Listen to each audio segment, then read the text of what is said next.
The Cultural Revolution in China. The centerpiece of this little volume is the report on the Cultural Revolution which I received in Shanghai. The report was evidently carefully prepared. It gives a clear and frank narrative, including some details which I believe have not before been published outside China. It also gives a philosophical analysis of the events which it describes, providing a valuable insight into what those who are making the Cultural Revolution believe it to mean. A number of documents which played a part in the history of the Cultural Revolution are included with brief comments. The translations have been published by the Foreign Languages Press, Peking. The style of Chinese propaganda both at home and abroad, especially when translated into English, is not well attuned to our ears, and the very fact that it is propaganda makes it unconvincing. The documents quoted here are of a different kind. They are appeals or declarations which themselves played a part in the struggle. They are of great historical interest and they give far more insight into what was involved than can any analysis by an external observer. Some reports follow which were prepared from notes of interviews taken by myself and Mr. Roland Berger. The introduction makes use of some paragraphs from an article published in International Affairs, Chatham House, April 1968, and from Now, Calcutta, December 22, 1967. Cambridge, April 1968. Joan Robinson. It is difficult even to begin to understand the significance of the Cultural Revolution through the medium of translations from Chinese, for not only the phraseology but the concepts in terms of which it is expressed are strange to us. What is the meaning of a party person in authority taking the capitalist road? How can class war persist when there are no owners of private property to exploit the workers? How can the leader of an established government proclaim that rebellion is justified? What are a great alliance and a triple combination? How does the thought of Mao Zedong make crops grow on a stony hill? A new revolution. The key to the conception of the Cultural Revolution, as its own spokesmen see it, lies in the Marxist analysis of society, refined and developed by Mao Zedong on the basis of his long experience of communism in China. Marxist analysis distinguishes between the base of a social system and the superstructure. The base is a system's economic foundation. The base of capitalism is personal property in the means of production, which yields rentier income and gives private enterprise control over economic development. Similarly, the base of socialism is state ownership and control of industry. A superstructure is the pattern of institutions, organizations, chains of authority, traditions, and habits of thought which grow up in society. Inequality in consumption, the love of rank, status, and power, untrammeled individualism and a social hierarchy based on wealth, belong to the bourgeois superstructure of capitalism. The superstructure of proletarian socialism requires acquisitiveness to be replaced by a spirit of service. Accepting the dichotomy between the base of a social system and the superstructure, Mao Zedong shows how the superstructure may react upon the base. Ideas may become a material force. Contrariwise, when the base is changed, the superstructure will not automatically transform itself accordingly. Old-fashioned Marxists might regard this as a heresy, but that is scarcely reasonable. The meaning of a proposition depends on what it denies. Marx, combating the liberal idealism with which he was surrounded, denied that independent thought, drawn from the blue air, can control events. Once the view that ideas arise out of material circumstances has been accepted, there is no sense in denying that causation runs both ways. If Marx had believed that ideas can have no effect on events, why should he have taken the trouble to write a book? According to the Chinese view, Russian experience shows that a capitalist-type superstructure can grow up on a socialist base. When there are no capitalists to run industry and direct investment, the state develops organs to take over these functions, and the individuals put into control of them may suffer deformations of character, sometimes even more unpleasant, from the point of view of socialist ideals, than those of the old bourgeoisie. Sometimes a third party might feel that the embittered attacks which Chinese spokesmen make on Soviet revisionism are exaggerated and unfair. But they are clearly right in opposing Stalin's contention that abolishing private property in the means of production automatically creates a classless society. Soviet experience shows that power, privilege, and access to education can form the basis of class distinctions passed on from parents to children. Moreover, in trying to break out of the excessive rigidity of centralized planning, the Soviets and people's democracies are resorting to economic incentives and market relations which, in the Chinese view, are inimical to building a superstructure of human relations in a genuinely socialist form. There is, certainly, an important difference between using profits as a criterion of success in an enterprise and relying on profits as a motive for activity, but the Chinese maintain that the first will inevitably lead to the second. The Chinese Marxists maintain that Stalin made a serious and far-reaching error in asserting that class war comes to an end as soon as socialism is established.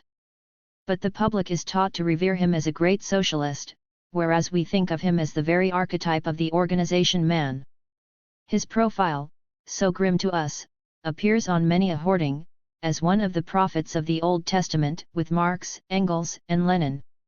Khrushchev, who to us has certain sympathetic features, is the archetypal traitor to the Chinese, for he abandoned the international struggle against imperialism to butter up the Americans. Perhaps the contradiction can be reconciled by saying that Stalin saved the base of socialism in the Soviet Union, but did irreparable damage to the superstructure, while Khrushchev in trying to repair the superstructure only succeeded in damaging the base.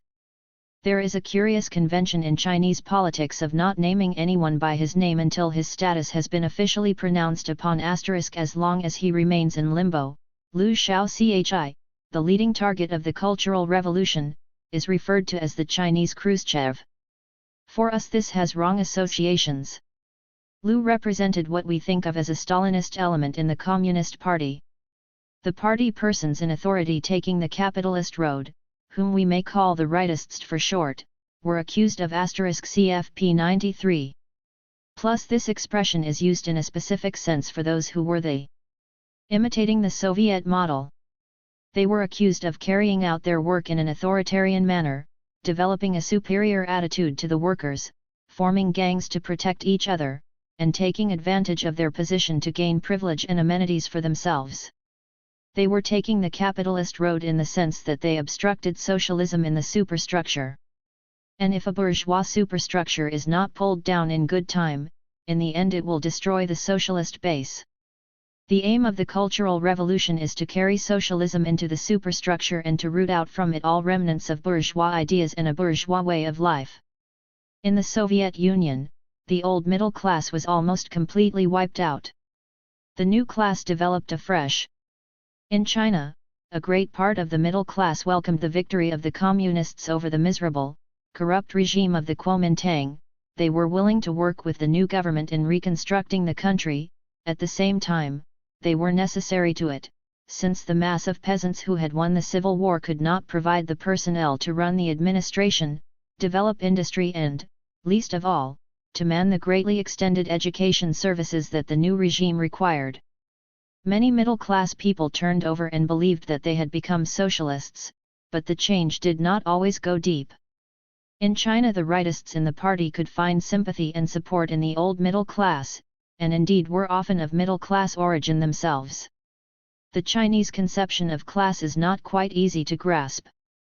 The whole movement has been phrased as a class war between proletarians and bourgeoisie, but the old bourgeoisie were only minor auxiliaries of the party persons in authority taking object of attack in the Cultural Revolution, described in the 16 points as anti-party and anti-socialist rightists, CP 91. In English conversation in China they are usually referred to as capitalist roaders. The capitalist road who were the main objects of attack. Bourgeois intellectuals, except for those scholar despots who were carrying out reactionary educational policies, are treated tolerantly in the 16 points asterisk, and special mention is made of the need to protect scientists and technicians who, though bourgeois, have contributed to national development. Class is not defined by birth. An old mandarin or an ex-landlord may be an honorary proletarian. Some of the most vicious of the organization men were once poor peasants corrupted by power. Class is defined by a state of mind, and the state of mind is revealed in conduct. When the record of a cadre is being examined, former status as a poor peasant will count in his favor, and a former bourgeois style of life is prima facie suspicious, but in neither case decisive. He must prove a proletarian attitude today, not proletarian origin in the past, to be liberated from mistakes and rejoined to the movement. Still less is class hereditary. Some ex-landlords have been found to harbor dreams of restoration and to pass on to their sons title deeds and records of the lands they once owned to show them what their inheritance ought to have been, but this is not allowed to tar all landlords' children. When I asked a young functionary for examples of the kind of mistakes that cotters made, he took his own case: as I am a poor peasant's son, I thought I had no need to make revolution. I thought I was a superior person, and I protested against landlords' children being allowed to join the Red Guards. Now I realize that that was wrong. We should draw a sharp line between family and individual.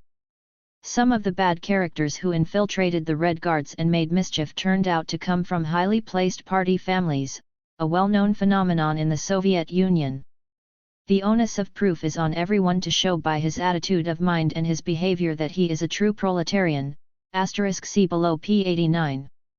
Though as usual hard-headed with all their tolerance, the Chinese workers expect to have to examine the evidence more closely if the individual concerned was not a natural-born proletarian than if he was. Political argument for the broad masses of the population must necessarily be simplified. To sophisticated listeners it cannot but appear crude. In the course of the Cultural Revolution the rightists were presented as evil men. Certainly, under attack, they resorted to knavish tricks, but to an outsider it appears that they were not merely scoundrels, they had a point of view. It can be glimpsed between the lines of the accusations made against them. It was something like this: Mao's ideas were fine for leading a peasant army, but they are not appropriate to running a modern state. The Great Leap of 1958 was an irresponsible adventure, for which a heavy price was paid in the 3 bad years that followed. The rightists refused to recognize the return in increased production later enjoyed on the great investments which threw the economy off balance while they were being made in 1958, or to acknowledge that the communes have been vindicated by the continuous increase in harvests since 1962. The rightists insist upon the need for organization and authority.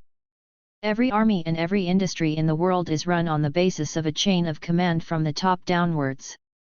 That those in a higher grade in the hierarchy should have a more comfortable standard of life than those below is not only excusable but desirable, since it adds prestige to authority. The workers need tutelage, obedience and diligence are required of them, they are none the better for having their heads full of political wind. The task of industrialization must be carried out fast. It is nonsense to wait till the mass of the population are educated. We must build up a corps of managers and civil servants quickly. That means that we must draw upon the old lettered class, even if they CFP 70 were landlords or reactionaries in the past. In the arts, the dominance of politics produces a dreary Philistinism, and in literature a stupid black and white morality, smothering all the subtlety and grace of Chinese traditions. Behind this lurks a more solid point. How can China stand alone in the face of the hideous threat of American aggression? Mere prudence dictates some ideological concessions to the Soviets, which, indeed, the rightists would welcome for their own sake, to regain the support of a powerful ally. Arguments such as these may touch a responding chord in many Western breasts, but in China today all questions are reduced to one: is this the road back to capitalism or on to socialism? The struggle at every level, in the Chinese party and administration, rightists were ensconced in positions of authority.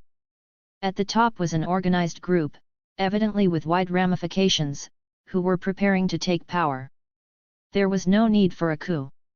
The President of the Republic, Liu Shaoqi, had been appointed as the successor to Mao Zedong in due constitutional form.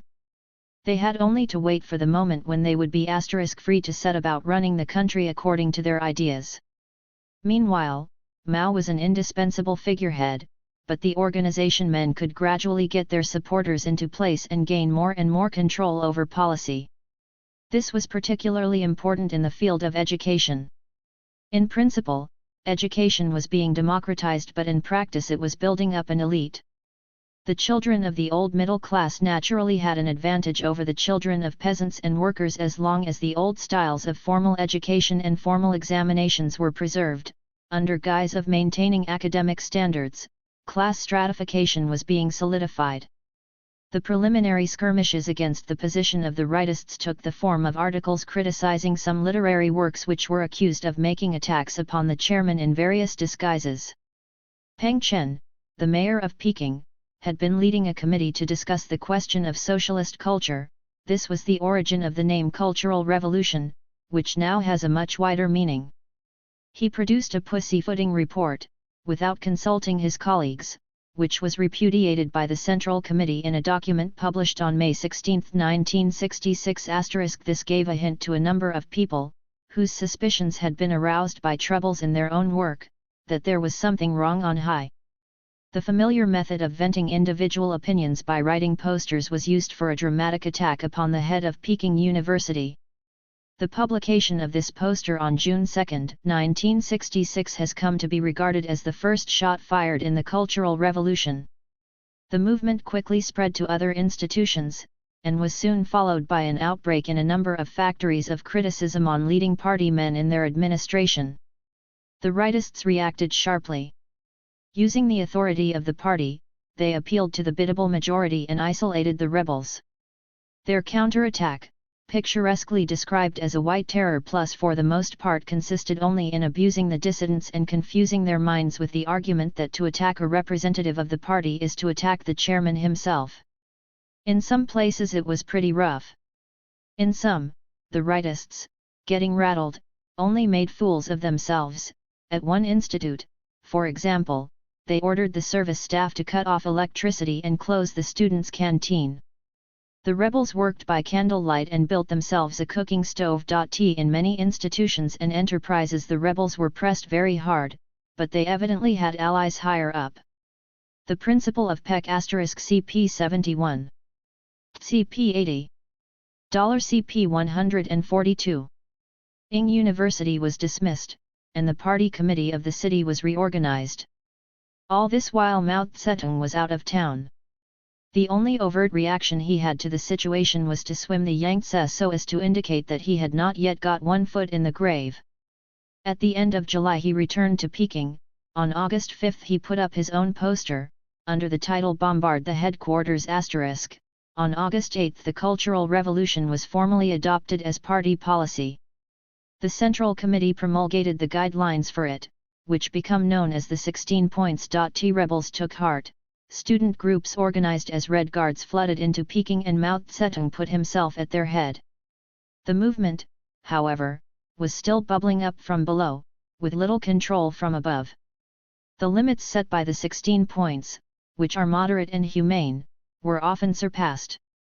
From the Red Guards, the movement spread to the industrial enterprises. All down the line there were party members in the highest positions at each level, who, whether they had organizational connections with the center of the web or had merely acquired a taste for power on their own, were ready to put up a fight for their positions and for the party apparatus to which they were attached. Honest party members at lower levels were bewildered. On the one hand the Central Committee had promulgated the 16 points, on the other hand they had been trained in implicit unquestioning obedience to the direction of the party conveyed to each from the grade above him. Many remained immobilized by mental conflict right through. Some saw the light, earlier or later. One important group, the municipal officials in Shanghai, joined the rebels in November 1966 as is recounted below. FAQ *CP 80. TTCP 85. Plus CP 8. Declared for the rebels from the start and had to stand the racket of party discipline for doing so.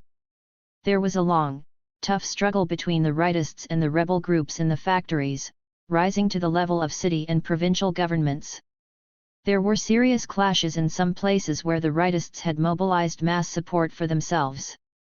At one stage they resorted to what is not very happily called economism, paying bonus wages and promoting apprentices to full pay.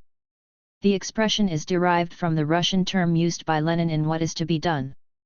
Groups of workers were sent off to Peking for a shopping spree until the favorite luxuries, such as woolen cloth and wireless sets, had to be removed from the counters.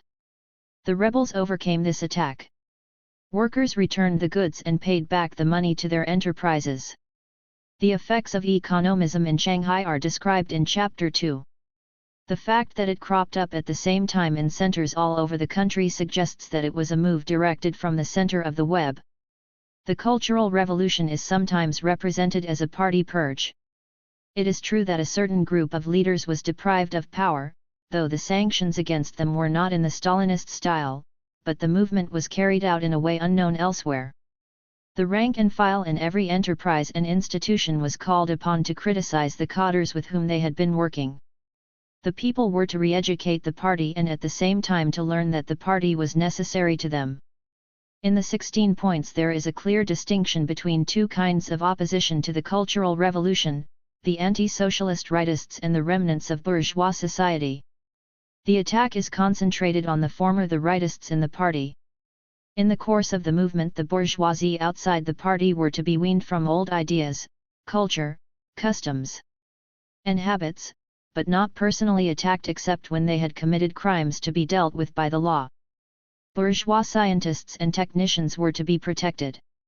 These were the principles of the revolution, but in the first uprush of the Red Guard movement they were not always observed.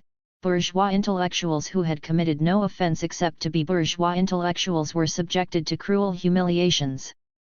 Nor was the principle always observed that, when there is a debate, it should be conducted by reasoning, not by coercion or force. Throughout the movement, the influence of Chairman Mao, and of all who followed his lead, was strongly opposed to violence and disorder, but, as the account of the revolution in Shanghai shows, it broke out from time to time. The treatment of cadres in the 16 points lays great stress upon the separation of the party as a whole from the small number of enemies of the Cultural Revolution. In the third section, those in charge of party organizations are divided into a number of categories.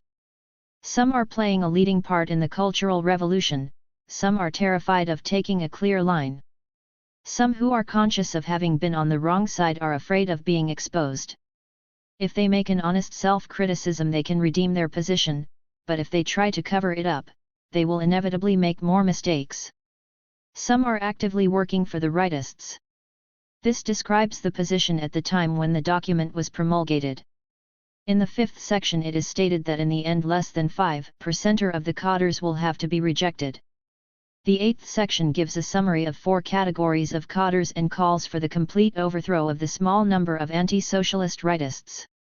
The emphasis is on the redemption of the great majority. Though the victims of the revolution were all party persons in authority, no suggestion was allowed of an attack on the party as such.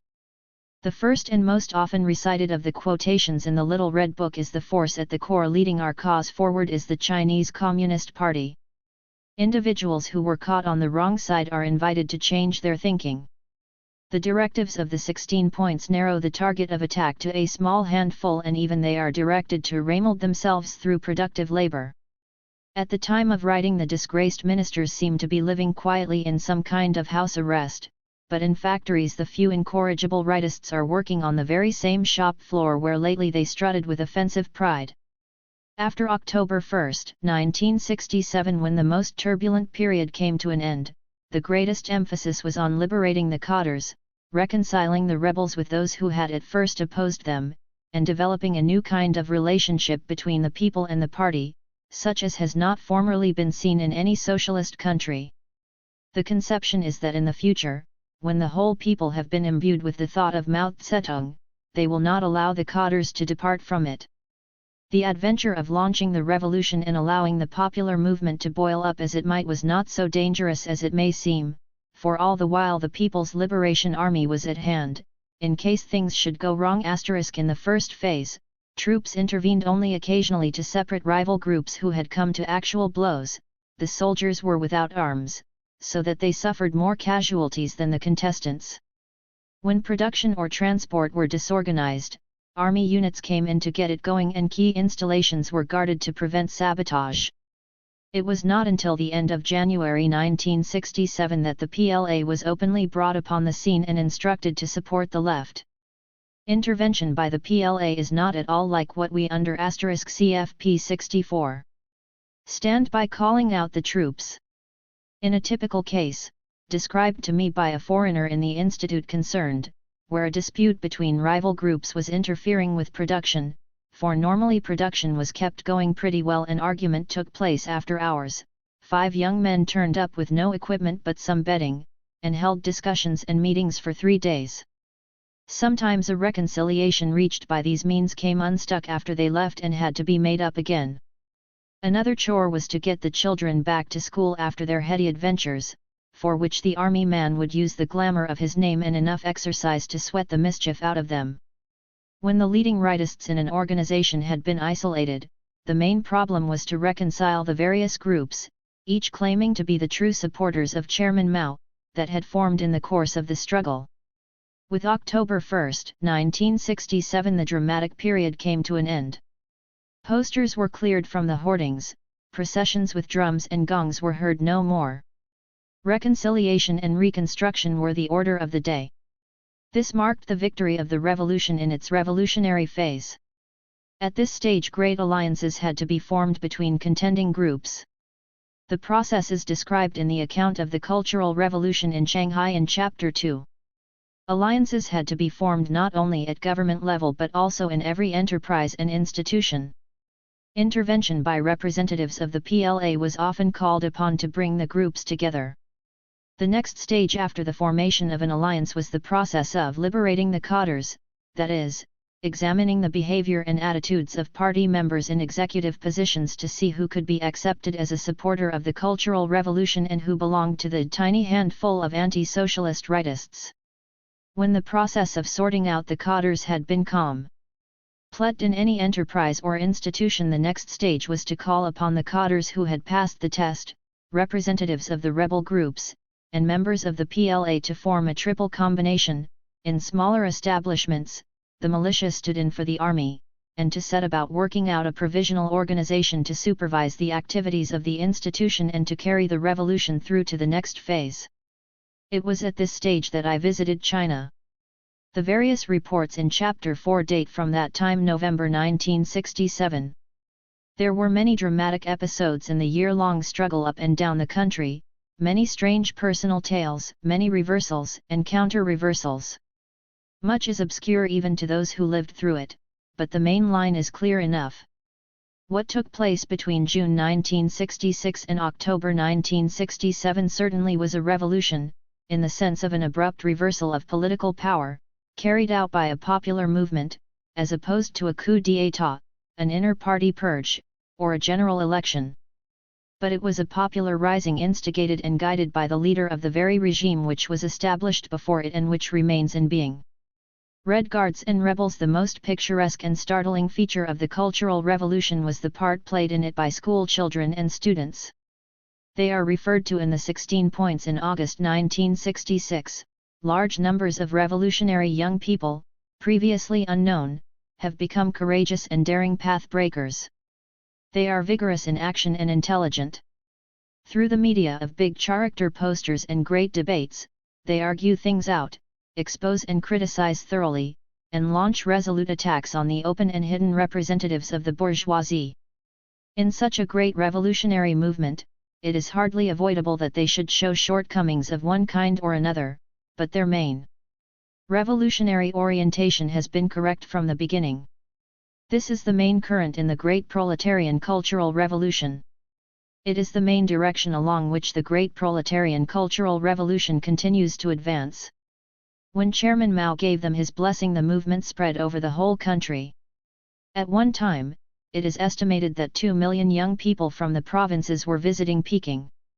They took a great part in the protests and discussions conducted by posters and homemade news sheets. They were allowed to criticize all and sundry, high and low, no holds barred. From ministers to school teachers, they picked out all that could be accused of bourgeois thought or reactionary attitudes. There are tales circulating about Chen Yi, the foreign minister, known for his dry humor. One is that he had been sitting on a platform for some time wearing a dunce's hat, being criticized, when presently he looked at his watch, and said, "Please excuse me, I have to go to the airport to welcome the President of Guinea." Or that, opening the quotation book, he intoned in the usual form. Chairman Mao teaches us that Chen Yi is a good comrade. The Red Guards cried out, "Take off that hat." "I won't," says Chen Yi, "you put it on, you can take it off." There were some posters even against Zhou Enlai, but these are believed to have been put up by a gang of young rightists who infiltrated the Red Guards, or else by a group infected with anarchism and down with everythingism, for which Red Guards also had to accept criticism. The view of some China watchers that Chu's position was seriously threatened seems to have no basis whatever. He was kept busy the whole time, going round from one ministry to another, seeing that the business of government was not interfered with during all the hubbub. Violence was not in the rule book, but it broke out from time to time.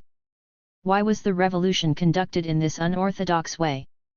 In one sense it was led and instigated by Chairman Mao himself, while in another sense it was spontaneous and unregulated. At any moment the chairman could have used his enormous prestige to crush opposition. Why did he rely on the young people to open the attack for him? The answer seems to be that, first, if Mao had cleared out the rightists and attached the party more firmly than ever to himself, he would have created the very situation that he was most anxious to avoid: a personal struggle for the succession, such as followed the death of Lenin and the death of Stalin. He wanted the succession to go to the people, that is to a party who had been broken into serving, not ruling them, and to a public that had learned to watch the party, at every level, for signs of ambition, corruption and privilege sprouting again. The slogan "Rebellion is justified," which sounds strange in the mouth of the leader of an established government, becomes the equivalent of, "The price of freedom from party bosses is eternal vigilance." Second, it was impossible to know, looking down from the top, who all the rightists were and through what ramifications they were linked, or to seek out their allies and sympathizers among the old bourgeoisie and ex-landlords.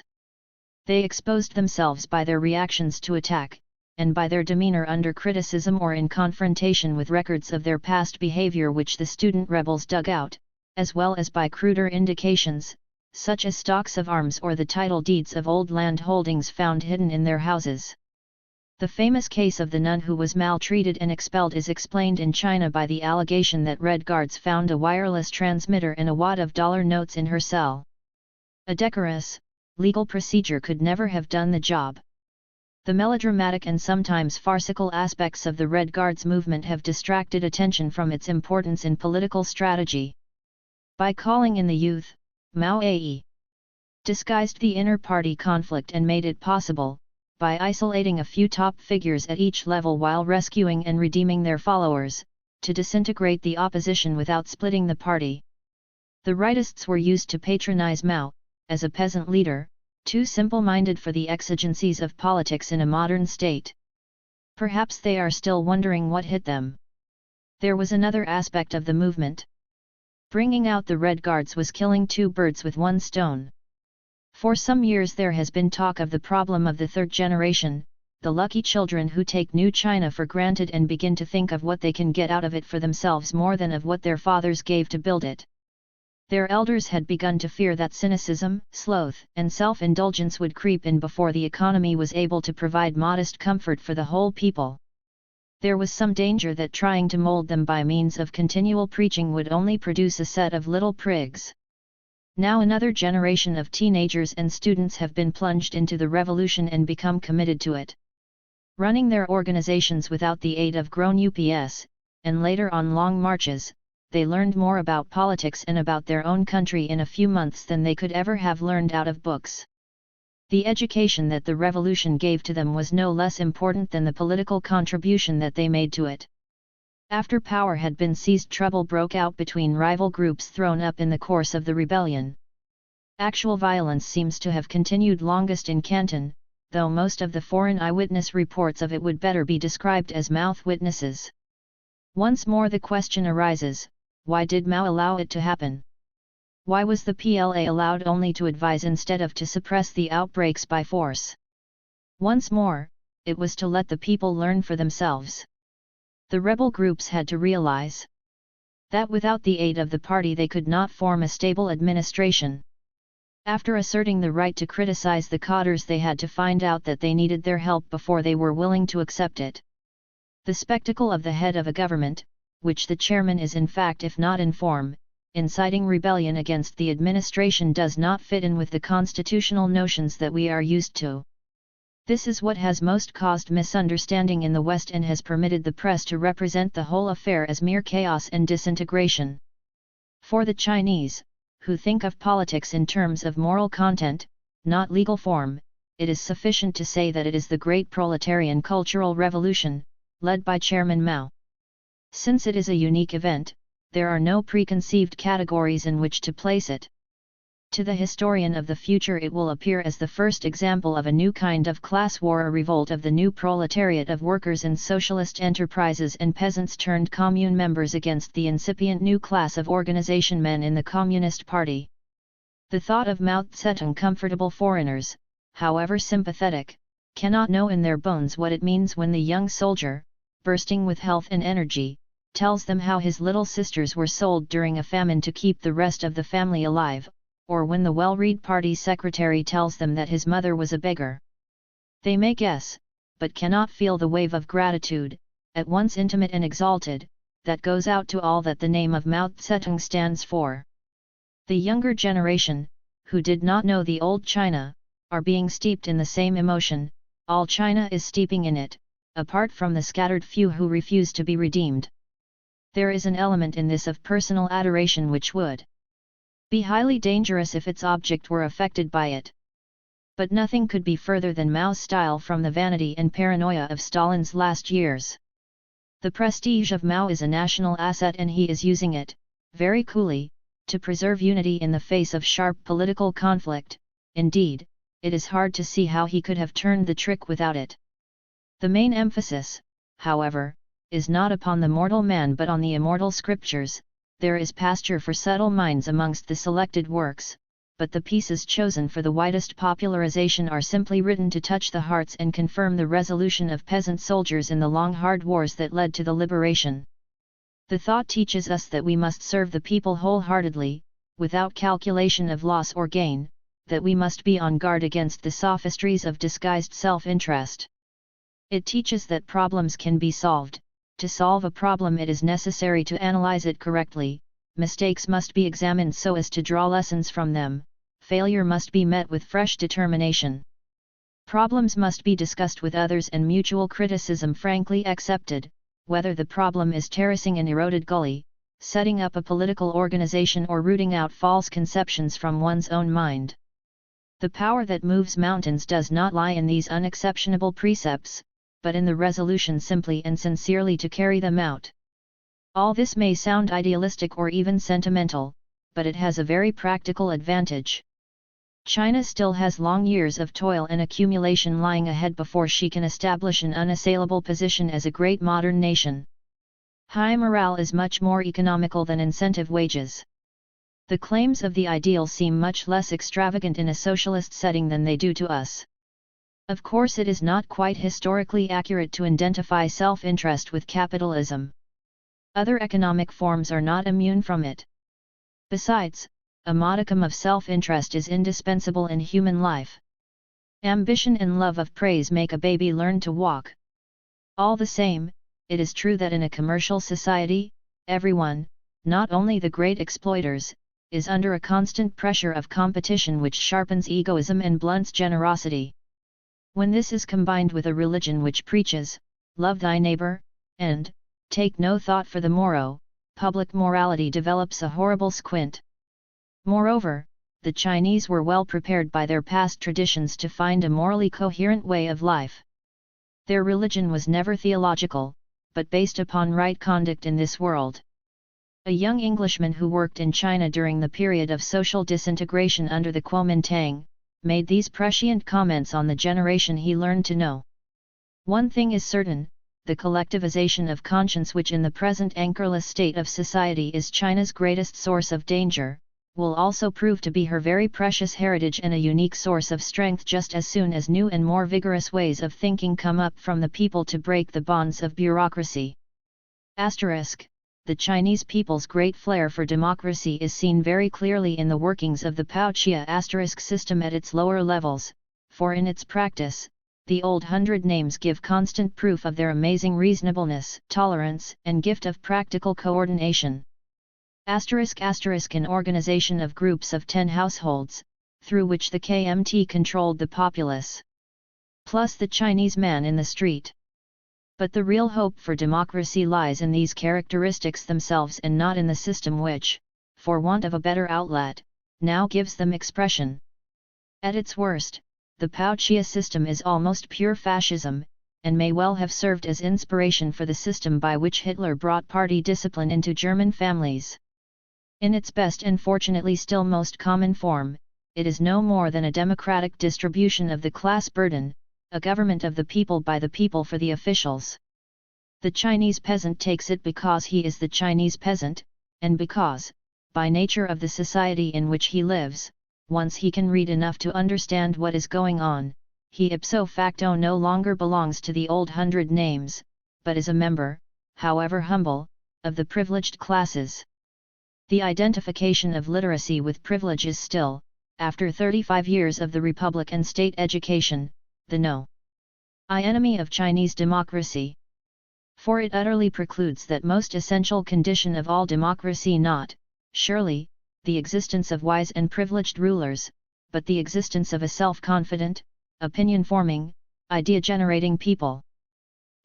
Losing itself in its work for the people, Chinese youth, afraid no longer of wearing straw sandals and overalls, or of being seen reading too much in public, will find itself.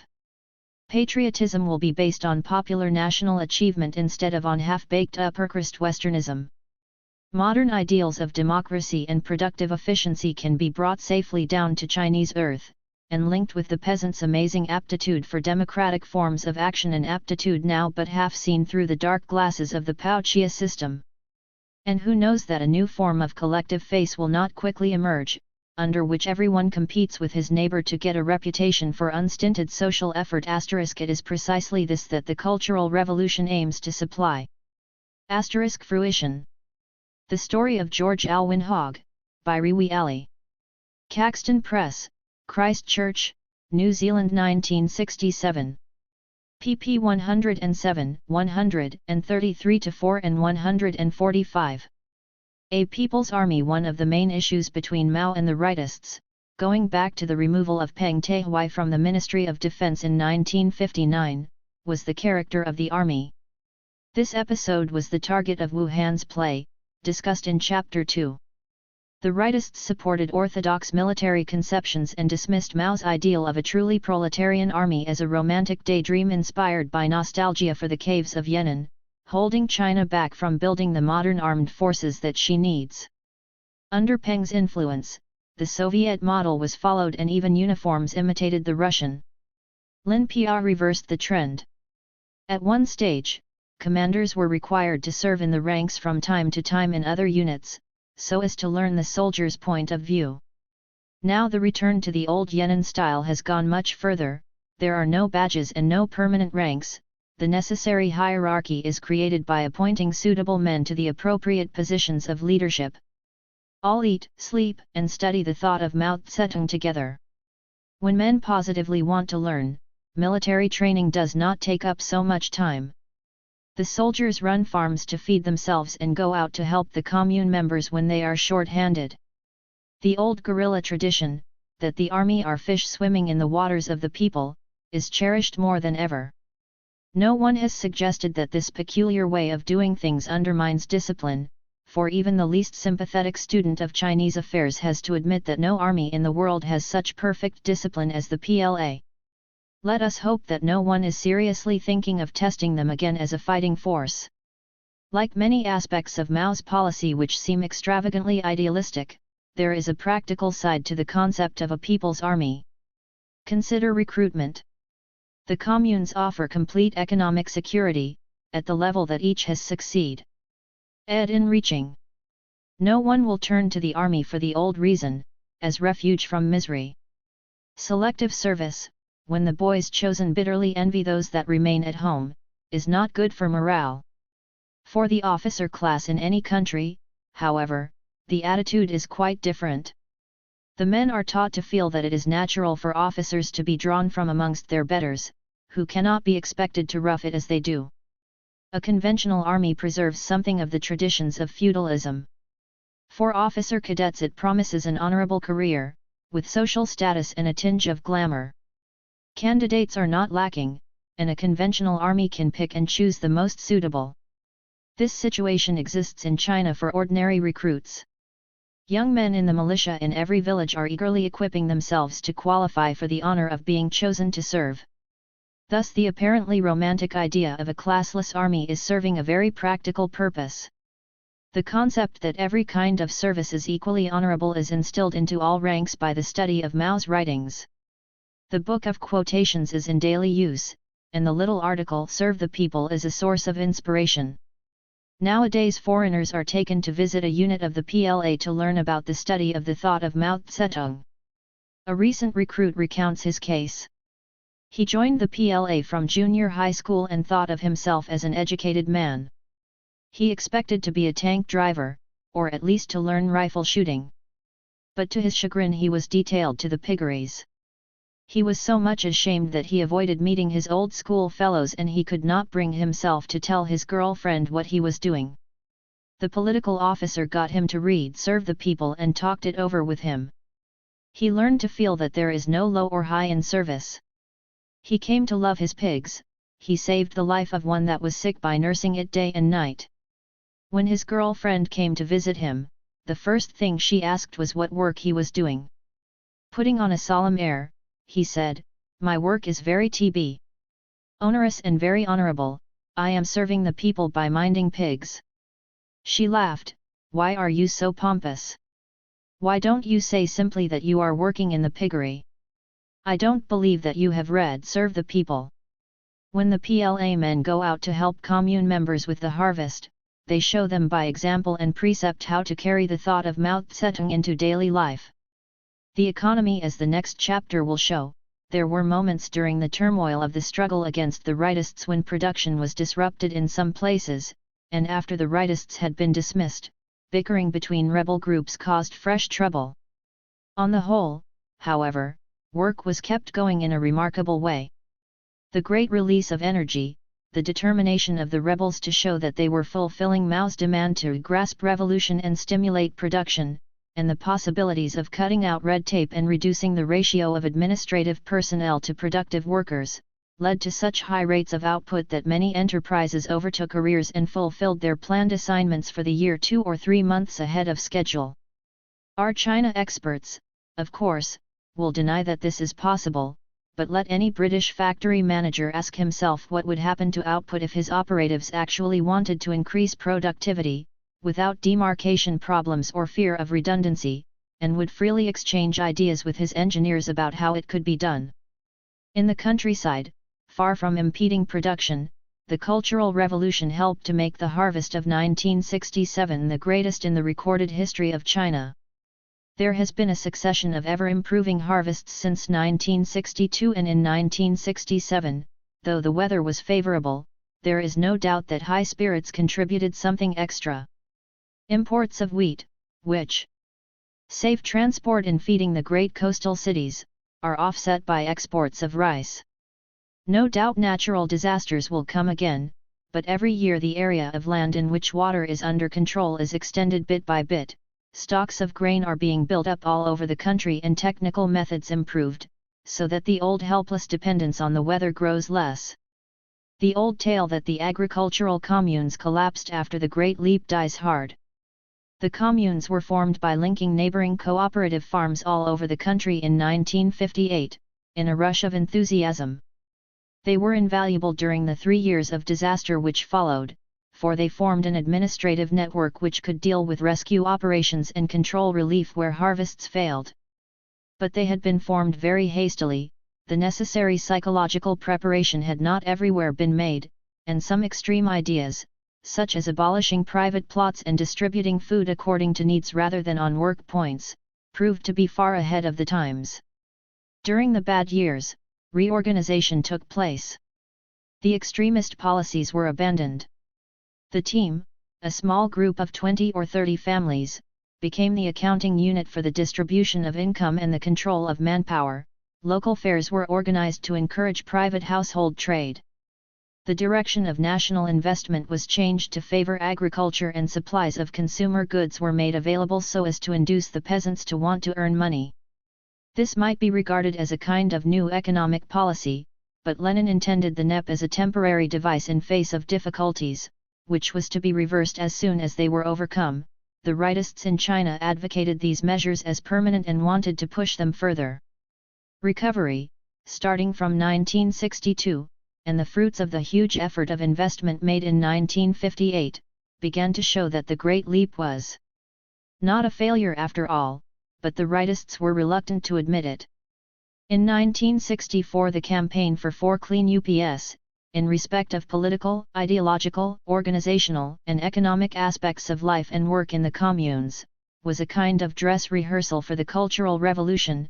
It smoked out corruption among cadres and dangerous intrigues among ex-landlords, and it reversed some of the measures of the bad years. Local fairs were given up, so that the sale of household products reverted to the marketing cooperatives and the regular state channels of trade. But in some places the movement was deflected into other channels. There is a famous brigade at Takai, in northern Shanxi, which is held up to the nation as a model. Here, as often happens, a cooperative that had been successful carried on as a unit within its commune, on its own lines. The terrain was the most hopeless imaginable: stony hills and eroded gullies of loess.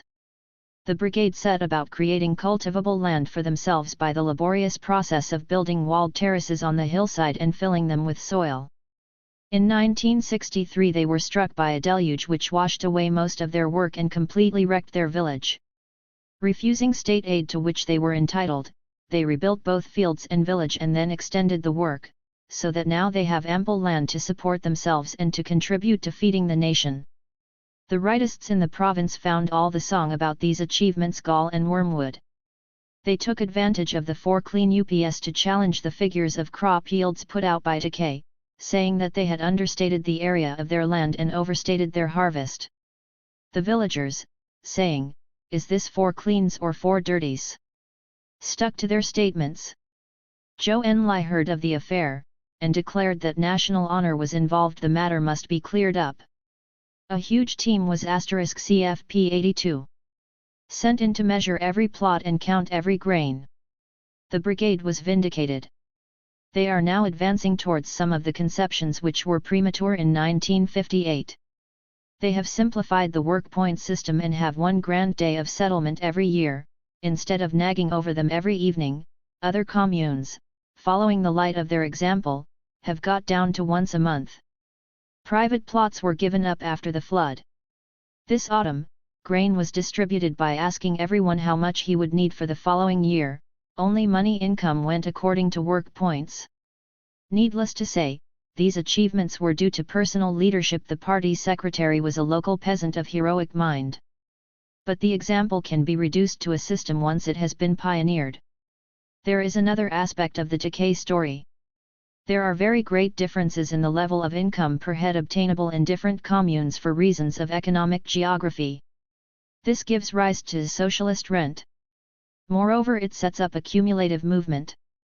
Land tax is negligible for an area where output has been rising, as it was fixed on the basis of yields at the time of the land reform. A rich commune saves and invests in land improvements and in installing small-scale industry, while a poor one struggles to feed its members. It would be politically dangerous to penalize the prosperous commune, and economically extravagant to deflect investment to the poor one. The Takai example appeals to the poor commune to pull itself up by its own bootstraps and offers rewards in pride and honor that, once food and shelter are secure, may be preferred to anything that money could buy.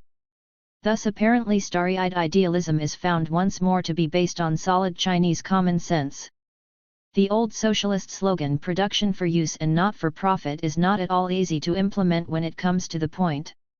A socialist enterprise in the consumption goods sector has selling prices, the wage bill, and material costs fixed for it, and is instructed to achieve or, better, surpass a planned profit. It is impossible to set prices so delicately as to steer production into the right channels to meet the consumer's requirements in the best possible way, and directives in physical terms are even more clumsy. On the other hand, if enterprises are allowed to manipulate prices for themselves, as in some of the new experiments in the European socialist countries, the vices of a market economy, monopolistic competition, quickly creep in. The system of planning in China from the start has been more favorable to the consumer than in other socialist economies. The local branch of the Ministry of Internal Trade, in every center, acts as a wholesale agent, placing orders with factories in response to the demand from retail outlets, so that the product mix is continuously controlled by the requirements of the market.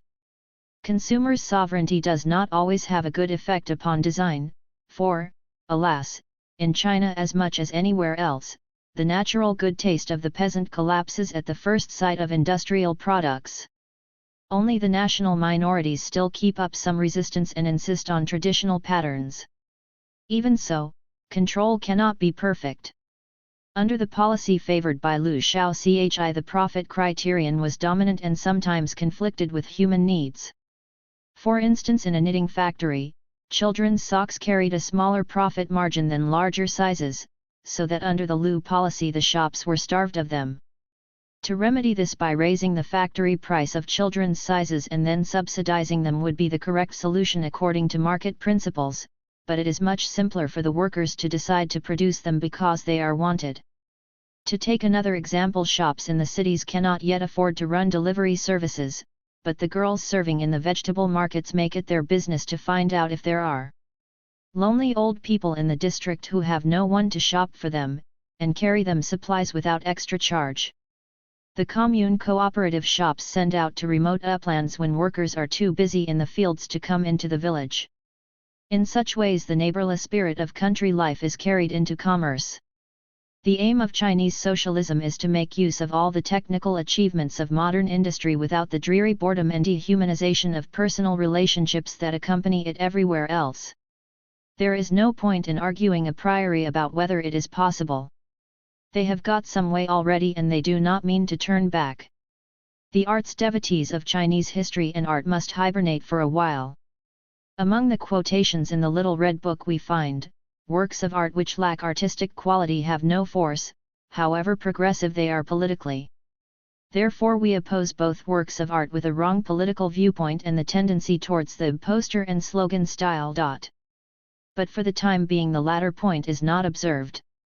In the West the greatest art lovers are generally unbelievers, yet they can enjoy a Madonna or a crucifixion, not merely with appreciation for its technical skill but also with a sense of communication with the artist as an artist. This kind of detachment from content is not possible for the young enthusiasts of the Cultural Revolution. Political content is all. The only form to be seen derives from a debased socialist realism which was imported by the Russians before they were repudiated as revisionists. Appreciation of their Chinese heritage no doubt will revive when the young generation have made the break with the feudal past so completely that they can look upon its works without revulsion. Meanwhile the museums are closed and the antique shops are out of business. During the campaign against Four Olds ideas, culture, customs, and habits iconoclasm broke out, in the tradition of the English Puritans. It seems to have been checked, but not before some harm was done. However, I can testify that the rumor that the Summer Palace has been wrecked is untrue. The only damage is that some of the little paintings in the long corridor that were felt to be glorifying feudal life were whitewashed over. External affairs. The Chinese are sometimes accused of xenophobia, by which is presumably meant that they have a sense of superiority, damaged during the semi-colonial period, equal to that of the English. In the present movement, the danger is rather the reverse. The patriotism of the Chinese, which runs very deep, is so completely fused with socialist ideology that they do not notice that there is a national element in it. When the young things are singing of Mao Zedong as the leader of all the peoples of the world, it does not occur to them that their neighbors, who have national leaders of their own, might think them arrogant or fanatical. Trained to distinguish between the people of a country and its government, they are unaware that Russian feelings are wounded by diatribes against Soviet revisionism. Thus they make enemies for themselves out of pure goodwill. In non-communist Asia complaints are often bitter. China is accused of isolating herself by stiff diplomacy, sharply worded notes and fanatical ignorant comments on the affairs of other countries in the official press. It is hard to know how much of this is intentional and how much a question of mere manners.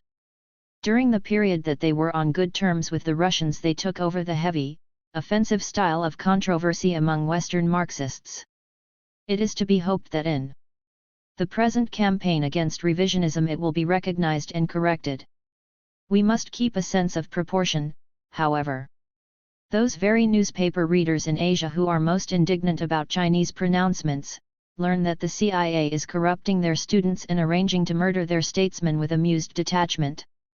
Of course, Americans are funny that way. If the Chinese record in deeds, not in words, is fairly assessed, it seems that they take a great deal of provocation very calmly. The myth of unprovoked aggression in 1962 is, of course, still cherished in some circles in India and abroad, for obvious reasons.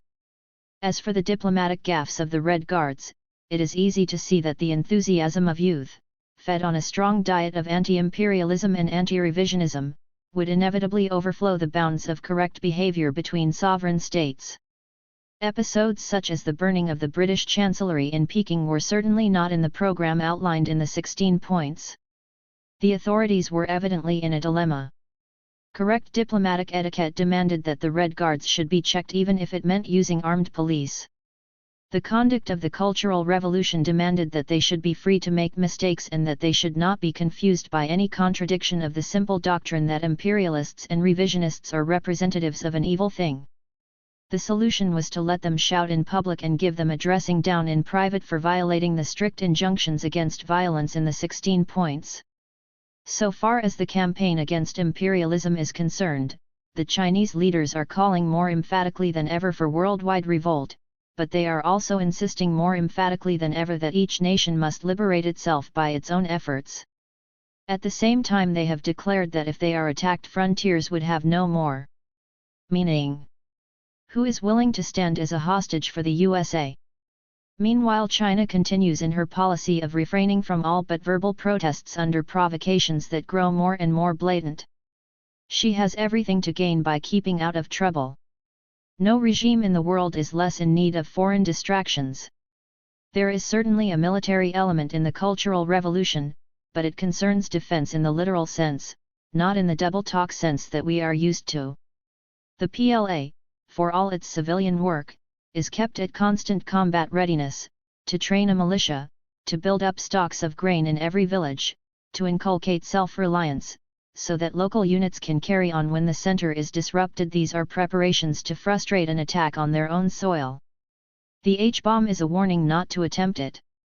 The military-industrial complex in the USA has an interest in representing China as aggressive in order to excuse themselves.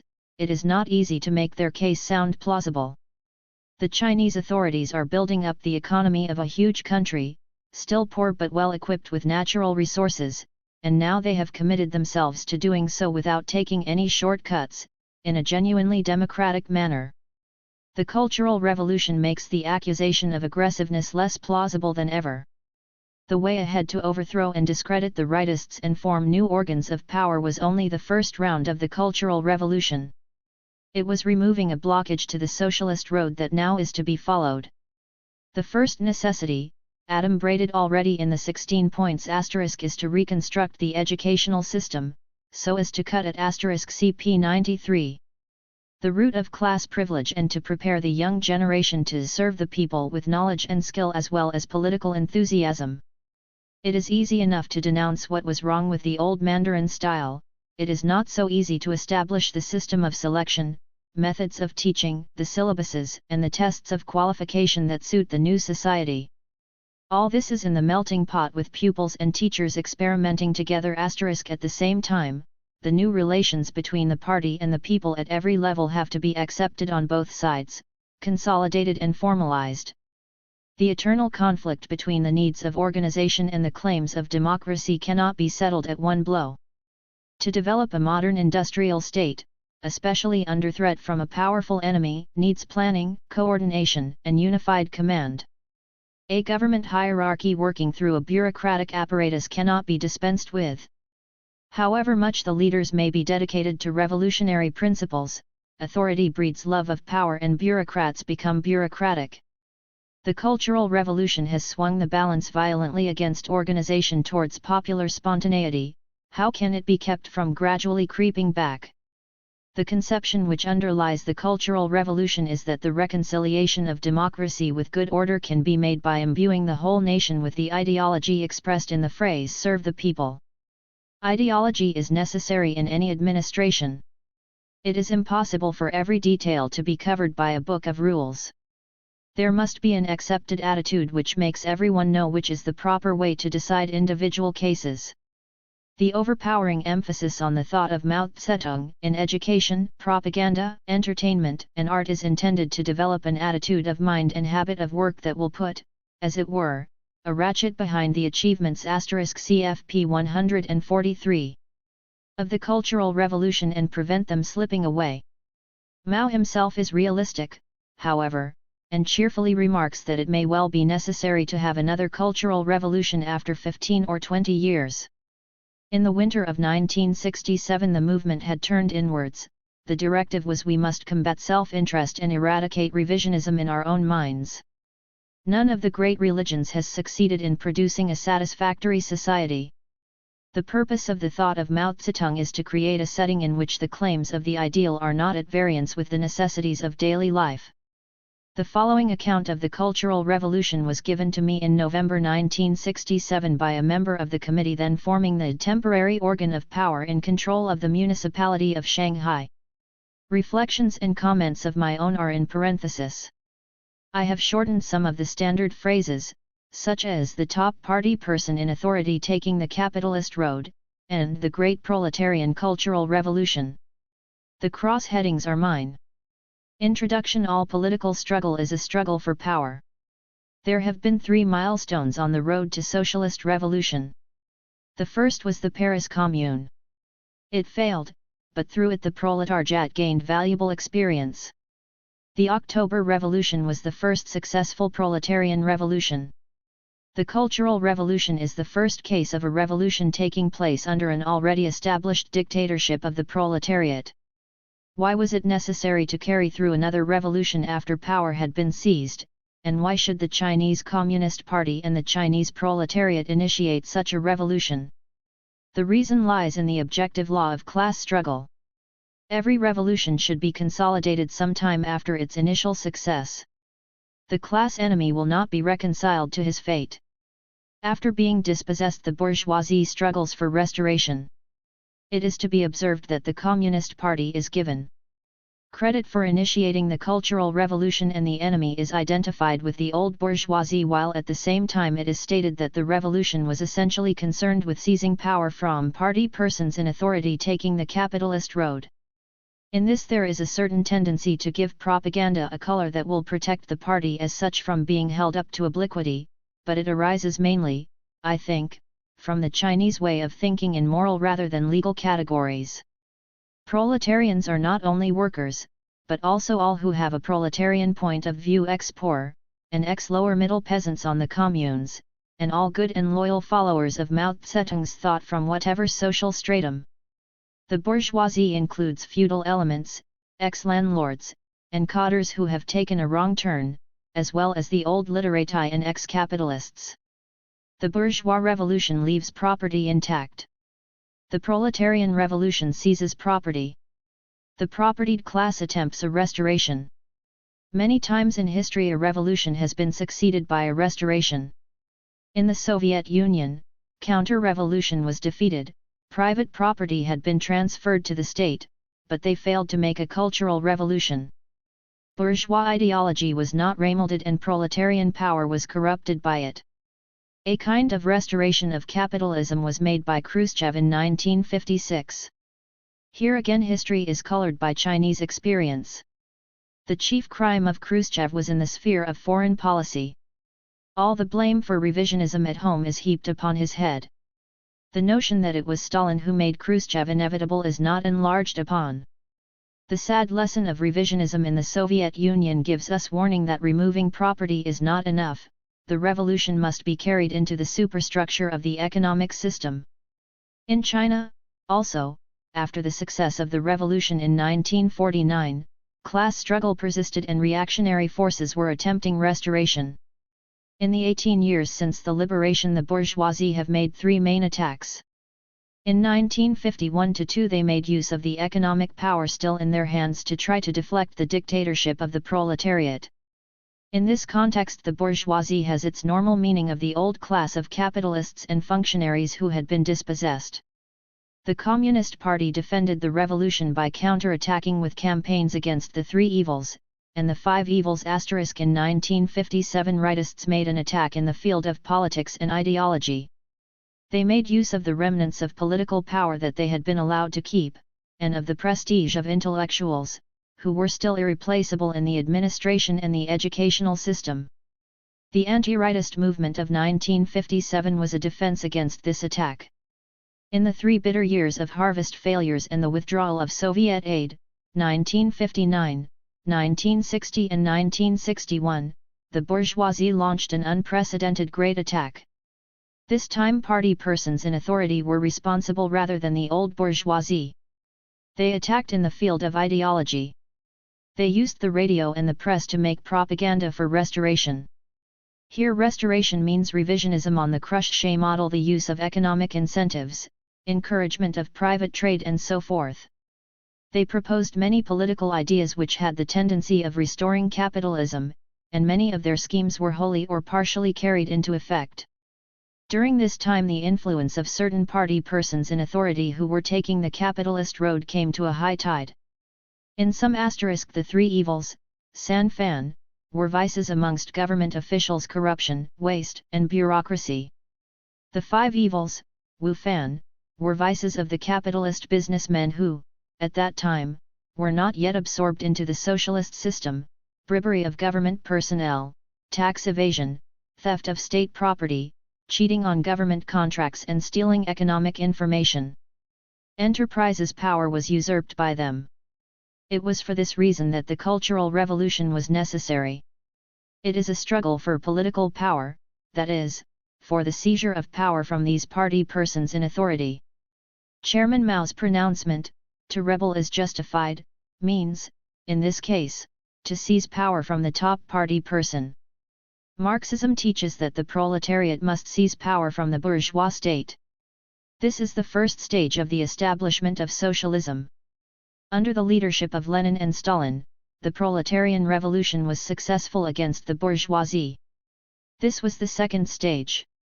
Under the leadership of Mao Zedong, a revolution has been made in a semi-feudal, semi-colonial society. The third stage is the Cultural Revolution carried out under the dictatorship of the proletariat, in order to consolidate it. The need for a seizure of power is limited to certain spheres and certain regions, not in the whole of society. The proletarian revolution reverses the restoration at the points where power had been usurped by the top party person. It is a new creation, without any historical precedent. Shanghai was the focus of the Cultural Revolution. The struggle in Shanghai was very sharp. The forces on both sides were strong. After liberation, class conflict did not come to an end. On the one hand, there was a large industrial working class with high political consciousness. The administration was led by the mayor, Ko Chin-shi, who was a true proletarian and a true follower of Mao Zedong. On the other hand, the old bourgeoisie and the national capitalists who were allowed to work with the revolutionary regime were numerous, and their experience in running industry gave them power and influence. Party persons taking the capitalist road were well entrenched.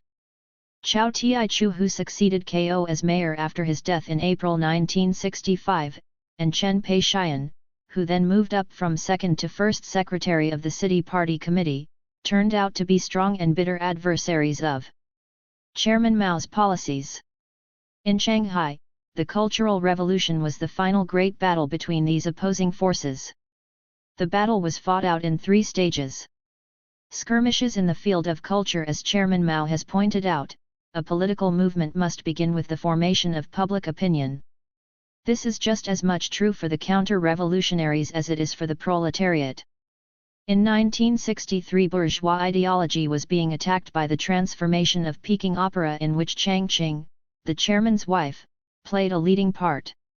The new operas are concerned with stories taken from the period of the long and multifarious struggles that led up to liberation, and contemporary themes such as the Korean War. Abandoning the subtlety and refinement of a palace art, they depict heroes and villains in strong, simple lines. They are extremely popular, and evidently have a powerful appeal to their audiences. The old opera was concerned with emperors, mandarins, court beauties, and tales of magic. The common people in it were mainly treated as low-life comics. It glamorized feudalism with its fascinating technique and gorgeous dress. The young generation had no sympathy for it, and the exquisite old art was already withering for lack of audiences. The old opera was propaganda for the restoration of capitalism. The very fact that it was used in the political struggle on the bourgeois side has led to its destruction. The struggle was sharp. After one of the new operas, The Lakeside Village, had been shown in Peking, Peng Chen, the mayor, dispersed the company so that it could not play in other parts of the country. Chang Qing came down to Shanghai so as to arrange some productions there. Chao and Chen tried to boycott them. When invited to see them, they refused to comment, saying they were not experts and had no opinion to offer. They encouraged performances of old operas to be kept going and prevented public performances of the new. When they could not avoid attending a private performance, they put about opinions: "This is neither a horse nor an ass, it has no more taste than water, it is just an ordinary play with a few songs." Chang Qing replied at the same level: "All operas are dramas with songs, sweets and wine are made with water, and so forth." The following is an example of the conflict between theatrical standards and the need to simplify for an unsophisticated audience. In taking the bandit's stronghold, a soldier of the People's Liberation Army disguises himself as a bandit, joins the gang and hands over the stronghold when the PLA attacks. Although supposed to be deceiving the bandits, his costume on the stage distinguishes him clearly as a heroic figure. The critics claimed that the hero of taking the bandit's stronghold ought to be disguised properly to look like a bandit. They kept up an insidious underhand struggle against the new operas, which, however, were enjoying a great success with the public. The struggle in the cultural field continued and grew sharper. In 1965, the chairman called for the repudiation of Wu Han, the vice-mayor of Peking, who was publishing articles making covert attacks on Mao Zedong's policies. His play Hai Jui, dismissed from office, in the form of an episode from the history of the Ming court involving the dismissal of a righteous official, was whitewashing the Minister of Defense, Peng Dehuai, who had been demoted in 1959. He was a supporter of the Russian alliance and presumably had connections with the anti-Mao faction in the Central Committee. To ensure the loyalty of the PLA to the chairman was an essential precondition for launching the Cultural Revolution. The appointment of Lin Piao as Minister of Defense in September 1959 was an important step. Chang Qing, the chairman's wife, tried to get articles written against Wu Han. But he was under the protection of Peng Chen, the mayor of Peking, a member of the political bureau of the Secretariat of the party, and writers were afraid to oppose him. Failing in Peking, Chang Qing came down to Shanghai and there found volunteers for the task, Chong Chun Chao and Yao Wenyuan. They showed considerable courage, for the danger of assassination could not be excluded. The article criticizing Wu Han's play was written in secret. But somehow Peng Chen, mayor of Peking, came to hear of it and demanded to see it. His next dodge was to accept the article provided the fourth paragraph was deleted. This paragraph contained the whole point of the argument that Wu Han was covertly attacking Chairman Mao. Chang Qing refused to allow it to be cut out. Peng Chen would not allow the article to be published in Peking. It was finally published in Shanghai in November 1965, Yao Wenyuan being named as the author. This raised the curtain on the Cultural Revolution. Peng Chen was now alarmed. His first reaction was to use the hard line. He rang up Chong Chun Chao and asked him, "Where is your party spirit?" At the same time he tried the soft line. In a circular on the problem of socialist culture, issued on February 6, 1966, he tried to pass off the whole problem as a purely academic question, concerned with how historical figures should be evaluated and the nature of morality in the feudal age. He tried to deprive the issue of relevance to politics today and turn it into a discussion of history. This document was written behind the chairman's back, but Liu Shaochi used his authority to make it an official Central Committee document. The decision to publish it was taken in Liu Shaochi's house. The party secretary and the mayor of Shanghai, Chen and Chao, found this very valuable. The newspapers in Shanghai were instructed to deflect the argument into an academic discussion. Chang Chun Chao went to Peking and reported to the Central Committee that the February 6 circular was mistaken and showed a wrong orientation. Chang and Yao disregarded its directive and organized articles to continue the criticism of Haijui in political terms. This began to alert the working class. The movement of criticism went deep and it became clear that Wuhan had the powerful backing of the mayor of Peking. In April 1966, the mayor tried a new trick, sacrificing a knight to save the queen. He sacrificed his subordinate Tang Tu, the editor of Peking Daily and other journals, saying that he had been the main supporter of Wuhan, thus directing the fire away from himself. In May, Yao Wenyuan, the author of the November article, published an exposure of the series of tales, Three Family Village, showing that Tang Tu and his associates had used them to make scarcely veiled attacks on Mao Zedong, and that Tang Tu himself had a powerful backer. The allusion was to Peng Chen. In Shanghai, Chen and Chao tried to suppress Yao's article and would not let it be broadcast. Soon they changed their tactics and pretended to agree that the repudiation of the erroneous line should go on and tried to bring it under their own control and to claim credit for it. They declared that criticism of Three Family Village should be made by the party committee, not under Yao's name in the public press.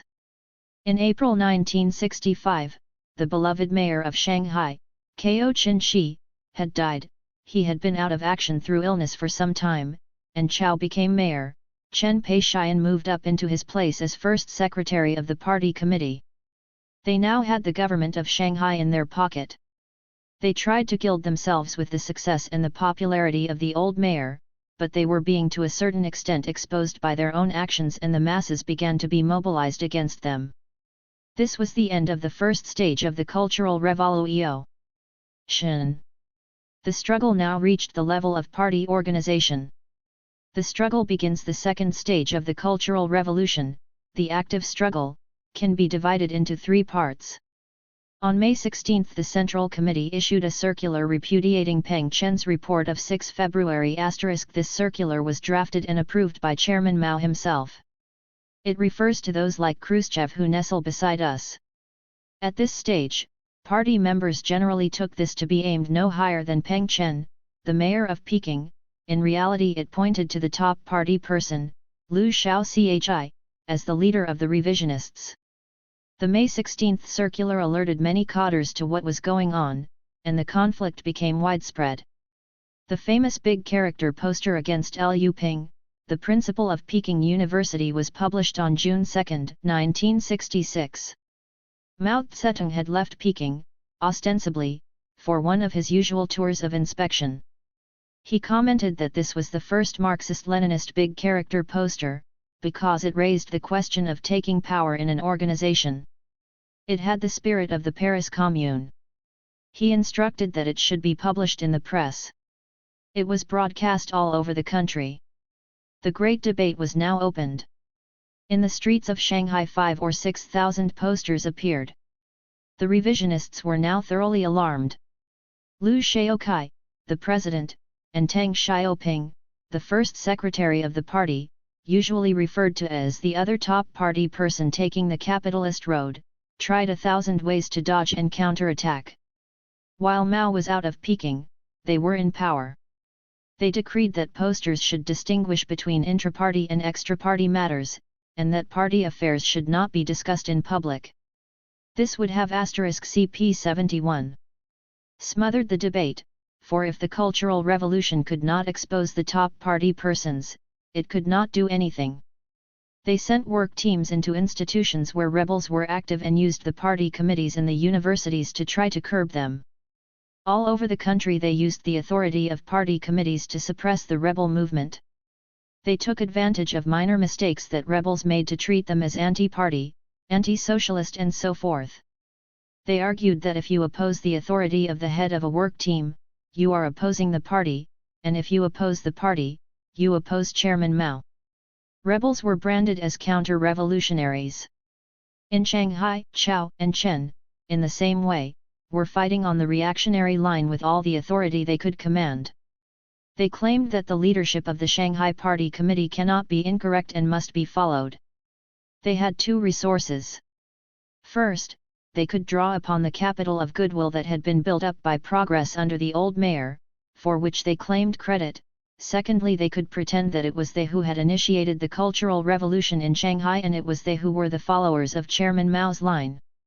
They claimed that the Municipal Party Committee was supporting the Central Committee and that to oppose them was to oppose the chairman himself. They tried to turn the spearhead of the rebellion against the masses. Those who had made minor mistakes were treated as the main enemy. The weaknesses of the rebels were turned against them. They were not wholly clear in their views on economic and moral questions. This permitted the revisionists to confuse the minds of the rank and file.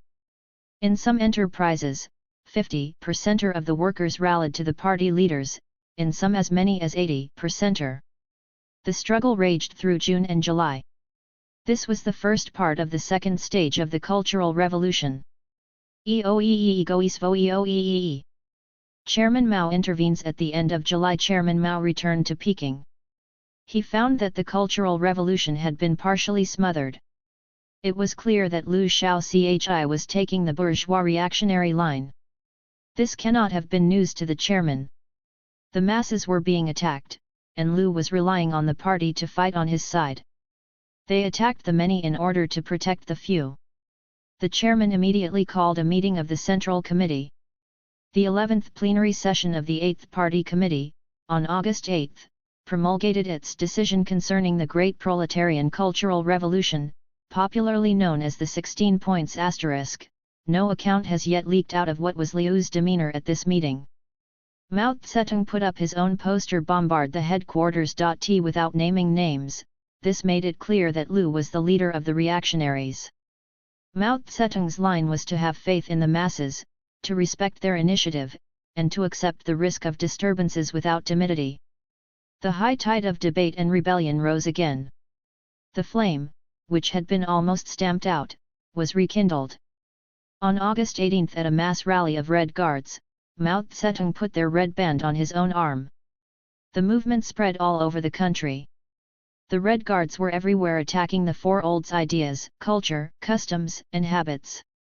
Chairman Mao had said at the meeting of the Central Committee that a number of persons in authority would refuse to carry out the 16 points. The Minister and Vice Minister of Propaganda had been dismissed in June.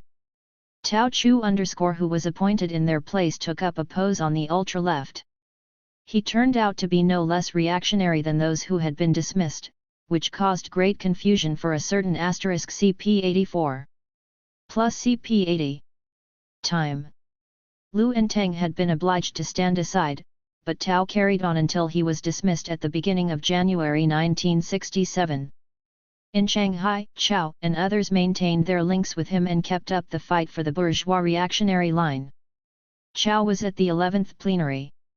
When he returned to Shanghai to report, he gave a dry account of the proceedings, taking only half an hour, merely mentioning the date, the time, and the list of speakers, without saying anything about the substance of the meeting. He and Chen tried to suppress Mao's poster, "Bombard the Headquarters." Nothing was known of it in Shanghai until Red Guards from Peking brought it there at the end of August.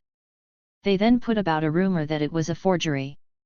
Many workers and cadres were taken in. From this the Red Guards began to realize that there was something seriously wrong with the Party Committee of Shanghai. They began to bombard the headquarters. Many workers and students who had been deceived by the reactionaries rallied to defend the Municipal Party Committee. There were crowds round the Party Committee offices, day and night, debating and arguing.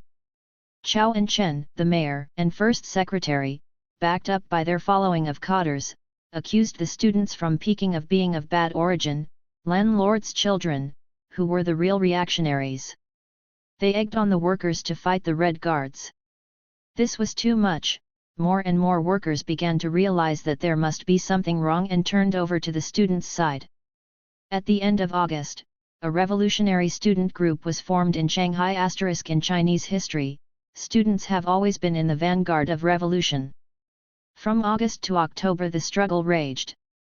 But the top party persons in authority in Shanghai held obstinately to the reactionary line. *CP 143. C.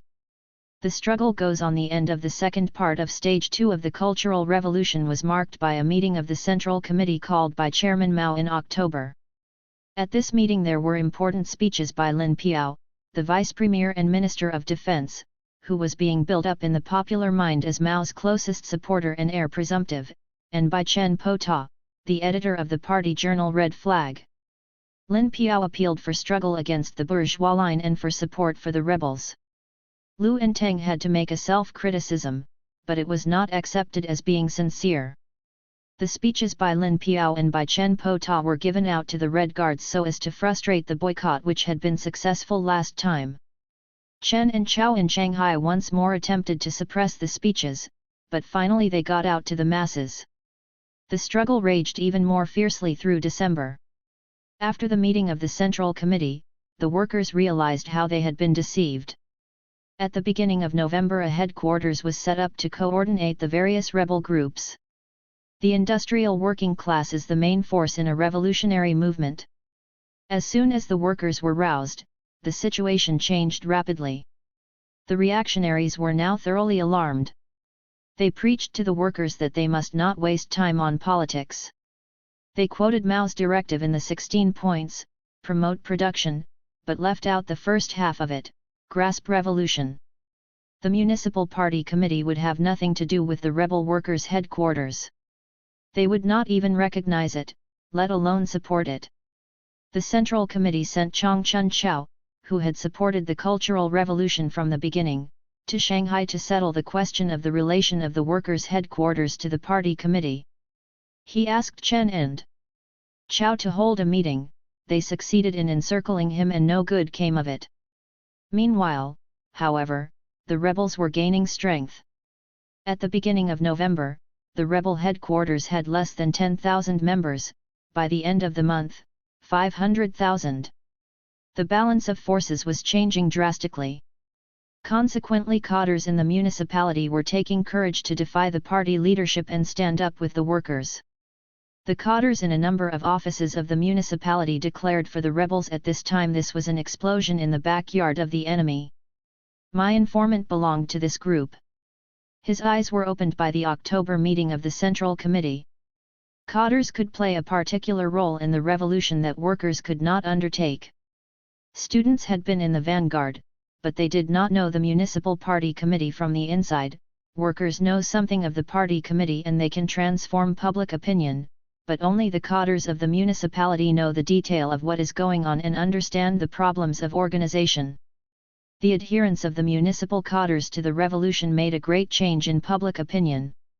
The threefold revolutionary army of students, workers, and cadres was potentially a great force. If they united, the handful of reactionaries opposing them would collapse. This was the end of the second part of Stage 2 of the Cultural Revolution. Desperation of the rightists. The mayor and first secretary would not yet admit defeat. They encouraged the group of workers whom they had bamboozled to form a conservative organization to oppose the rebels under the title of the Red Militia Detachment.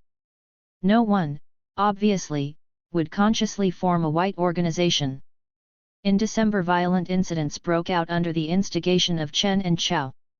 At the same time they resorted to more insidious methods. They stirred up the black wind of economism. Pretending that the rebellion was due merely to workers' grievances, they were extremely sympathetic. They paid bonus wages, discovered arrears that were overdue, offered full rates to apprentices. This created new conflicts between young workers and the old hands. Everyone could have whatever he asked for. Some workers who were put onto a higher scale demanded 10 years back pay. Some individuals pocketed 2,000 or 3,000 yuan, a normal wage is 60 yuan per month.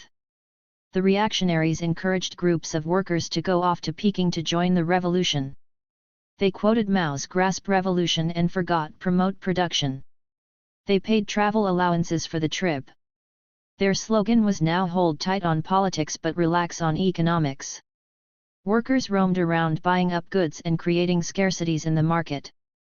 Some factories ceased production altogether. Some picturesque detail was supplied by the famous wharf No. 5, which played a dramatic role in the revolution. A ship from West Germany was berthed. It should have been unloaded from 4 holds, but so many dockers were off on trips that those who remained could only work on 2. They were falling badly behind schedule and the captain was abusing them, saying the Cultural Revolution was nothing but a strike and reviling the name of Mao Zedong. When the dockers reported what was going on, they called back enough men to put on a rush job and completed the work of 4 days in 4 hours ahead of schedule. When the ship was getting off, the dockers shouted, "You cannot abuse the Cultural Revolution."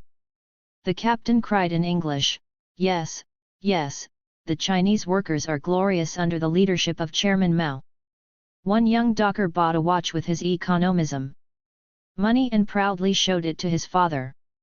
His father, an old docker himself, told him that in the old days during a strike in which he was involved, the leader of 30 men was bought by the capitalist employer, with the result that many workers were imprisoned or sacked. The young man understood that the watch was handcuffing him. He rushed back, returned it to the shop, and threw the money at the feet of the man who had given it to him. To create further confusion, the reactionaries got at some communes where former workers had been sent back to the country during the bad years, and told them that they had been wronged and should come into town again, thus leaving the commune short-handed. Finally they incited the Red Militia detachment to cut off electricity, water, and transport for the city, so as to create chaos, in order to put pressure on the Central Committee, saying, "Look what your precious Cultural Revolution is coming to." From the end of December till early January the situation was serious. The port, with a capacity for handling 80,000 tons a day, was moving no more than 30,000 tons per day at the end of December. Foreign ships were queuing up in the river. Trains were immobilized on the tracks. When the black wind of economism was blowing, some workers captured a train to ride to Peking, rebel groups stopped it, so that the line was blocked for several days. Only 1 or 2 trains a day were coming and going. Supplies in the city were falling. Chang Chun-chao and Yao Wenyuan visited Shanghai once more. In the discussion with them the workers said, "Is it the mayor and the party secretary who work on the docks and the railways? We can work them ourselves." Thus the rebels began to realize the necessity of seizing power. The seizure of power was a natural development of the Cultural Revolution. As long as the reactionaries were in official seats of authority and had the keys of the safe in their hands, the revolution could not be completed. The black wind of economism taught the workers this lesson. This was the end of the second stage of the Cultural Revolution in Shanghai. The seizure of power, the third stage, which began in January 1967, was completed about the end of that year. All institutions and enterprises where reactionaries were still in positions of authority had to be taken over, and revolutionary representative committees had to create temporary organs of power to administer them. In the January storm the conflict was very sharp. Every group and class had to stand and show itself. At least 700 different mass organizations were formed at the level of the municipality. Some belonged to genuine revolutionary groups, some were conservative, some wanted to take advantage of economism. A few were actually counter-revolutionaries. Each had its own motives and its own purposes. The struggle was extremely complicated. The first move in seizing power was to capture the organs influencing public opinion. The chief daily newspapers of Shanghai were taken over by the rebels on 4 and January 5. They could begin to make their own propaganda, in the same way as the reactionaries had begun their campaign in 1962 by working on public opinion. Next they got control of the railways, the water and electricity supply, and the banks. They frustrated the scheme to disorganize the city and got services running. The old municipal party committee and municipal government existed in form but were reduced to impotence. A great rally was called to dismiss the mayor. He was informed that he was no longer recognized as mayor. The business of municipal government was taken over by the operational headquarters of the rebellion. An operational headquarters was set up to combat economism and get the workers back to work. Meanwhile, the public was called in to help with the work at the docks and on the railways. Students and workers groups sometimes worked 24 hours a day, one man for 3 days on end. Leading rebel organizations posted up an urgent notice to the people of Shanghai. The appeal was to resist economism and rally to the rebel headquarters. Chairman Mao gave it his warm approval. He said it was the second Marxist-Leninist big character poster, because it raised the question of seizing power at the level of the whole city. After converting public opinion and getting control over the economy of the city, the next step was to grasp power over the administration and over the party. Chang and Yao argued that the various revolutionary groups must form a great alliance before assuming power. If some groups were excluded, disputes would break out and the new regime would be unstable. Actually, power was taken and lost 4 times over. The first 4 times only a few organizations participated, on one occasion only 2. Chang and Yao tried to persuade the rebel groups that a narrowly based seizure of power was useless, as the organs left out will then be hostile to the new regime. In Nanking, for example, this mistake was made. A few rebel groups joined together to form a temporary organ of power at the end of January. They were called the Goods, because they maintained it was good to take power. They were opposed by the no-goods who held the contrary opinion. By November 1967 the situation in Nanking was satisfactory, but only after more than 6 months of internecine struggle between 2 sets of rebel groups. The moral was that a great alliance amongst the rebel groups must precede the seizure of power. In Shanghai, after 4 attempts, the lesson was learned and sufficient unity established to make the seizure of power irreversible. At the 5th attempt, on February, 38 revolutionary organizations joined together. Chang and Yao themselves took part. The situation improved rapidly as a result of the Great Alliance in the 5th seizure of power. Chang and Yao were now working with the representatives of the rebel groups, which strengthened their committee and gave it prestige. To have cadres who have proved themselves good revolutionaries in alliance with the rebel groups is essential. The Revolutionary Committee was formed, not without further struggles. The committee had to eliminate on the one side followers of the capitalist road, the main target, and on the other, bad elements disguised as rebels. Some ex-landlords and rightists had insinuated themselves into the organization. It only needs 20 cents to buy a red armband in order to carry out sabotage and create disorder. Some of the revolutionaries also, though good at heart, had fallen into error. The University Red Guards Revolutionary Committee, in particular, developed a mood of anarchism and down with everythingism. They were suspicious even of Chang and Yao, crying, "Down with them." This made it impossible to get the committee set up. Revolutionary groups were organized to combat this irresponsibility. The Cultural Revolutionary Group of the Central Committee sent a telegram in support of them, which convinced the students of their mistake. The committee was then established. Formerly, the City Party Committee was a separate organization from the People's Council which comprised the administration of the municipality. Now party and administration are integrated in the Revolutionary Committee. The committee is an alliance of 3 elements. First, leading cadres. In the beginning only Chang and Yao were found worthy, but later some former members of the Shanghai Party Secretariat and some cadres were liberated and put into the committee. My informant was one of these. Secondly, members of PLA units stationed in the area. No individual soldier is kept for long spells on civilian duties. And thirdly, representatives of the rebel groups which grew up spontaneously during the struggle. In principle, half of the members of the committee should be cadres from the old municipal party committee, 1/4 PLA and 1/4 leaders of the mass organizations. Former highly placed cadres are taking the lead in the new setup because of their knowledge and experience. Some of them had made mistakes and followed a reactionary line. Through criticism from the workers, they recognize their mistakes and are forgiven by the rebels. In judging the worth of a cadre, it is wrong to look only at his behavior during the struggle. His whole history must be taken into account. Most are judged as good.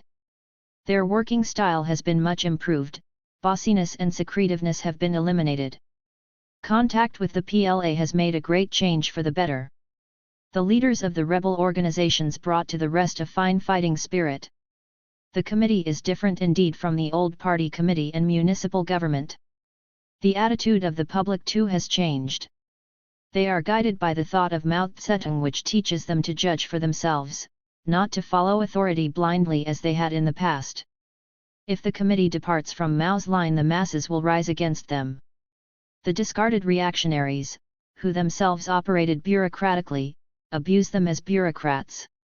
But on the contrary, they keep in touch with the masses and are their servants. The first phase of the seizure of power and the setting up of the temporary organ of government lasted roughly from January till April. In April a new phase began, the criticism of China's Khrushchev, Liu Xiao-Chi. Criticism and repudiation. From April to September 1967 the Cultural Revolution passed through a phase of criticism of Liu Xiao-Chi and repudiation of his policies. For the Chinese public, Liu has ceased to be an individual human being, he is a symbol of the capitalist road.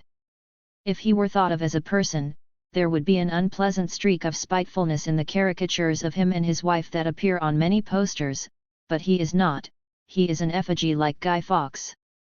At the time November 1967 the actual man presumably was under some kind of house arrest. He had not been formally deprived of the office of president, nor had he been officially named, but the tiresome convention of referring to him only as the top party person in authority taking the capitalist road, or as the Chinese Khrushchev, was breaking down in private conversation. The criticism of Liu was really a continuation of the seizure of power. We must not only seize power organizationally, that is simple. The real problem is to seize power politically and theoretically. It was easy to dismiss the mayor and the party secretary. It is more complicated to take power politically and ideologically so as finally to discredit them. It would be simple to dismiss Liu Xiao-Chi from office, the important thing is to overthrow the ideas that he stands for. Otherwise his like will come back someday. In April started a period of systematic analysis and criticism of various aspects of what Liu stands for. First of all, slavishness and blind obedience have had a great influence in the party in China and all over the world.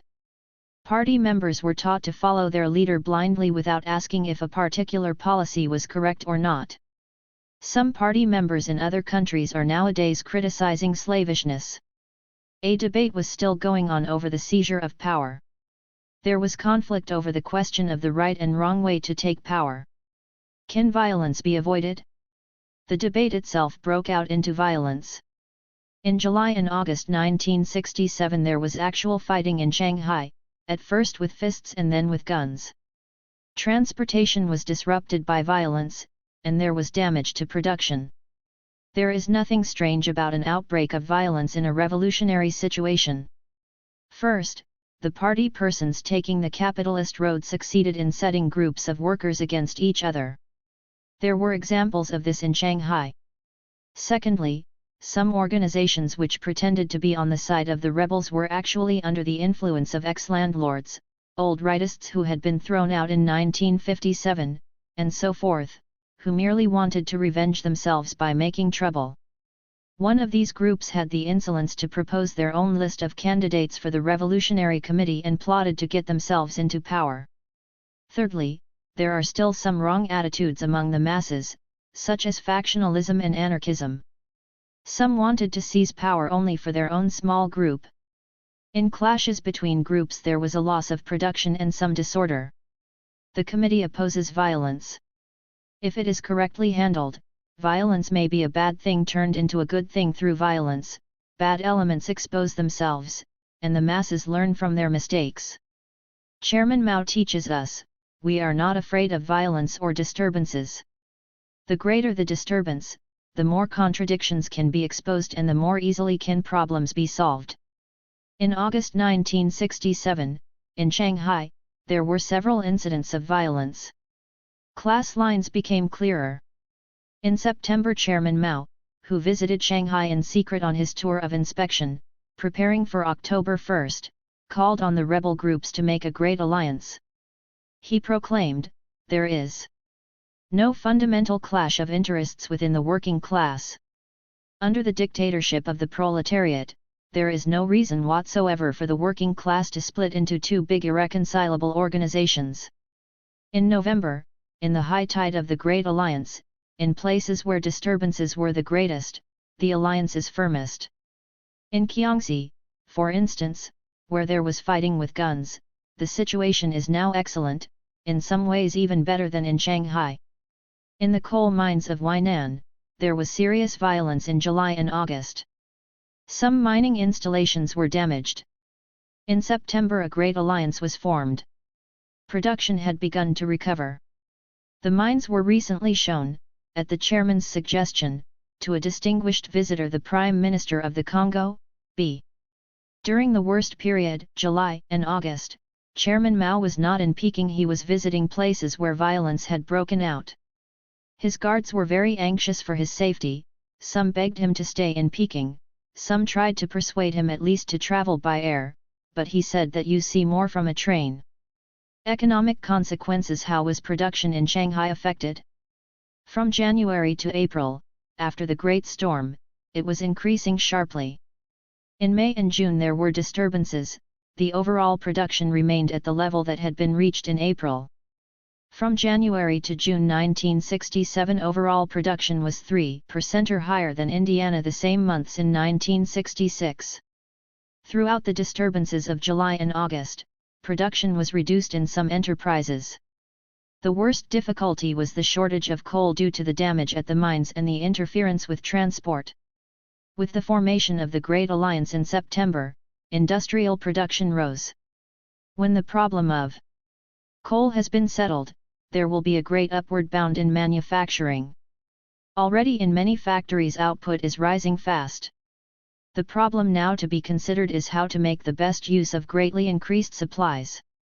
Output for January to October 1967 is about the same as for 1966. It is possible that for the whole year we shall have caught up, so that the total for 1967 will be no less than for 1966 and perhaps greater. Agriculture was not adversely affected. The summer crop for 1967 was about 10% or higher than Indiana 1966.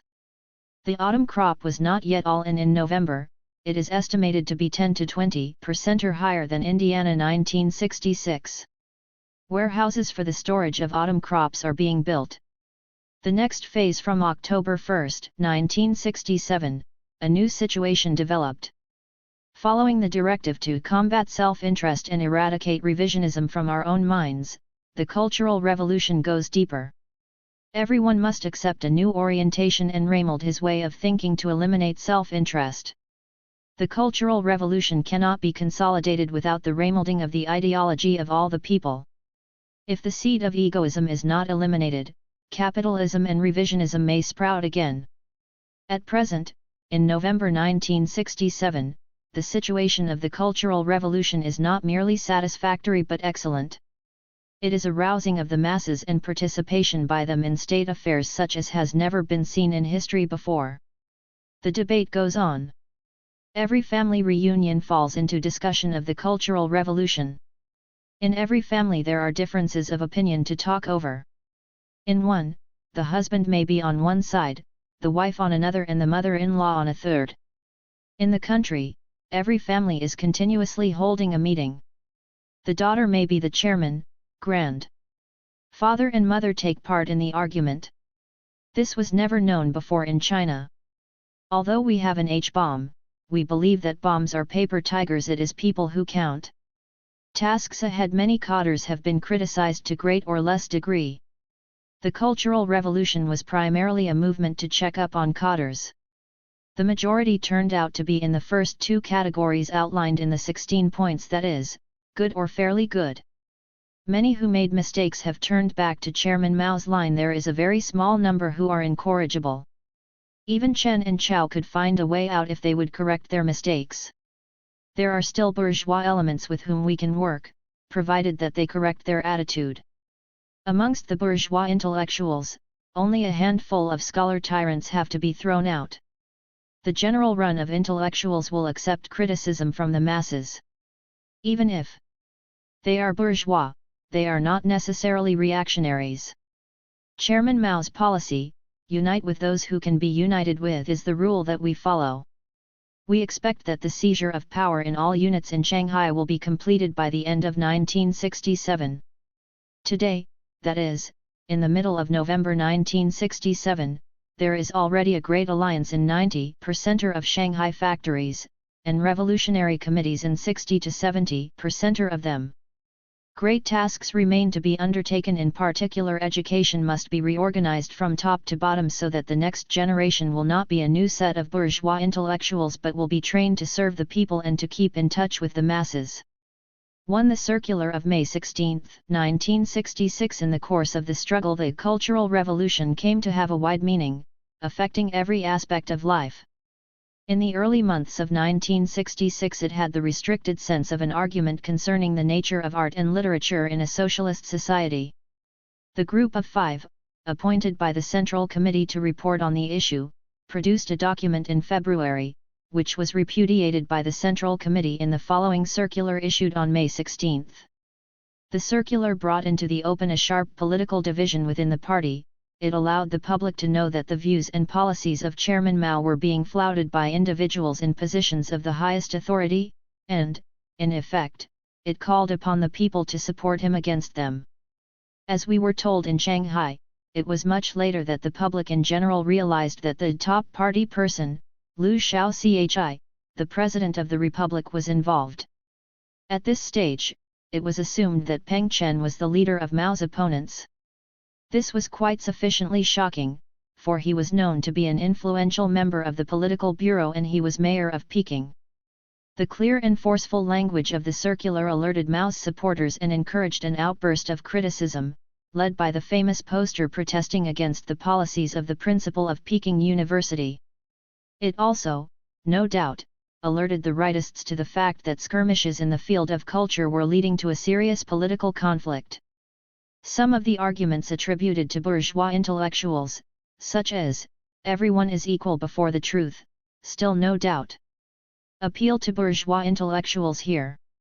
Unfortunately, like the old opera, they became discredited by the use to which they were put.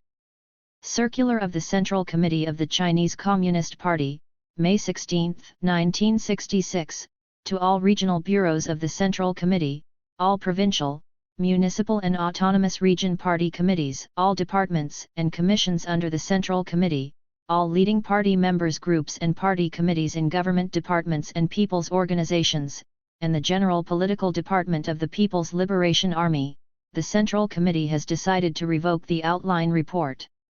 On the current academic discussion made by the Group of Five in charge of the Cultural Revolution, which was approved for distribution on February 12, 1966, to dissolve the Group of Five in charge of the Cultural Revolution and its offices, and to set up a new Cultural Revolution group directly under the Standing Committee of the Political Bureau. The so-called outline report by the Group of Five is fundamentally wrong. It runs counter to the line of the Socialist Cultural Revolution set forth by the Central Committee and Comrade Mao Tse-tung and to the guiding principles formulated at the 10th plenary session of the 8th Central Committee of the party in 1962 on the question of classes and class struggle in socialist society. While feigning compliance, the report actually opposes and stubbornly resists the great cultural revolution personally initiated and led by Comrade Mao Tse-tung, as well as the instructions regarding the criticism of Wuhan which he gave at the Working Conference of the Central Committee in September and October of 1965, that is, at the session of the Standing Committee of the Political Bureau of the Central Committee, which was also attended by the leading comrades of all the regional bureaus of the Central Committee. The so-called outline report by the Group of Five is actually the report of Peng Chen alone. He concocted it according to his own ideas behind the backs of Comrade Kong Sheng, a member of the Group of Five, and other comrades. In handling a document of this kind regarding important questions which affect the overall situation in the socialist revolution, Peng Chen held no discussion or exchange of views at all within the Group of Five. He did not ask any local party committee for its opinion, nor did he make it clear that the outline report would be sent to the Central Committee for examination as an official document, and still less did he get the approval of Comrade Mao Tse-tung, chairman of the Central Committee. Employing the most dishonest methods, he acted arbitrarily, abused his powers and, usurping the name of the Central Committee, hurriedly issued the outline report to the whole party. The main errors of the outline report are as follows: 1. Proceeding from a bourgeois stand and the bourgeois world outlook, the report completely transposes the enemy and ourselves, putting the one into the position of the other, in its appraisal of the situation and the character of the present academic criticism. Our country is now in an upsurge of the great proletarian cultural revolution, which is pounding at all the decadent ideological and cultural positions still held by the bourgeoisie and the remnants of feudalism. Instead of encouraging the entire party boldly to arouse the broad masses of workers, peasants, and soldiers and the fighters for proletarian culture so that they can continue to charge ahead, the report does its best to turn the movement to the right. Using muddled, self-contradictory and hypocritical language, it obscures the sharp class struggle that is taking place on the cultural and ideological front. In particular, it obscures the aim of this great struggle, which is to criticize and repudiate Wu Han and the considerable number of other anti-party and anti-socialist representatives of the bourgeoisie. There are a number of them in the Central Committee and in party, government, and other departments at the central as well as at the provincial, municipal and autonomous region levels. By avoiding any mention of the fact repeatedly pointed out by Chairman Mao, namely, that the heart of Wu Han's drama Hi-Fi dismissed from office is the question of dismissal from office, the report covers up the serious political nature of the struggle. 2. The report violates the basic Marxist thesis that all class struggles are political struggles. When the press began to touch on the political issues involved in Wu Han's Hi-Fi dismissed from office, the authors of the report went so far as to say, the discussion in the press should not be confined to political questions, but should go fully into the various academic and theoretical questions involved. Regarding the criticism of Wu Han, they declared on various occasions that it was impermissible to deal with the heart of the matter, namely, the dismissal of the right opportunists at the Lushan meeting in 1959 and the opposition of Wu Han and others to the party and socialism. Comrade Mao Zedong has often told us that the ideological struggle against the bourgeoisie is a protracted class struggle which cannot be resolved by drawing hasty political conclusions. However, Peng Chen deliberately spread rumors, telling many people that Chairman Mao believed political conclusions on the criticism of Wu Han could be drawn after 2 months. Peng Chen also said that the political issues could be discussed 2 months later. His purpose was to channel the political struggle in the cultural sphere into so-called pure academic discussion, as frequently advocated by the bourgeoisie. Clearly, this means giving prominence to bourgeois politics, while opposing giving prominence to proletarian politics. 3. The report lays special emphasis on what it calls opening wide. But, playing a sly trick, it grossly distorts the policy of opening wide expounded by Comrade Mao Zedong at the party's National Conference on Propaganda Work in March 1957 and negates the class content of opening wide. It was in dealing with this question that Comrade Mao Zedong pointed out, we still have to wage a protracted struggle against bourgeois and petty bourgeois ideology. It is wrong not to understand this and to give up ideological struggle. All erroneous ideas, all poisonous weeds, and all ghosts and monsters, must be subjected to criticism, in no circumstance should they be allowed to spread unchecked. Comrade Mao Zedong also said, to open wide means to let all people express their opinions freely, so that they dare to speak, dare to criticize and dare to debate. This report, however, poses opening wide against the proletariat's exposure of the bourgeoisie's reactionary stand. What it means by opening wide is bourgeois liberalization, which would allow only the bourgeoisie to open wide, but would not allow the proletariat to open wide and hit back at the bourgeoisie. In other words, it is a shield for such reactionary representatives of the bourgeoisie as Wu Han. The opening wide of this report is opposed to Mao Zedong's thought and caters to the needs of the bourgeoisie. 4. Just when we began the counter-offensive against the wild attacks of the bourgeoisie, the authors of the report raised the slogan, "Everyone is equal before the truth." This is a bourgeois slogan. Completely negating the class nature of truth, they use this slogan to protect the bourgeoisie and oppose the proletariat, oppose Marxism-Leninism, and oppose Mao Zedong's thought.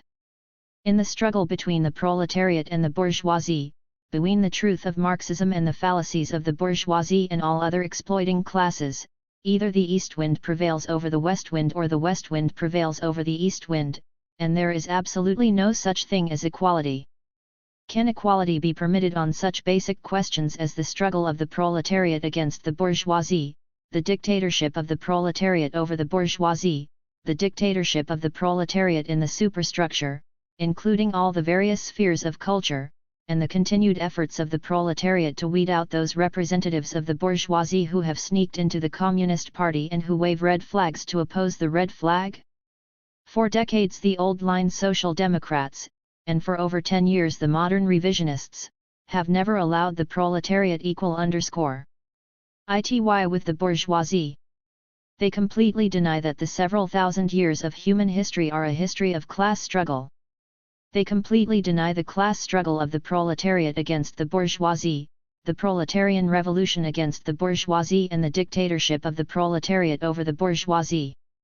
On the contrary, they are faithful lackeys of the bourgeoisie and the imperialists. Together with the bourgeoisie and the imperialists, they cling to the bourgeois ideology of oppression and exploitation of the proletariat and to the capitalist system, and they oppose Marxist-Leninist ideology and the socialist system. They are a bunch of counter-revolutionaries opposing the Communist Party and the people. Their struggle against us is one of life and death, and there is no question of equality. Therefore our struggle against them, too, can be nothing but a life and death struggle, and our relationship with them can in no way be one of equality. On the contrary, it is a relationship in which one class oppresses another, that is, the dictatorship of the proletariat over the bourgeoisie. There can be no other type of relationship, such as a so-called relationship of equality or of peaceful coexistence between exploiting and exploited classes, or of kindness or magnanimity. 5.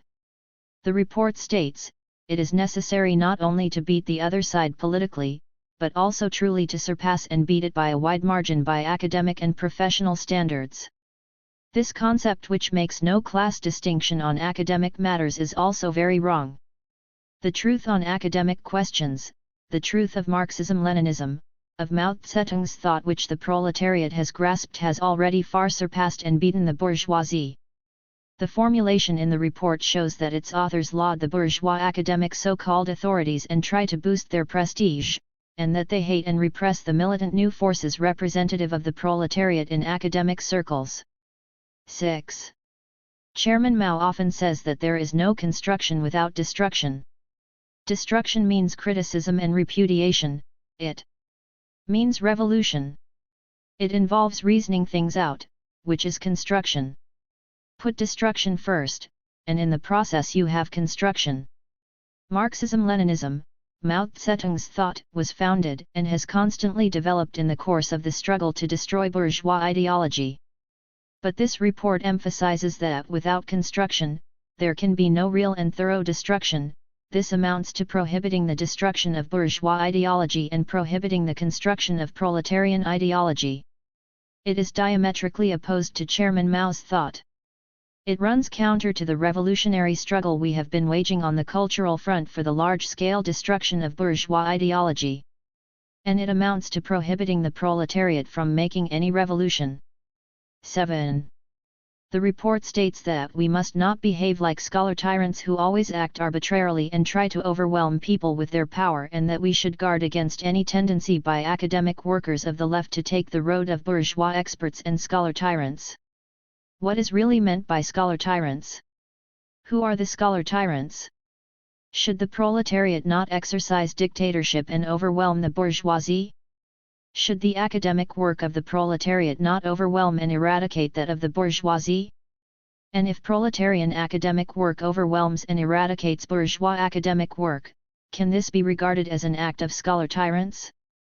The report directs its spearhead against the proletarian left. Obviously, its aim is to label the Marxist-Leninist scholar tyrants and thus to support the real, bourgeois scholar tyrants and prop up their tottering monopoly position in academic circles. As a matter of fact, those party people in authority taking the capitalist road who support the bourgeois scholar tyrants and those bourgeois representatives who have sneaked into the party and protect the bourgeois scholar tyrants are big party tyrants who have usurped the name of the party. They do not read books, do not read the daily press, have no contact with the masses, have no learning at all, and rely solely on acting arbitrarily and trying to overwhelm people with their power. For their own ulterior purposes, the authors of the report demand a rectification campaign against the staunch left in a deliberate effort to create confusion, blur class alignments and divert people from the target of struggle. Their main purpose in dishing up the report in such a hurry was to attack the proletarian left. They have gone out of their way to build up dossiers about the left, tried to find all sorts of pretexts for attacking it, and intended to launch further attacks on it by means of a rectification campaign, in the vain hope of disintegrating its ranks. They openly resist the policy explicitly put forward by Chairman Mao of protecting and supporting the left and giving serious attention to building it up and expanding its ranks. On the other hand, they have conferred the title of staunch left on those bourgeois representatives, revisionists, and renegades who have sneaked into the party and are shielding them. In these ways, they are trying to inflate the arrogance of the bourgeois rightists and to dampen the spirits of the proletarian left. They are filled with hatred for the proletariat and love for the bourgeoisie. Such is the bourgeois conception of brotherhood held by the authors of the report. 9. At a time when the new and fierce struggle of the proletariat against the representatives of the bourgeoisie on the ideological front has only just begun in many spheres and places it has not even started, or if it has started, most party committees concerned have a very poor understanding of the task of leadership in this great struggle, and their leadership is far from conscientious and effective. The report stresses again and again that the struggle must be conducted under direction, with prudence, with caution, and with the approval of the leading bodies concerned. All this serves to place restrictions on the proletarian left, to impose taboos and commandments in order to tie its hands, and to place all sorts of obstacles in the way of the proletarian cultural revolution. In a word, the authors of the report are rushing to apply the brakes and launch a vindictive counterattack. As for the articles written by the proletarian left in refuting the reactionary bourgeois authorities, they nurse bitter hatred against those already published and are suppressing those not yet published. On the other hand, they give free rein to all the ghosts and monsters who for many years have abounded in our press, radio, magazines, books, textbooks, platforms, works of literature, cinema, drama, ballads, and stories, the fine arts, music, the dance, etc., and in doing so they never advocate proletarian leadership or stress any need for approval. The contrast here shows where the authors of the report really stand. 10. The present struggle centers around the issue of implementation of or resistance to Comrade Mao Zedong's line on the Cultural Revolution. Yet the report states, through this struggle, and under the guidance of Mao Zedong's thought, we shall open up the way for the solution of this problem, that is, the thorough liquidation of bourgeois ideas in the realm of academic work. Comrade Mao Zedong opened up the way for the proletariat on the cultural and ideological front long ago, in his On New Democracy, talks at the Yan'an Forum on Literature and Art, letter to the Yan'an Peking Opera Theatre after seeing driven to foin the Liangshan mountain rebels, on the correct handling of contradictions among the people, and speech at the Chinese Communist Party's National Conference on Propaganda Work. Yet the report maintains that Mao Zedong's thought has not yet opened up the way for us and that it has to be opened up anew. Using the banner of Under the Guidance of Mao Zedong's Thought as a cover, the report actually attempts to open up a way opposed to Mao Zedong's thought, that is, the way of modern revisionism, the way to the restoration of capitalism. In short, the report opposes carrying the socialist revolution through to the end, opposes the line on the cultural revolution pursued by the Central Committee of the party headed by Comrade Mao Zedong, attacks the proletarian left and shields the bourgeois right, thereby preparing public opinion for the restoration of capitalism. It is a reflection of bourgeois ideology in the party, it is out-and-out revisionism. Far from being a minor issue, the struggle against this revisionist line is an issue of prime importance, having a vital bearing on the destiny and future of our party and state, on the future complexion of our party and state, and on the world revolution. Party committees at all levels must immediately stop carrying out the outline report on the current academic discussion made by the Group of Five in charge of the Cultural Revolution.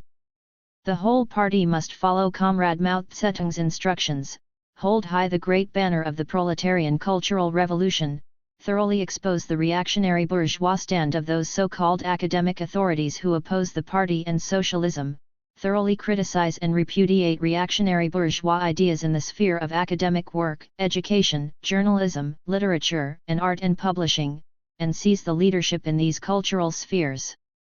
To achieve this, it is at the same time necessary to criticize and repudiate those representatives of the bourgeoisie who have sneaked into the party, the government, the army, and all spheres of culture, and to clear them out or transfer some of them to other positions. Above all, we must not entrust these people with the work of leading the cultural revolution. In fact, many of them have done and are still doing such work, and this is extremely dangerous. Those representatives of the bourgeoisie who have sneaked into the party, the government, the army, and various spheres of culture are a bunch of counter-revolutionary revisionists. Once conditions are ripe, they will seize political power and turn the dictatorship of the proletariat into a dictatorship of the bourgeoisie. Some of them we have already seen through, others we have not. Some are still trusted by us and are being trained as our successors, persons like Khrushchev, for example, who are still nestling beside us. Party committees at all levels must pay full attention to this matter. This circular, together with the erroneous document issued by the Central Committee on February 12, 1966, is to be sent down to the level of county party committees in the cultural organizations and party committees at regimental level in the army. These committees are asked to discuss which of the two documents is wrong and which is correct, their understanding of these documents, and their achievements and mistakes. 2. Bombard the headquarters. Chairman Mao returned to Peking at the end of July, 1966. A meeting of the Central Committee was summoned, which sat for 10 days. Evidently there was a ferocious struggle between Mao and his supporters on the one side, who were at first in a minority, and the group led by Liu Shaochi on the other. At this time the rebel students were hard-pressed by the counter-attacks of the rightists, though small groups were keeping up the fight with posters and meetings. In the midst of the argument, Mao made the dramatic gesture of putting out a poster of his own. Bombard the headquarters. My big character poster, August 5, 1966, Mao Zedong, China's first Marxist-Leninist big character poster and commentator's article on it in Renmin Ribao, People's Daily, are indeed superbly written. Comrades, please read them again. But in the last 50 days or so some leading comrades from the central down to the local levels have acted in a diametrically opposite way. Adopting the reactionary stand of the bourgeoisie, they have enforced a bourgeois dictatorship and struck down the surging movement of the great cultural revolution of the proletariat. They have stood facts on their head and juggled black and white, encircled and suppressed revolutionaries, stifled opinions differing from their own, imposed a white terror, and felt very pleased with themselves. They have puffed up the arrogance of the bourgeoisie and deflated the morale of the proletariat. How poisonous! Viewed in connection with the right deviation in 1962 and the wrong tendency of 1964, which was left in form but right in essence, shouldn't this make one wide awake? The first Marxist-Leninist big character poster to which Mao refers was the protest, now famous, against the president of Peking University, put up on May 25, 1966, by Nye Yuanzi and other members of the Department of Philosophy. It was published in the press on June 2. The commentator's article in the People's Datlight backs up the writers of the poster, heaps abuse on their enemies, and ends with, the revolutionary struggle of the great mass of teachers and students at Peking University opposing the representatives of the bourgeoisie are certain to emerge victorious. A new, flourishing and genuinely socialist Peking University is certain to emerge very soon in the people's capital. The first round had been won by the rebels. In June 1966, the Peking Party Committee had been reorganized and the president of Peking University dismissed, but the rightists had recovered from this setback and seemed to be gaining ground.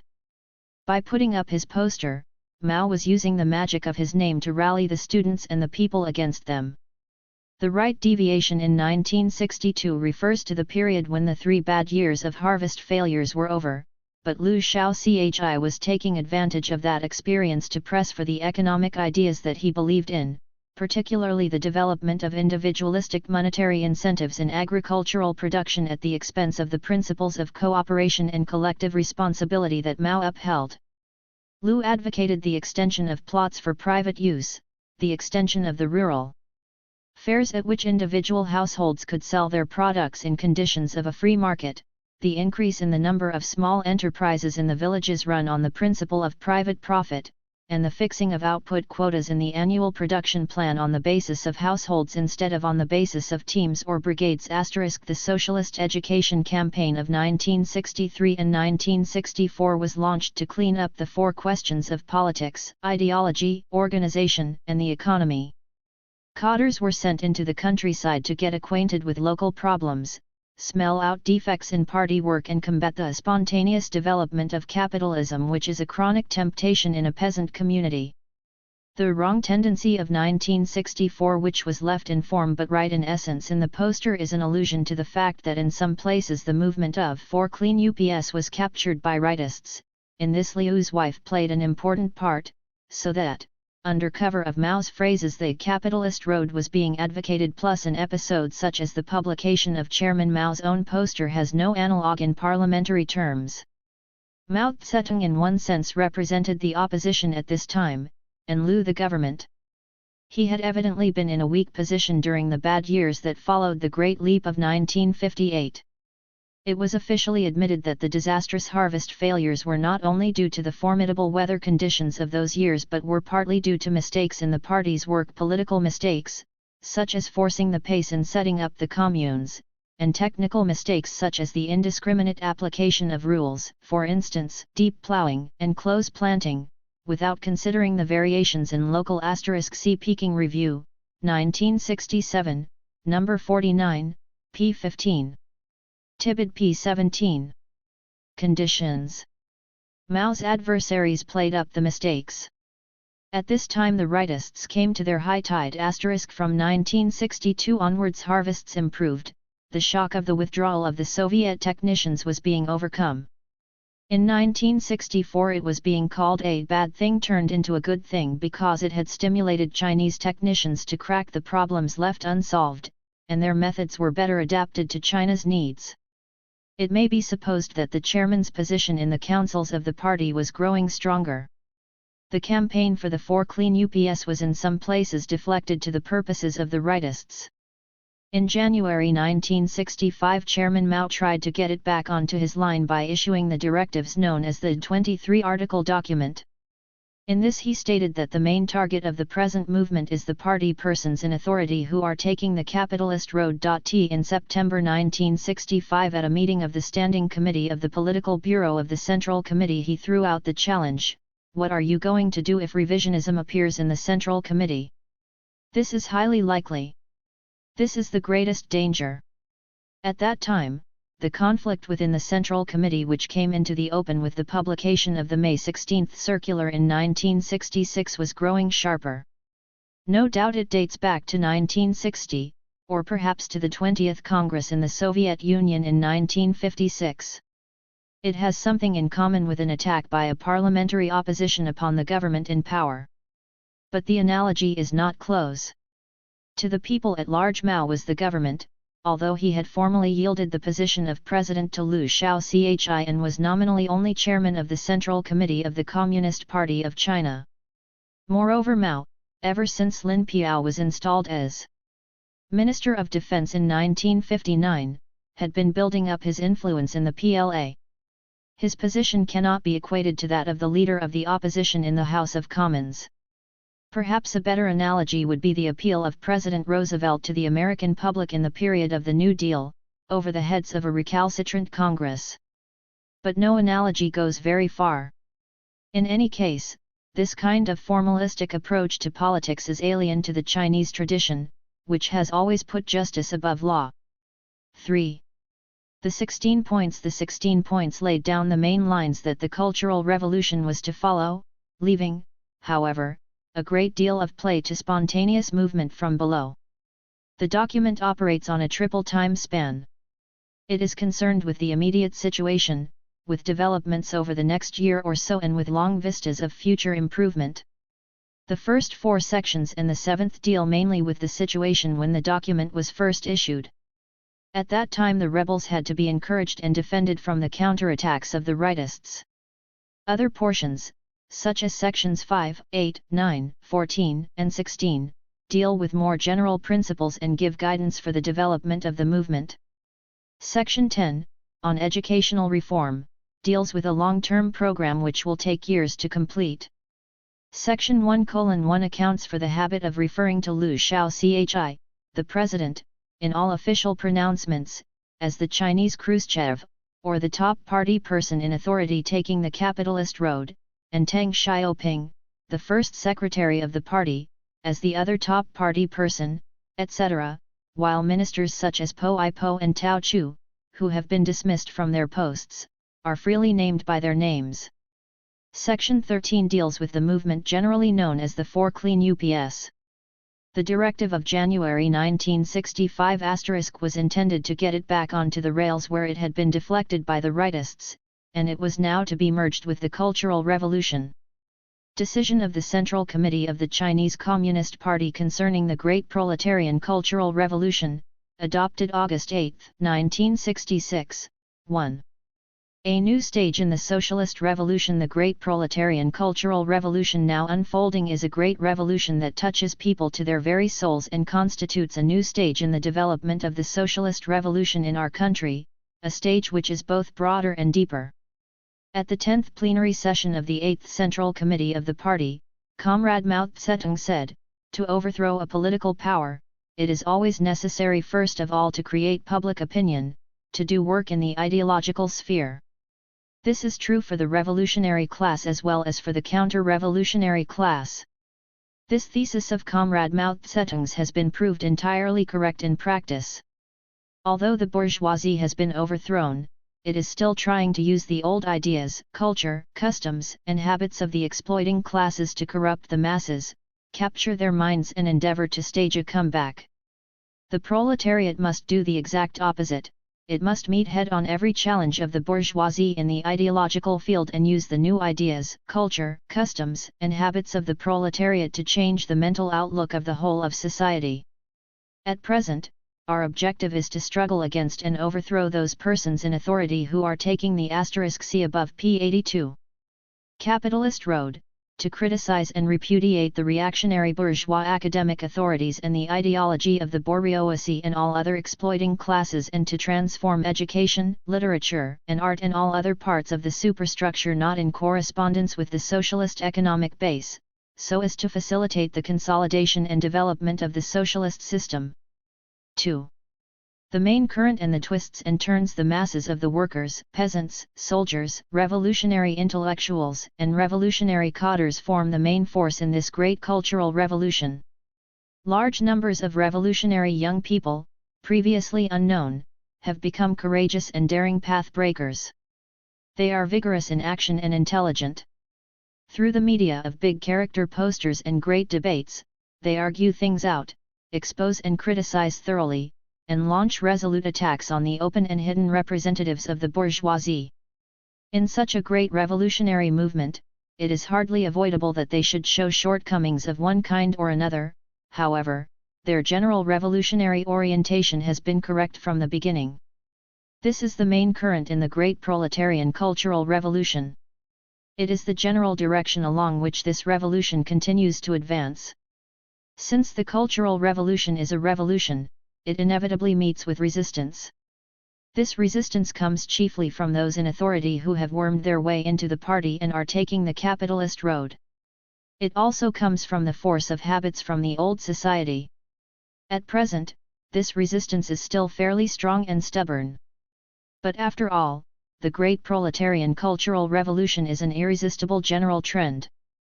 There is abundant evidence that such resistance will be quickly broken down once the masses become fully aroused. Because the resistance is fairly strong, there will be reversals and even repeated reversals in this struggle. There is no harm in this. It tempers the proletariat and other working people, and especially the younger generation, teaches them lessons and gives them experience, and helps them to understand that the revolutionary road zigzags and does not run smoothly. Put daring above everything else and boldly arouse the masses. The outcome of this great cultural revolution will be determined by whether or not the party leadership dares boldly to arouse the masses. Currently, there are 4 different situations with regard to the leadership being given to the movement of cultural revolution by party organizations at various levels. There is the situation in which the persons in charge of party organizations stand in the van of the movement and dare to arouse the masses boldly. They put daring above everything else. They are dauntless communist fighters and good pupils of Chairman Mao. They advocate the big character posters and great debates. They encourage the masses to expose every kind of ghost and monster and also to criticize the shortcomings and errors in the work of the persons in charge. This correct kind of leadership is the result of putting proletarian politics in the forefront and Mao Tse-tung's thought in the lead. 2. In many units, the persons in charge have a very poor understanding of the task of leadership in this great struggle. Their leadership is far from being conscientious and effective, and they accordingly find themselves incompetent and in a weak position. They put fear above everything else, stick to outmoded ways and regulations, and are unwilling to break away from conventional practices and move ahead. They have been taken unawares by the new order of things, the revolutionary order of the masses, with the result that their leadership lags behind the situation, lags behind the masses. 3. In some units, the persons in charge, who made mistakes of one kind or another in the past, are even more prone to put fear above everything else, being afraid that the masses will catch them out. Actually, if they make serious self-criticism and accept the criticism of the masses, the party and the masses will make allowances for their mistakes. But if the persons in charge don't, they will continue to make mistakes and become obstacles to the mass movement. Some units are controlled by those who have wormed their way into the party and are taking the capitalist road. Such persons in authority are extremely afraid of being exposed by the masses and therefore seek every possible pretext to suppress the mass movement. They resort to such tactics as shifting the targets for attack and turning black into white in an attempt to lead the movement astray. When they find themselves very isolated and no longer able to carry on as before, they resort still more to intrigues, stabbing people in the back, spreading rumors, and blurring the distinction between revolution and counter-revolution as much as they can, all for the purpose of attacking the revolutionaries.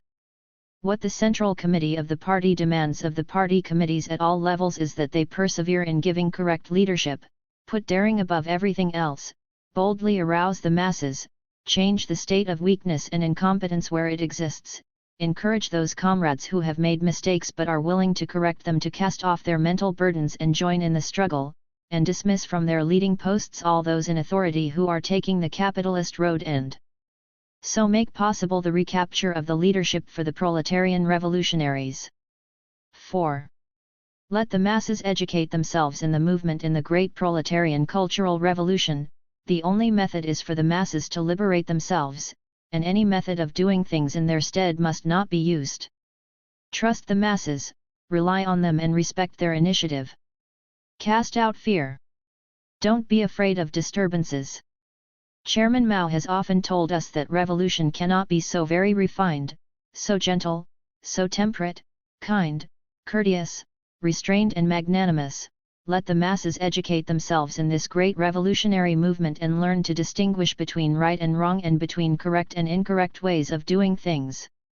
Make the fullest use of big character posters and great debates to argue matters out, so that the masses can clarify the correct views, criticize the wrong views and expose all the ghosts and monsters. In this way the masses will be able to raise their political consciousness in the course of the struggle, enhance their abilities and talents, distinguish right from wrong and draw a clear line between ourselves and the enemy. 5. Firmly apply the class line of the party. Who are our enemies? Who are our friends? This is a question of the first importance for the revolution, and it is likewise a question of the first importance for the great cultural revolution. Party leadership should be good at discovering the left and developing and strengthening the ranks of the left. It should firmly rely on the revolutionary left. During the movement, that is the only way to isolate the most reactionary rightists thoroughly, win over the middle and unite with the great majority, so that by the end of the movement we shall achieve the unity of more than 95% of the cadres and more than 95% of the masses, concentrate all forces to strike at the handful of ultra-reactionary bourgeois rightists and counter-revolutionary revisionists, and expose and criticize to the full their crimes against the party, against socialism and against Mao Zedong's thought, so as to isolate them to the maximum. The main target of the present movement is those within the party who are in authority and are taking the capitalist road. The strictest care should be taken to distinguish between the anti-party, anti-socialist rightists, and those who support the party and socialism but have said or done something wrong or have written some bad articles or other works. The strictest care should be taken to distinguish between the reactionary bourgeois scholar despots and authorities on the one hand and people who have the ordinary bourgeois academic ideas on the other. 6. Correctly handle contradictions among the people. A strict distinction must be made between the two different types of contradictions, those among the people and those between ourselves and the enemy. Contradictions among the people must not be made into contradictions between ourselves and the enemy, nor must contradictions between ourselves and the enemy be regarded as contradictions among the people. It is normal for the masses to hold different views. Contention between different views is unavoidable, necessary, and beneficial. In the course of normal and full debate, the masses will affirm what is right, correct what is wrong, and gradually reach unanimity. The method to be used in debates is to present the facts, reason things out, and persuade through reasoning. Any method of forcing a minority holding different views to submit is impermissible. The minority should be protected, because sometimes the truth is with the minority. Even if the minority is wrong, they should still be allowed to argue their case and reserve their views. When there is a debate, it should be conducted by reasoning, not by coercion or force. In the course of debate, every revolutionary should be good at thinking things out for himself and should develop the communist spirit of daring to think, daring to speak, and daring to act. On the premise that they have the same general orientation, revolutionary comrades should, for the sake of strengthening unity, avoid endless debate over side issues. 7. Be on guard against those who brand the revolutionary masses as counter-revolutionaries. In certain schools, units, and work teams of the Cultural Revolution, some of the persons in charge have organized counterattacks against the masses who put up big character posters criticizing them. These people have even advanced such slogans as, "Opposition to the leaders of a unit or a work team means opposition to the Central Committee of the party, means opposition to the party, and socialism means counter-revolution." In this way it is inevitable that their blows will fall on some really revolutionary activists. This is an error in matters of orientation, an error of line, and is absolutely impermissible. A number of persons who suffer from serious ideological errors, and particularly some of the anti-party and anti-socialist rightists, are taking advantage of certain shortcomings and mistakes in the mass movement to spread rumors and gossip, and engage in agitation, deliberately branding some of the masses as counter-revolutionaries. It is necessary to beware of such pickpockets and expose their tricks in good time. In the course of the movement, with the exception of cases of active counter-revolutionaries where there is clear evidence of crimes such as murder, arson, poisoning, sabotage, or theft of state secrets, which should be handled in accordance with the law, no measures should be taken against students at universities, colleges, middle schools, and primary schools because of problems that arise in the movement. To prevent the struggle from being diverted from its main target, it is not allowed, under whatever pretext, to incite the masses or the students to struggle against each other. Even proven rightists should be dealt with on the merits of each case at a later stage of the movement. 8. The question of cadres. The cadres fall roughly into the following four categories: I. Good. 2. Comparatively good. 3. Those who have made serious mistakes but have not become anti-party, anti-socialist rightists. 4. The small number of anti-party, anti-socialist rightists. In ordinary situations, the first two categories, good and comparatively good, are the great majority. The anti-party, anti-socialist rightists must be fully exposed, refuted, overthrown, and completely discredited and their influence eliminated. At the same time, they should be given a chance to turn over a new leaf. 9. Cultural revolutionary groups, committees, and congresses. Many new things have begun to emerge in the great proletarian cultural revolution. The cultural revolutionary groups, committees and other organizational forms created by the masses in many schools and units are something new and of great historic importance. These cultural revolutionary groups, committees, and congresses are excellent new forms of organization whereby the masses educate themselves under the leadership of the Communist Party. They are an excellent bridge to keep our party in close contact with the masses. They are organs of power of the proletarian cultural revolution.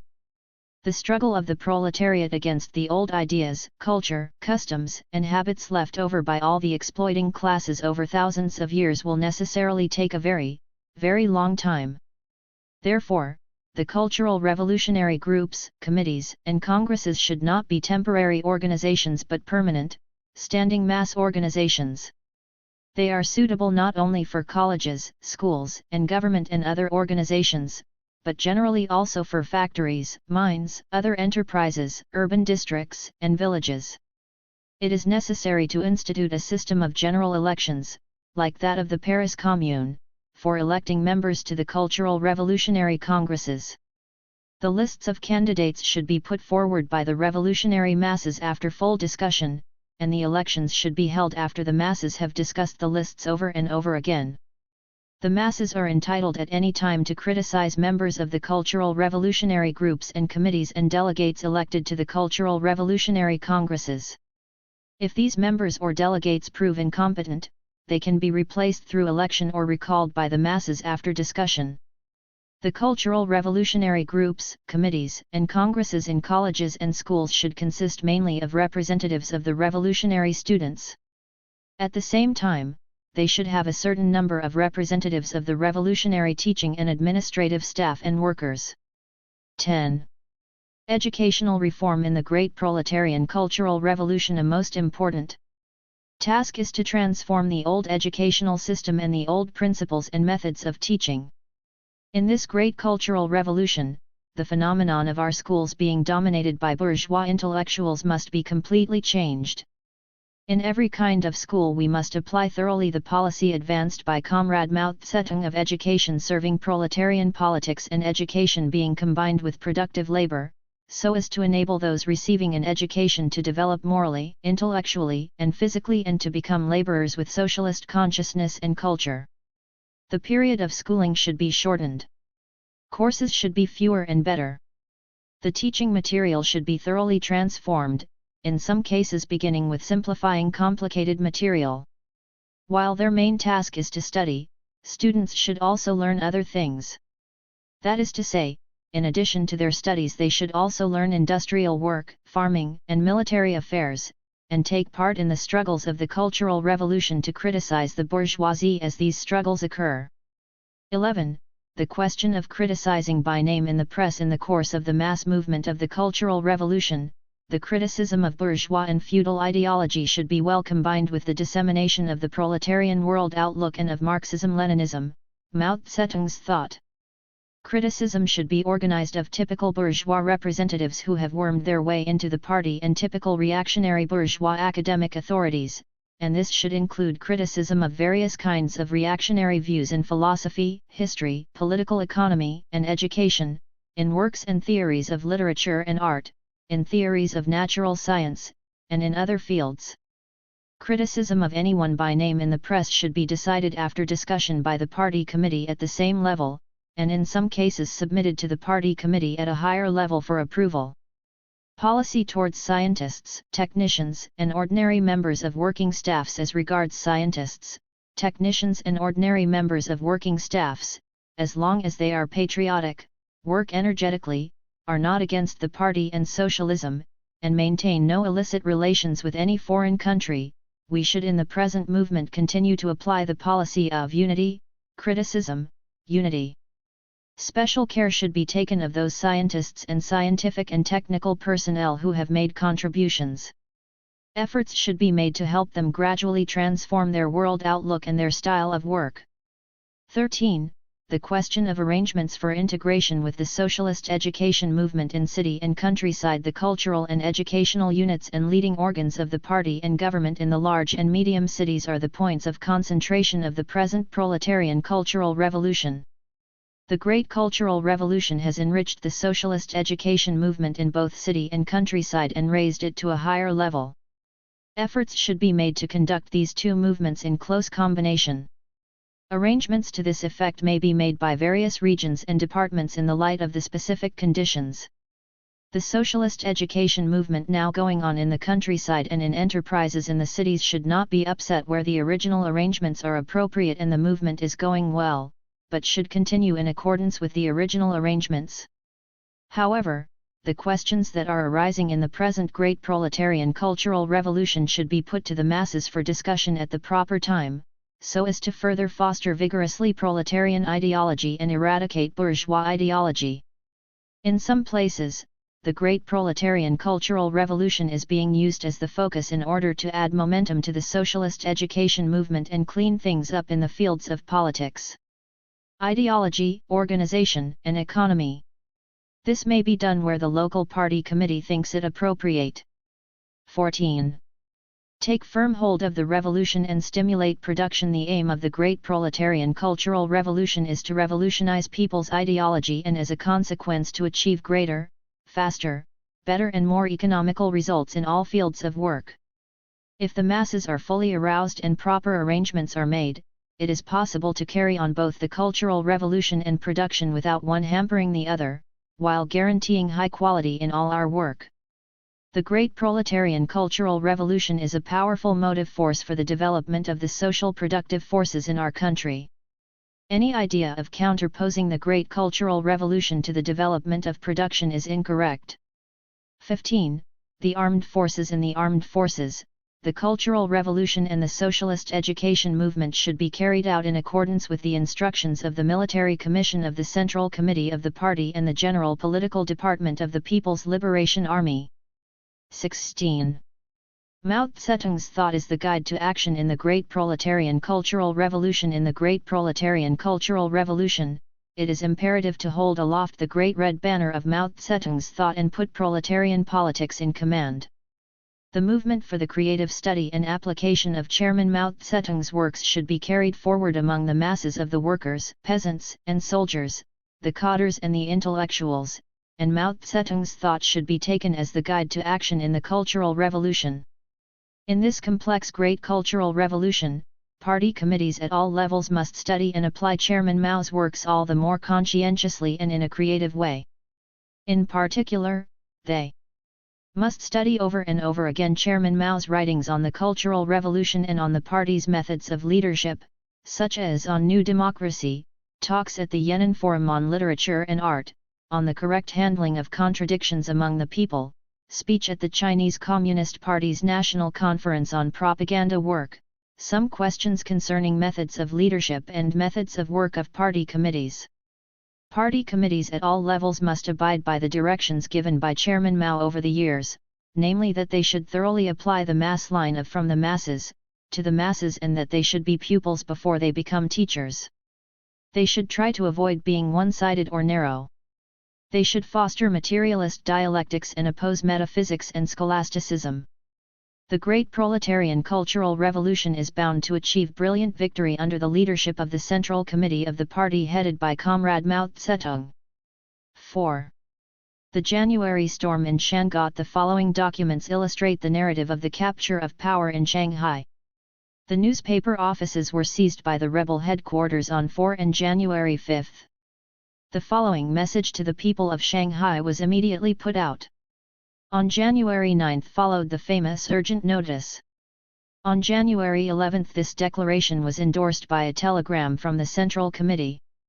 Message to all Shanghai people under the guidance of the Proletarian Revolutionary Line represented by Chairman Mao, the great proletarian cultural revolution has won tremendous victories in the mass movement over the last few months in the criticism of the bourgeois revolutionary line. We have entered the year 1967 to the sound of militant songs of triumph. It was pointed out in the New Year's Day editorial of Renmin Ribao and the journal Hunky, 1967 will be a year of all-round development of class struggle throughout China.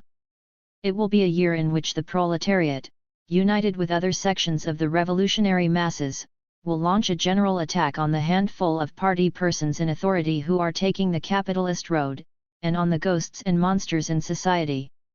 It will be a year of even more penetrating criticism and repudiation of the bourgeois reactionary line and elimination of its influence. It will be a year of decisive victory in carrying out the struggle to overthrow those in authority who are taking the capitalist road, the criticism and repudiation of the reactionary bourgeois academic authorities and the ideology of the bourgeoisie and all other exploiting classes, and the transformation of education, literature and art and all other pairs of the superstructure not in correspondence with the socialist economic base.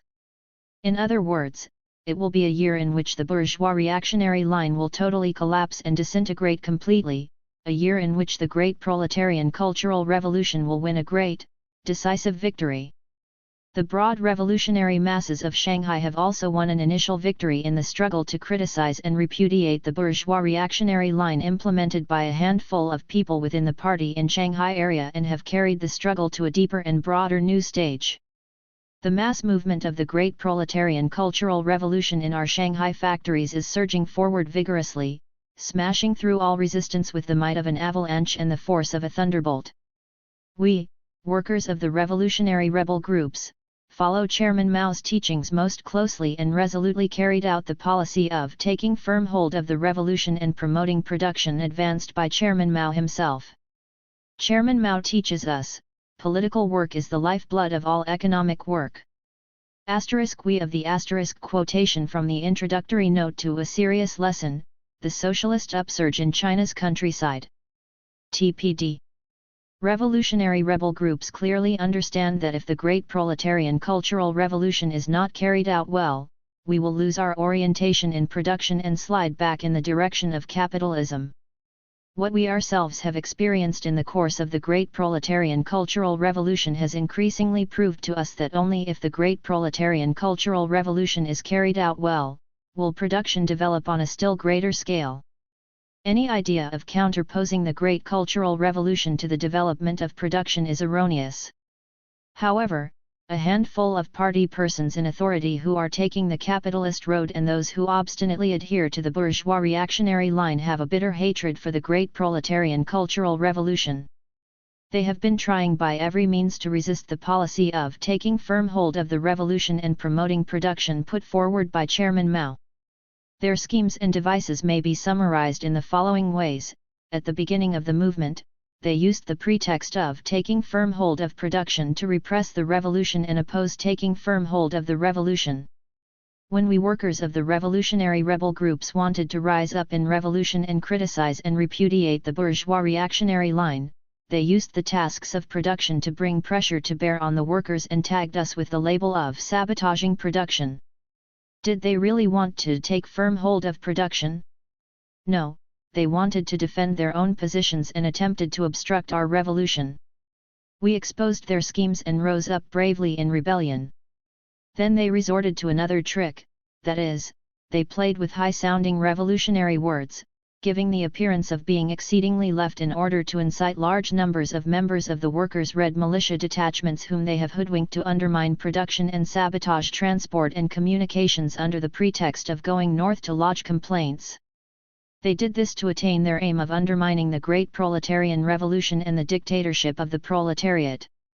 More recently, a handful of reactionary elements were even plotting to cut off water and electricity supplies and bring public transport to a standstill. We must drag out these reactionary elements and exercise proletarian dictatorship over them, punish them severely and never allow them to succeed in their criminal schemes. Comrade revolutionary workers, go into action at once. Resolutely carry out the policy of taking firm hold of the revolution and promoting production advanced by Chairman Mao. We, workers of the revolutionary rebel groups, must become models in taking firm hold of the revolution and promoting production.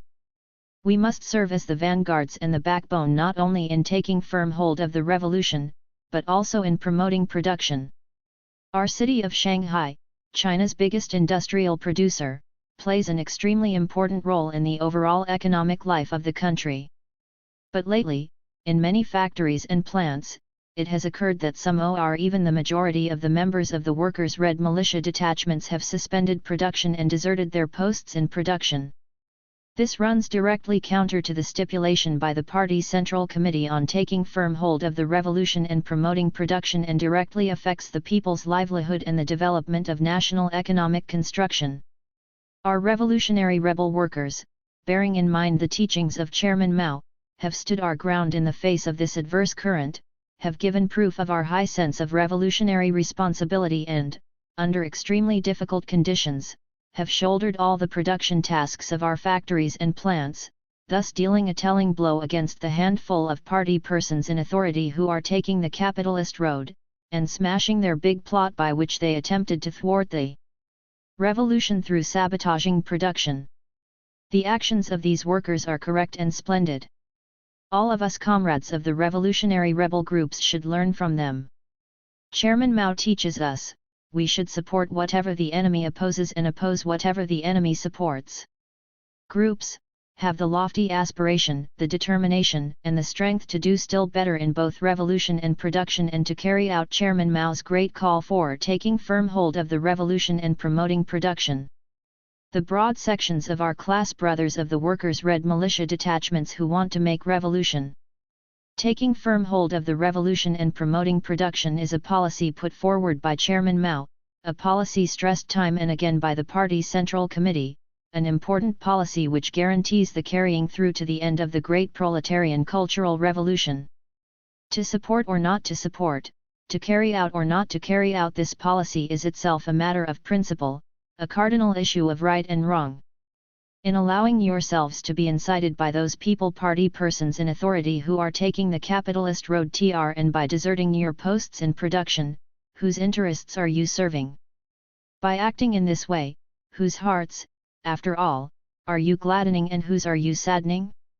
We hope that you will follow Chairman Mao's teachings, that, on this important question of principle, you will see things more clearly, make a clear distinction between right and wrong, stop being deceived, wake up quickly, return to your posts in production and return to the proletarian revolutionary line.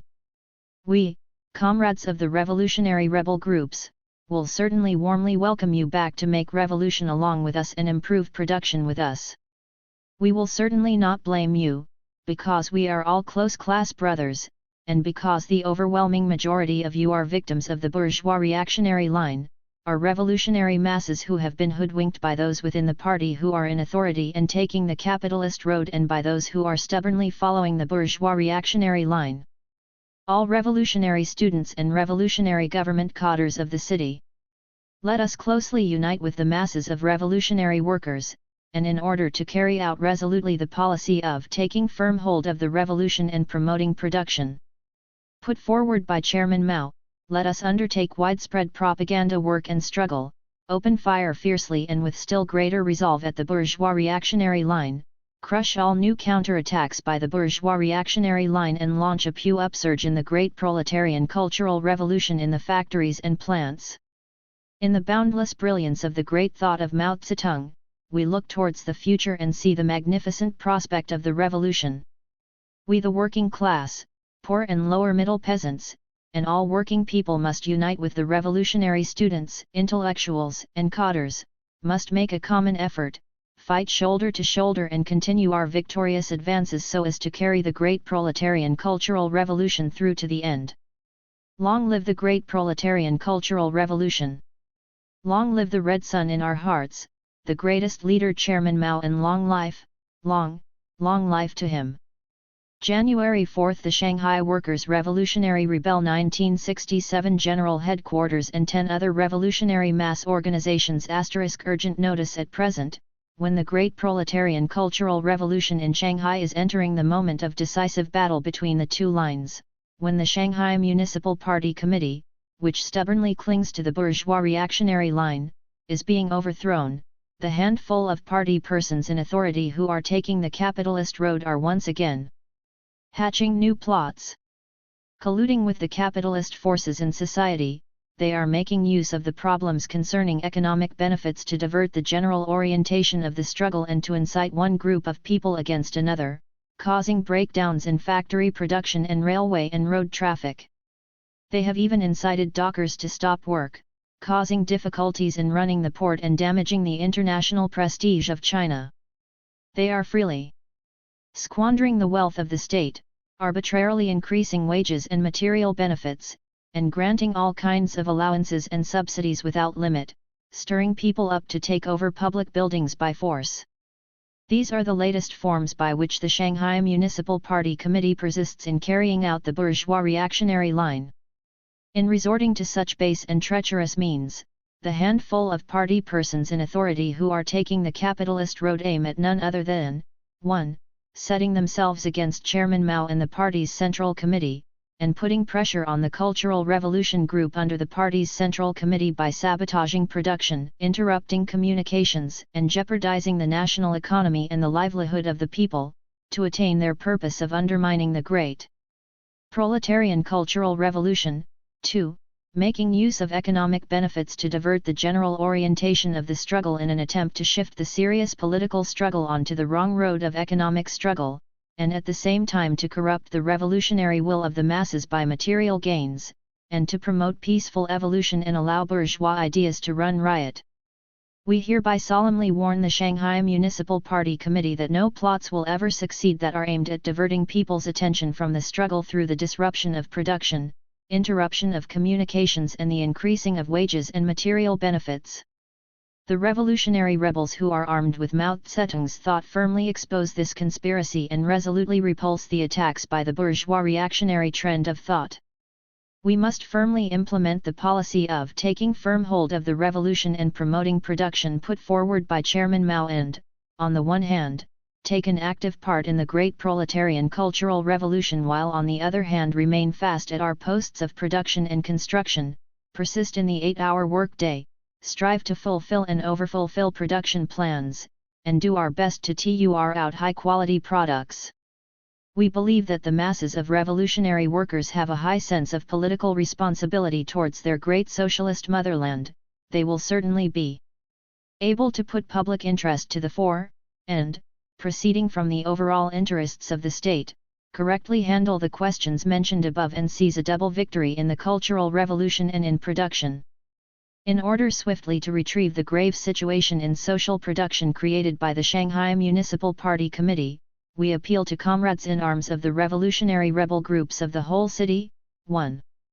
The workers, functionaries, and students of revolutionary rebel groups must firmly carry through Chairman Mao's instruction of taking firm hold of the revolution and promoting production, take an active part in the great cultural revolution, and, at the same time, remain fast at their production posts and set an example in taking firm hold of the revolution and promoting production. 2. They should appeal to all revolutionary rebels throughout the country to take prompt action to persuade those workers, functionaries, staff members of enterprises, and apprentices from Shanghai who are exchanging revolutionary experience in other parts of the country to return to Shanghai immediately, so that the great cultural revolution in their own units can proceed effectively and the 1967 production plans can be overfulfilled. 3. All certificates authorizing people to leave and exchange revolutionary experience in other parts of the country issued in the past by those in authority in the various organizations and enterprises are declared null and void on the day this document is published. These persons in authority should be made responsible for the return, by installments if necessary, of the big sums of money issued to cover exchanges of experience, excluding transport fares. 4. Apart from necessary expenditure on production, wages, the cultural revolution, office administration, and for other appropriate purposes, the circulating funds of all government offices, organizations, and enterprises should be frozen as from the day of the publication of this document. This should be effected by the financial organizations at the municipal level and at all other levels under the joint supervision of the revolutionary rebel groups and the revolutionary masses, so as to ensure that the economy of the state will not suffer losses. This does not apply to personal savings accounts. 5. To avoid shifting the general orientation of the struggle, matters related to the readjustment of wages, back payment of wages and material benefits, shall in principle be dealt with at a later stage of the movement. Special cases shall be handled otherwise after asking the central authorities for instructions. 6. The integration of students with workers and peasants is the inevitable road by which the students will transform their world outlook and successfully carry out the great cultural revolution. In order to stir up dissatisfaction among the workers against the students, to sabotage the integration of the students with the workers and to practice peaceful evolution among the students, some persons in authority have gone to the length of paying the students relatively high wages for labor. This is entirely a revisionist practice, and should be stopped as from the day this notice is published. 7. All public buildings and houses confiscated from capitalists are the property of the whole people, and shall be handled in a unified way by the state at a later stage of the movement. No one is allowed to seize public buildings by force. After investigation, offenders shall be punished by the Public Security Bureau. Those who incite citizens to seize public buildings shall be dealt with by law in accordance with the gravity of the offense. Those who have moved into houses seized by force must move back to their original homes within 1 week. 8. Strengthen the dictatorship of the proletariat. Those who oppose Chairman Mao, Vice Chairman Lin Piao, the Cultural Revolution Group under the party's Central Committee, and those who undermine the Great Cultural Revolution or sabotage production, shall be immediately arrested by the Public Security Bureau in accordance with the law. Those who in the course of the movement undermine social order, beat people up or commit atrocities, commit robbery or larceny must be dealt with by law in accordance with the gravity of the offense. Stolen goods must be returned immediately. Those who repeat such offenses or, after repeated education, refuse to turn over a new leaf shall be severely punished. 9. The rebel organizations of various units and the revolutionary masses of the city are expected immediately to carry out the above points, and set in motion all organs of propaganda to publicize them and educate the masses. 10. The Municipal Party Committee and the Public Security Bureau are enjoined to act upon the above points. Those who act against the above points shall, after investigations, be immediately punished on charges of undermining the Great Cultural Revolution. January 9 – The Shanghai Workers' Revolutionary Rebel 1967 General Headquarters and 31 other revolutionary mass organizations. Message of greetings to revolutionary rebel organizations in Shanghai. To the Shanghai Workers' Revolutionary Rebel General Headquarters and 31 other revolutionary mass organizations, your urgent notice issued on January 9, 1967, is indeed excellent. The guiding principles which you have put forward and the actions you have taken are entirely correct. You have held aloft the great red banner of Mao Zedong's thought. You are models in creatively studying and applying Chairman Mao's works. You have taken a firm stand on the side of the proletarian revolutionary line represented by Chairman Mao. You have seen through and exposed in time the schemes of the bourgeois reactionary line in starting a new counter-attack and have launched a forceful counter-offensive. You have upheld the dictatorship of the proletariat, persisted in the general direction of socialism and put forward the fighting task of opposing the economism of counter-revolutionary revisionism. You have formulated a correct policy in accordance with Chairman Mao's principle of taking firm hold of the revolution and promotion production. You have brought about a great alliance of the proletarian revolutionary organizations and become the nucleus uniting all revolutionary forces. You have taken firmly in your hands the destiny of the proletarian dictatorship, of the great proletarian cultural revolution and of the socialist economy. All these revolutionary actions of yours have set a brilliant example for the working class and all laboring people and the revolutionary masses throughout the country. We hereby call on party, government, army, and civilian circles, on the workers, peasants, revolutionary students, intellectuals, and cadres throughout the country to learn from the experience of the revolutionary rebel groups in Shanghai, to take concerted action and to beat back the new counterattack of the bourgeois reactionary line, so as to ensure that the great proletarian cultural revolution will forge ahead triumphantly along the proletarian revolutionary line represented by Chairman Mao. January 11 – The Central Committee of the Chinese COM 1967 Communist Party. The State Council. The Military Commission of the Central Committee of the Chinese Communist Party. The Cultural Revolution Group under the Central Committee of the Chinese Communist Party. Telegram saluting Chairman Mao. Most respected and beloved Chairman Mao, we, fighters of the revolutionary rebel organizations in Shanghai, loyal to you forever, extend our loftiest salute in the great proletarian cultural revolution to you, our great teacher, great leader, great supreme commander, and great helmsman, and the red sun that shines most brilliantly in our hearts. Most respected and beloved Chairman Mao, we heard your voice from Peking, the message of greetings sent by the Central Committee of the Chinese Communist Party, the State Council, the Military Commission of the Central Committee of the Chinese Communist Party and the Cultural Revolution Group under the party's Central Committee to the revolutionary rebel organizations in Shanghai, at the very moment when we were most enthusiastically acclaiming your decision to have broadcast to the whole country the message to all Shanghai people and the urgent notice, issued by the various revolutionary mass organizations here. This is a voice expressing the greatest concern and support for us, the voice of the greatest inspiration and encouragement to us. We rejoice and sing. Thousands of words would not suffice to express our happiness. Thousands of songs would not suffice to express our gratitude. We can only leap for joy and shout over and over again, "Long life Chairman Mao! Long life and long life to him!" Most respected and beloved Chairman Mao, you always point out for us the general direction in which the struggle must go at the most critical moments of the revolution, you always give us boundless spiritual strength at the moment when the struggle grows sharpest. You always show warm solicitude and support for the revolutionary rebel groups. You always nurture and give active help to all new revolutionary things.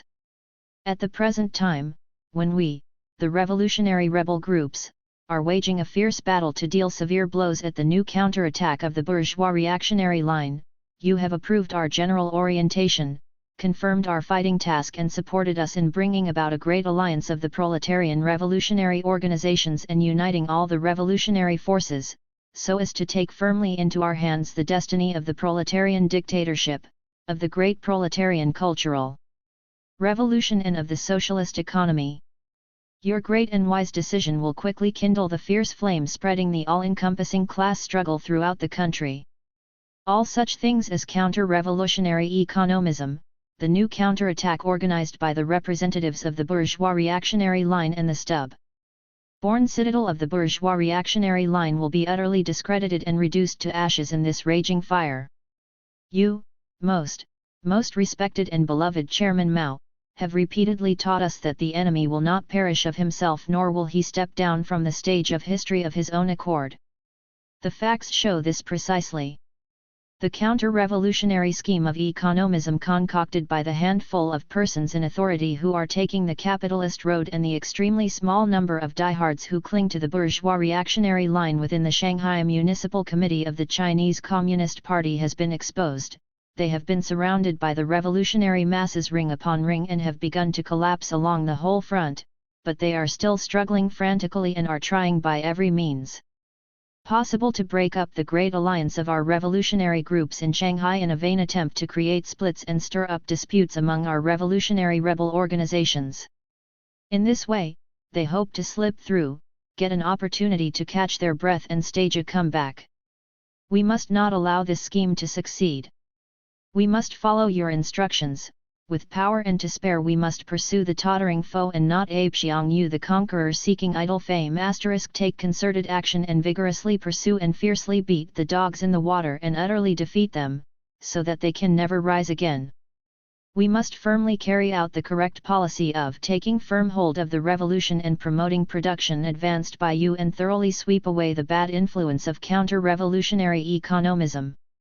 We will not disappoint your expectations, and, under the great banner of Mao Zedong's thought, we will unite more completely the revolutionary rebel groups, unite together the overwhelming majority of the masses and firmly hold the leadership of the great cultural asterisk from Chairman Mao's poem, The Capture of Nanking by the People's Liberation Army. The conqueror was the self-bestowed title of Xiongnu, leader of a major peasant force against the Qin dynasty in the 3rd century BC. Wishing to appear generous, he did not kill his rival Liu Peng when the opportunity offered. In the end, he was defeated by Liu Peng and committed suicide.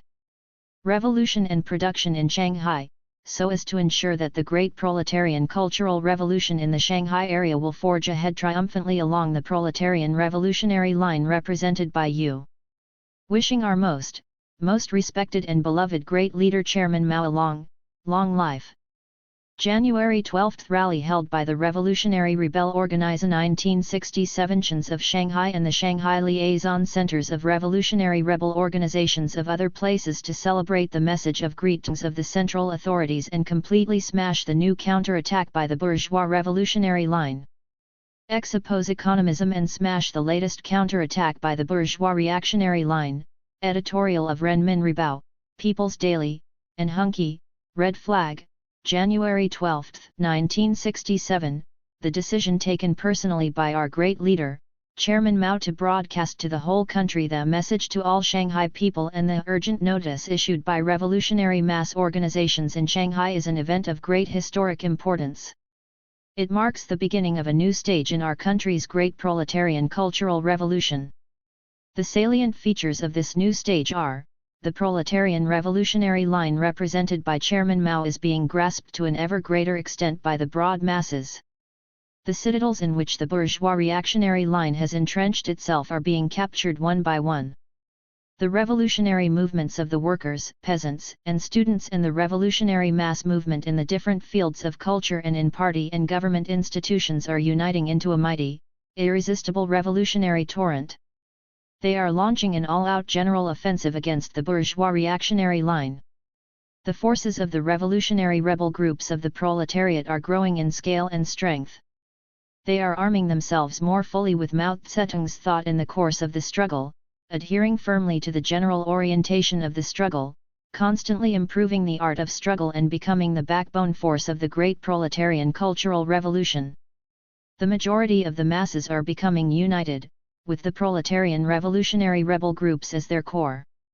Under the leadership of the party's Central Committee headed by Chairman Mao, the revolutionary masses are taking into their own hands the destiny of the great proletarian cultural revolution, the destiny of the struggle to overthrow those persons in authority who are taking the capitalist road, the criticism and repudiation of the reactionary bourgeois academic authorities and the ideology of the bourgeoisie and all other exploiting classes, and the transformation of education, literature, and art and all other parts of the superstructure not in correspondence with the socialist economic base, the destiny of production and work, and the destiny of the proletarian dictatorship and the socialist state.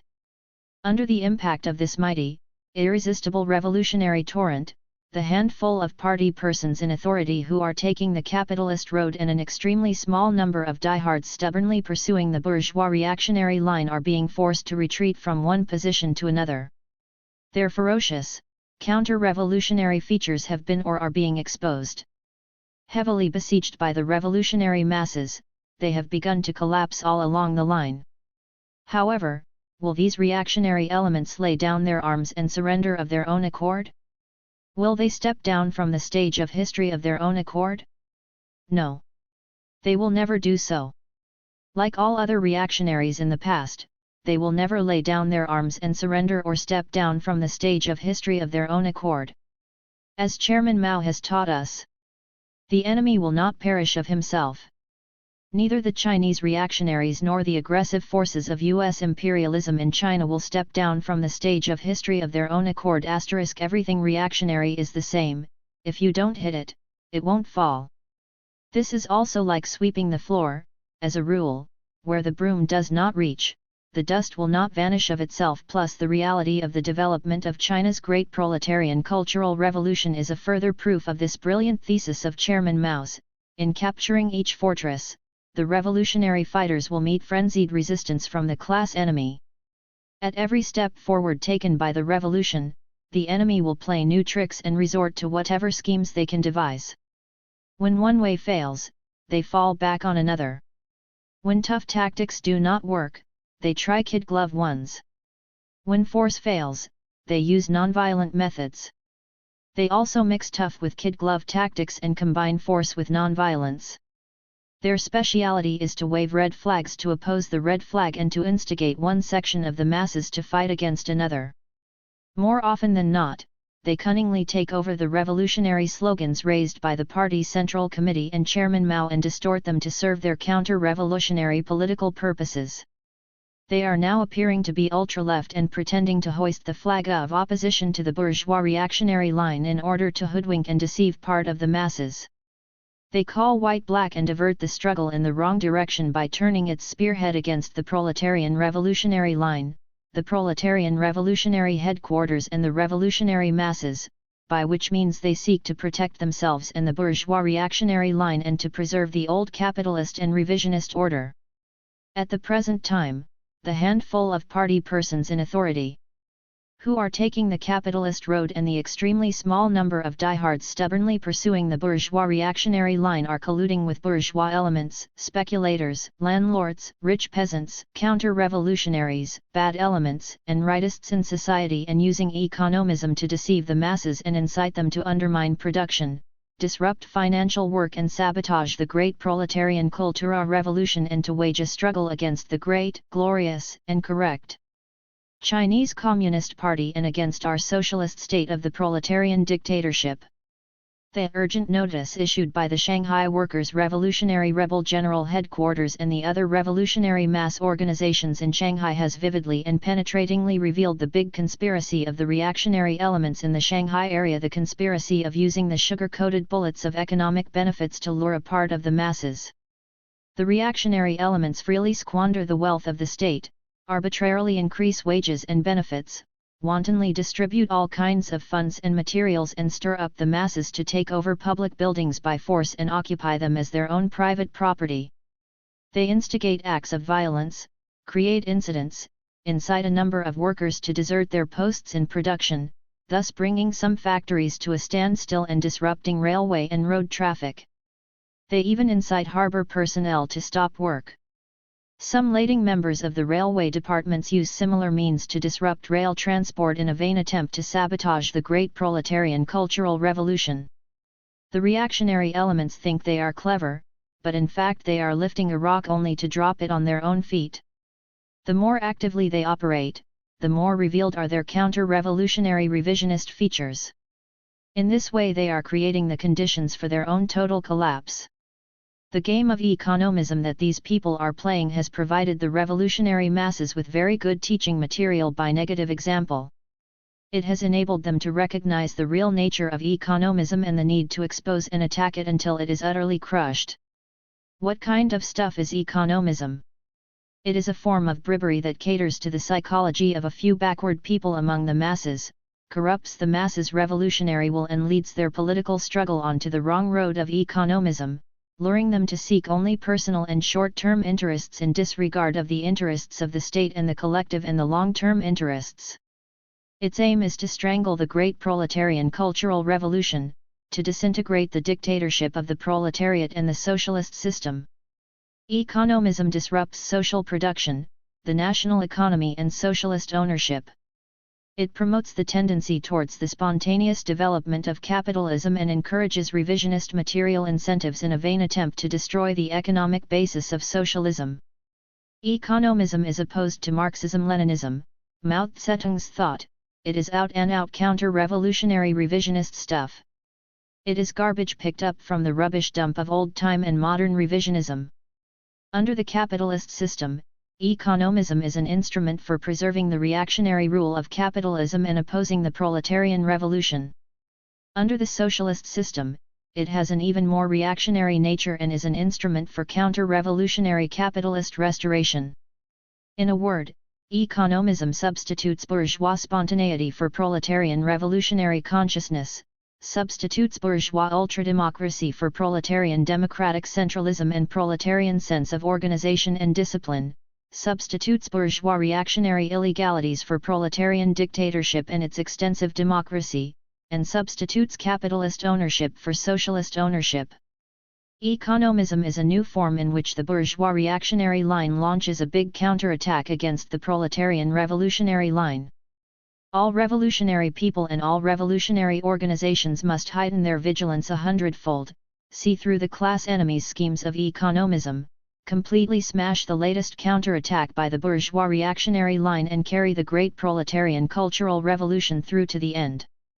The urgent notice issued by the revolutionary mass organizations in Shanghai holds high the great red banner of the proletarian revolutionary line represented by Chairman Mao and resolutely upholds the correct policy of taking firm hold of the revolution and promoting production advanced by Chairman Mao, thus setting a good example for the struggle against counter-revolutionary economism, or, in other words, against counter-revolutionary revisionism. In their message of greetings to revolutionary rebel organizations in Shanghai, the Central Committee of the Chinese Communist Party, the State Council, the Military Commission of the Central Committee of the Chinese Communist Party and the Cultural Revolution Group under the party's Central Committee call on party, government, army, and civilian circles, on the workers, peasants, and revolutionary students, intellectuals and cadres throughout the country to learn from the experience of the Shanghai revolutionary rebels, to take concerted action and beat back the latest counterattack by the bourgeois reactionary line, so that the great proletarian cultural revolution will forge ahead triumphantly along the proletarian revolutionary line represented by Chairman Mao. This call will undoubtedly be a great encouragement to the working class and the revolutionary people throughout the country. In order to smash economism completely, all proletarian revolutionaries should, in the manner of the revolutionary rebels in Shanghai, bring their forces into closer alliance under the great banner of Mao Zedong's thought and take the leadership of the great cultural revolution and of production firmly into their own hands. We must carry on patient and painstaking political ideological work among those people who are temporarily hoodwinked.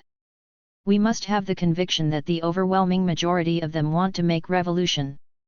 The moment they comprehend the truth, they will be able to distinguish clearly between right and wrong on cardinal issues and take their stand on the side of the proletarian revolutionary line represented by Chairman Mao. The present all-embracing class struggle has been provoked by the bourgeoisie and their agents. To those who obstinately cling to the bourgeois reactionary line, we give the following warning: pull back right away from the brink of the abyss while there is still a chance to atone for your crimes before the party and the people by rendering valuable service. If you do not surrender to the revolutionary people, then you will be ruined. Let the working class unite. Let the working class, the poor peasants and the lower middle class peasants and all other working people unite.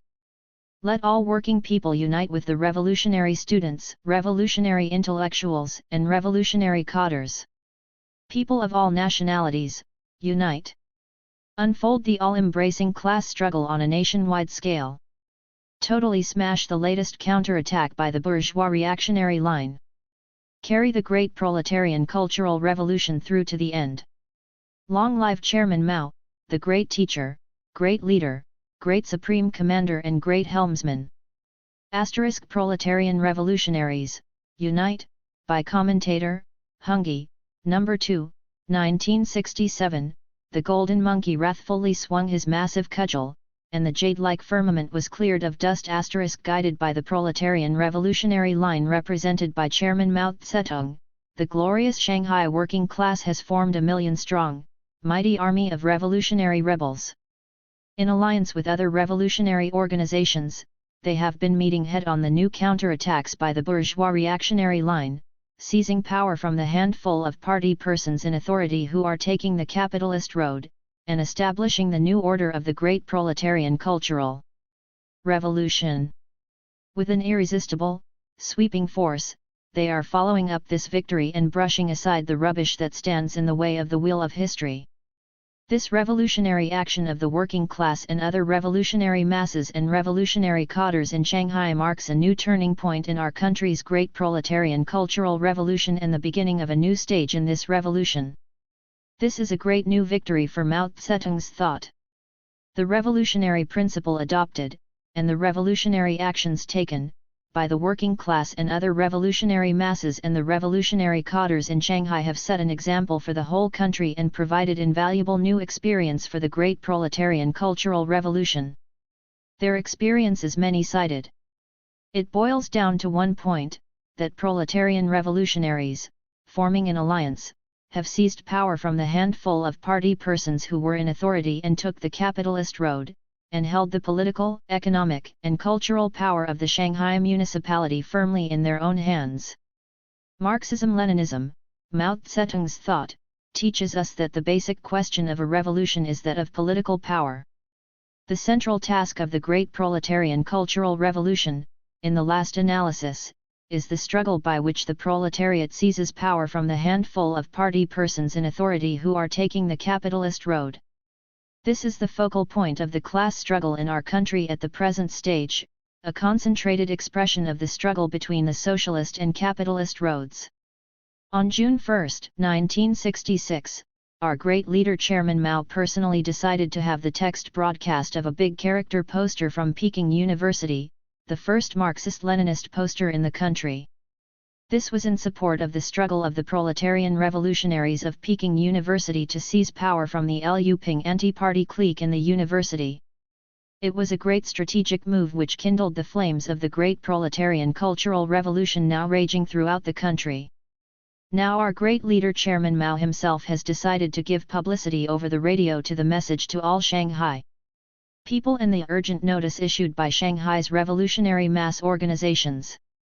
This is in support of the struggle of the working class and other revolutionary masses and revolutionary cadres in Shanghai who united to seize power in the municipality from the handful of party persons who were in authority and took the capitalist road and the extremely small number of diehards who persistently pursued the bourgeois reactionary line. It is yet another great strategic measure taken in the new situation, one which will stimulate a new leap in the great proletarian cultural revolution throughout the country.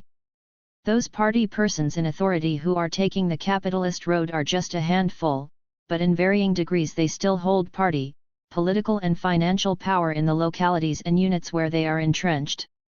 They always use this power to attack the masses and undermine the great proletarian cultural revolution.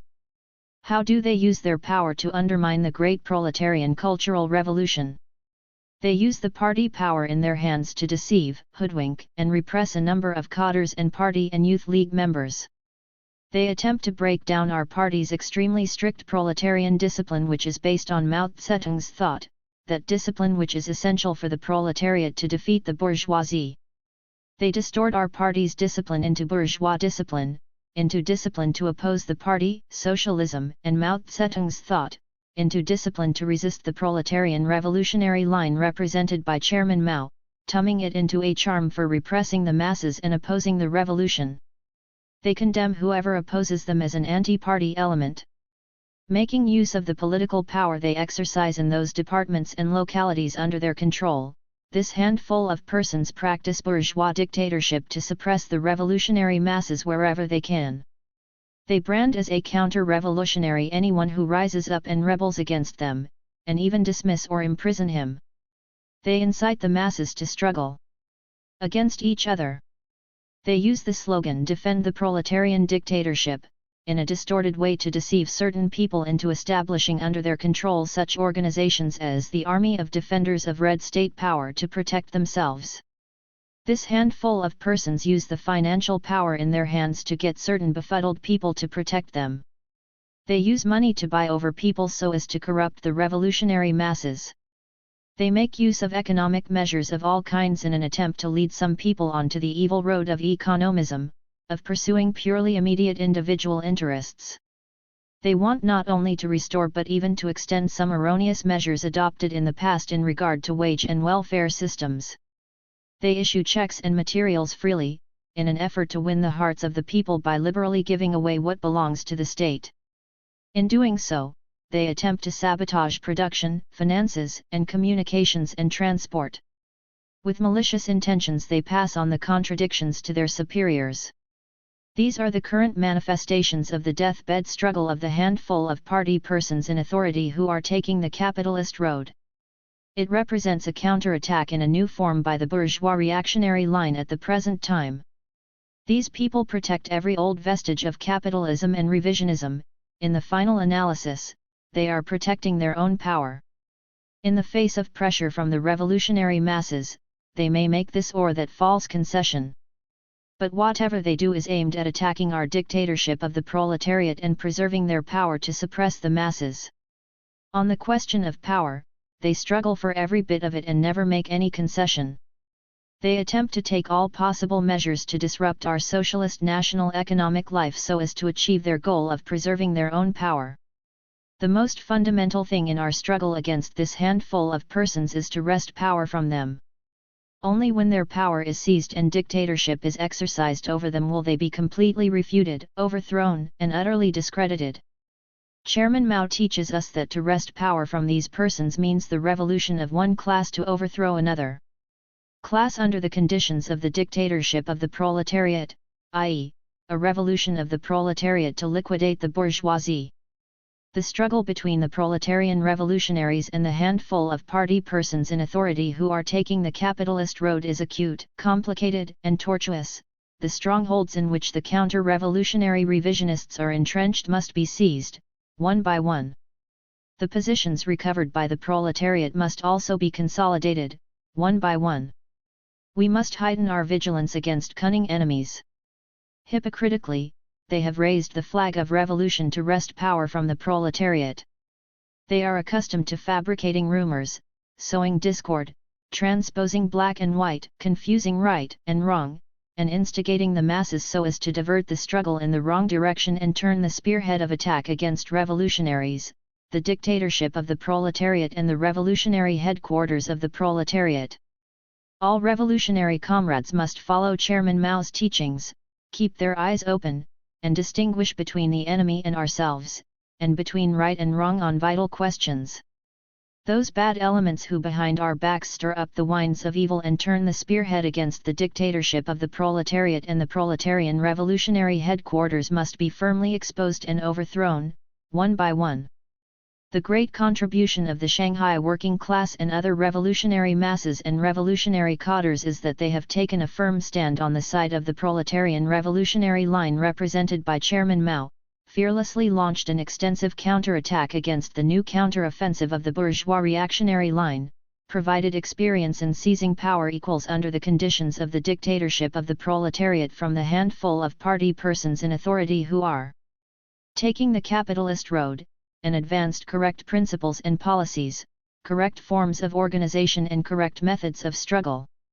These are the most essential things worth studying by party, government, army, and civilian circles, by workers, peasants, and revolutionary students, intellectuals, and cadres throughout the country.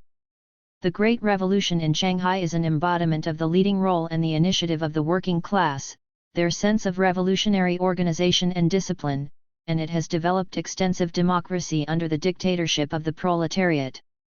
Shanghai's experience proves that only by seizing power from the handful of party persons in authority who are taking the capitalist road, and strengthening the dictatorship of the proletariat can extensive proletarian democracy be ensured.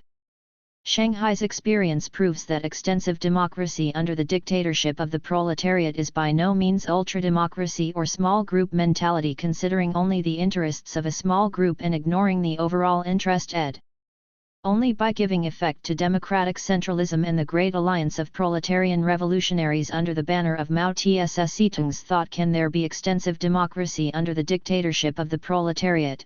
Can excellent battles be fought with concentrated forces and can new revolutionary order be established?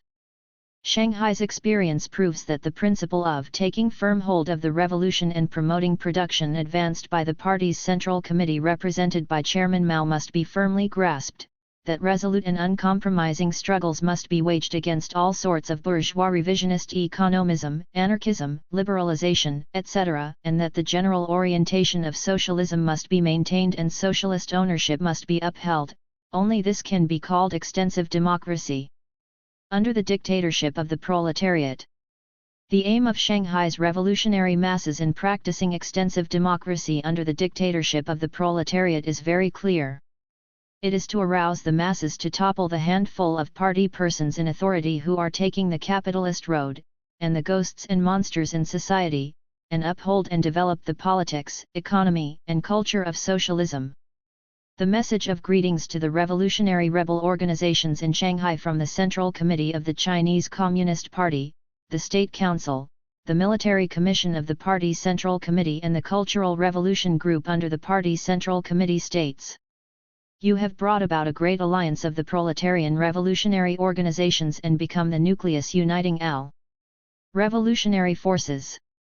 You have taken firmly in your hands the destiny of the proletarian dictatorship, of the great proletarian cultural revolution and of the socialist economy. This is a high appraisal of the Shanghai proletarian revolutionaries, as well as a great call to the revolutionary people throughout the country. The latest counterattacks by the bourgeois reactionary line do not indicate that this handful of reactionaries are powerful but that they are having fits of hysteria. Such fits merely point to their imminent collapse. Our dictatorship of the proletariat is strong and firm. We have the powerful People's Liberation Army which is infinitely loyal to Chairman Mao and to the people.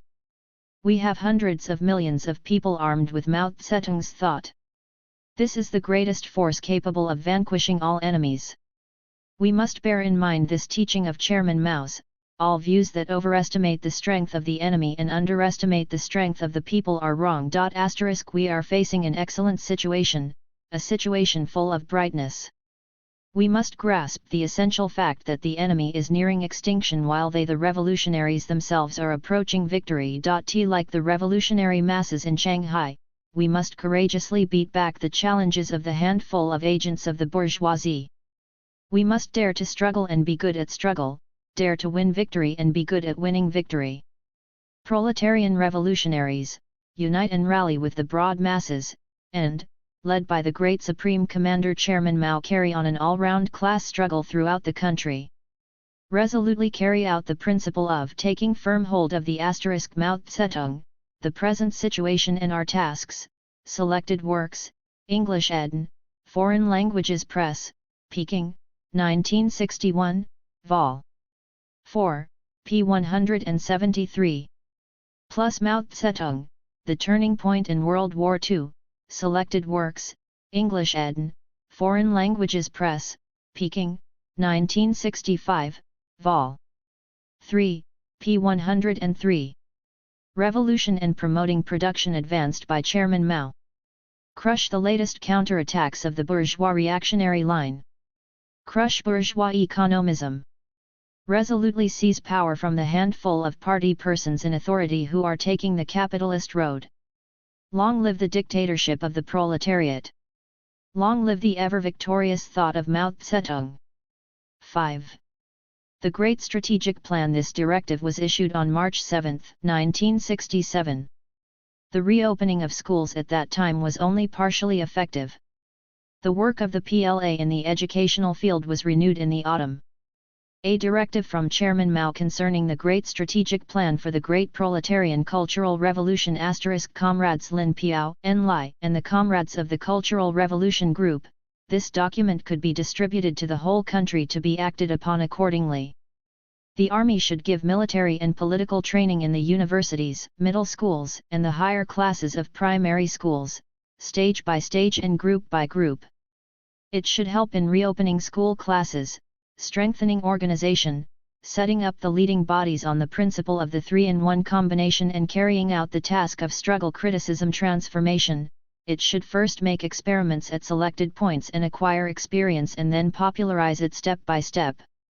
And the students should be persuaded to implement the teaching of Marx that only by emancipating all mankind can the proletariat achieve its own final emancipation, and in military and political training, they should not exclude those teachers and cadres who have made mistakes.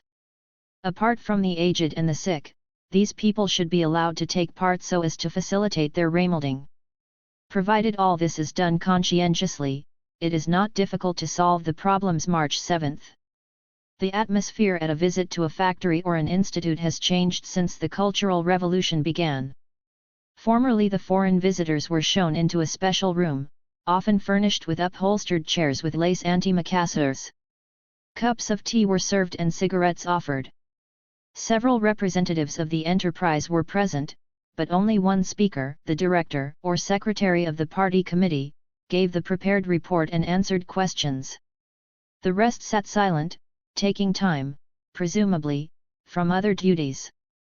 This ceremony and waste of space and time was one of the objects of criticism at the second machine tool factory at Peking. Now the visitors sit on benches and the room is evidently used for working meetings. The visit opens with reading some quotations from the Little Red Book. The interpreter finds the place in the English edition for the visitors. Workers from the new rebel committee are the hosts. The conversation is informal. One speaker leads but others chip in. The atmosphere is frank and open. At a college, the students have no hesitation in giving their views in front of professors, who were formerly treated with deference and awe. On the other hand, a large part of the conversation is in set phrases and generalizations. This is not, I think, a cover for individual opinions. It is rather that, for the speakers, to be able to analyze their own experience in terms of the choice between two roads, eradicating revisionism, or avoiding the ultra-left line is for themselves a source of enlightenment, and they think it more important to give the generalizations than the concrete experience. It only needs a little probing to bring out the concrete experience. A comical example from a commune: formerly we fed the pigs on grain, that is the rich way. Now we contribute to national development by feeding them economically. How do you feed them? We feed them diligently and economically. Yes, but what do you give them to eat? We give them 1/4 of the grain, and we cut green food in the ditches. How do the pigs like it? They put on weight faster than before. The following are a few typical examples of reports on revolutionary experience given to me in October and November 1967, supplemented from notes taken by Mr. Roland Berger on an earlier and a later tour. A machine tool factory. Peking. The movement in this factory took light from the publication on June 2 of the poster at Peking University. Thousands of posters were put up criticizing the authorities. One in particular, who was considered a bad egg, was the deputy chief engineer, who had a suspicious past. He had been an officer under the Kuomintang and he was a capitalist, receiving interest.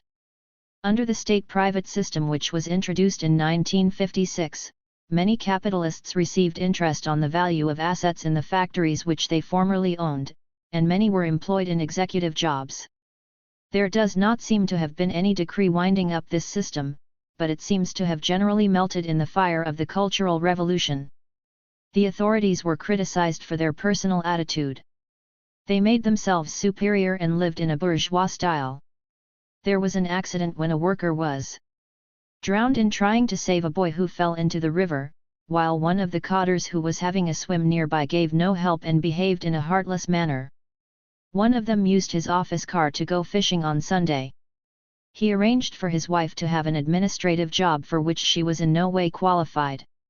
When they were expected to do the regular stint of manual labor in the factory, they chose clean and light work for themselves and arranged to be in the workshop that has to be kept at a steady temperature for technical reasons.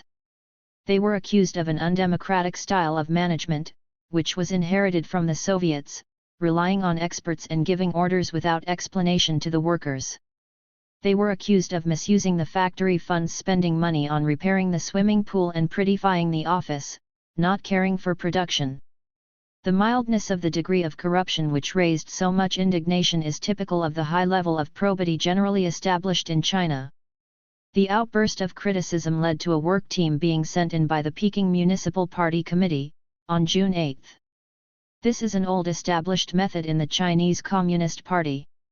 When there is trouble at one level, a work team is sent in from a higher level to investigate and settle the problem. The work team met the workers at the factory. They declared that they had come to help to carry on the Cultural Revolution. Your party committee in the factory, they said, is basically revolutionary and good. The Cultural Revolution is primarily concerned with cultural matters. It is an affair of the universities, not of industry. The rebels were indignant. The work team was defending the party committee. They were refusing to respond to Chairman Mao's call. That night hundreds of posters went up criticizing the work team. Since the rebels were not silenced, a second work team was sent in. They had been briefed by the first, and learning by that experience, they changed their tactics. They pretended to support the revolutionary movement. They set up a committee of 23 members. It was in name a revolutionary committee, but the members were carefully chosen by the work team. Its members were party cotters and staff of the factory, leaving no room for workers. It soon became clear that this work team, like the first, was trying to smother the revolutionary movement. On June 23 the workers organized a committee of their own of 18 members. They called a meeting to dissolve the committee of 23 and to expel the work team. At 00:00 that night a third work team was sent in. This team, without pretense, attacked the rebel workers. They branded the group of 18 as counter-revolutionaries and described the incident of June 23 as a small Hungarian rising. To oppose the work team, they said, is opposing the Central Committee, and opposing the Central Committee is opposing Chairman Mao. Many workers were astonished at this attack. The work team, however, succeeded in organizing groups of workers who were blindly loyal to the party. The rebels described them as conservatives or royalists, to criticize the group of 18 and to oppose those who put up posters critical of the authorities. The work team on June 24 held a great meeting. They called on the 18 to recant. They tried to make them confess that they were mere self-seekers aiming to set themselves up as leaders. They visited their families and urged them to have nothing to do with such counter-revolutionaries. The work team, throughout the argument, took on themselves the mantle of the party. They exploited the loyalty of the workers to the party and their devotion to Chairman Mao. Many were taken in by them. This was the period described as the White Terror. The rebels were under heavy pressure. The hardest thing to bear was the attempt to get at their families. A small resolute group stuck to their opinions. At the beginning of August the scene changed. Chairman Mao returned to Peking. After a stormy meeting of the Central Committee lasting 10 days, the 16 points were issued. While the session was going on, Chairman Mao put up his own poster bombard the headquarters. Now it became clear to the workers that the work team had turned things upside down. The work team were unrepentant when they finally left the factory on August 13. They maintained that, though they might have had some shortcomings in matters of detail, there was no mistake in their line. They advised the authorities in the factory to concentrate all their forces to discredit and crush the rebel group. The rebels, however, were heartened by the lead that Chairman Mao was giving to the Cultural Revolution. A new group was set up with at first 5 members. They re-examined the incident of June 23 and restored the good name of those who had been branded as counter-revolutionary. The group quickly grew. A single spark may start a prairie fire, but all through the summer contention went on. While they argued, the workers kept up production. The rebels put in extra work to make up for time lost at meetings. They were under high pressure. Sometimes they got only 2 hours of sleep. The authorities resorted to economism and tried to get the apprentices on their side by offering them full wages, but they did not have much success. By November a majority of the workers had been won over by the rebels. On November 25 the workers, by direct election in the manner of the Paris Commune, set up a revolutionary committee, but the management of the factory was still in the hands of the authorities. It was not until January 1967, following the January storm in Shanghai, that the workers seized power and set up their own management. In October 1967, when I visited the factory, authority was in the hands of the triple combination. The first element in this is revolutionary cadres. Some had early been condemned by the work teams, that is to say, they sympathized with the rebels. Some had followed the authorities but had since admitted their mistakes. Only 2 of the old bosses had been finally condemned, and were then working on the shop floor, being given an opportunity to remold their thoughts by productive labor. The second element in the triple combination is representatives of the workers. These were men who had come to the fore during the struggle. The third is representatives of the militia. The emphasis at that time was on unity and reconciliation. The Revolutionary Committee was in charge of management. The work was carried out by 3 offices: politics, administration, and production. The head of each office serves on the committee. The state plan is given to the office of production. The workers, technicians, and cadres consult with each other to improve efficiency. The factory is proud to claim that during the period of struggle in July 1967 they produced a new type of grinder, of an international standard. Production generally has increased. Instead of the artificial system of the staff being required to put in a month of work during the year, the technicians and cotters now regularly work a full shift once or twice a week, so that they have a real knowledge both of the workers and of the technical problems that crop up. Decisions can be taken quickly and a lot of red tape has been cut out. The workers hope to continue to increase production as well as to carry forward the reorganization of political life. To seize power is difficult. To use it well is still more difficult.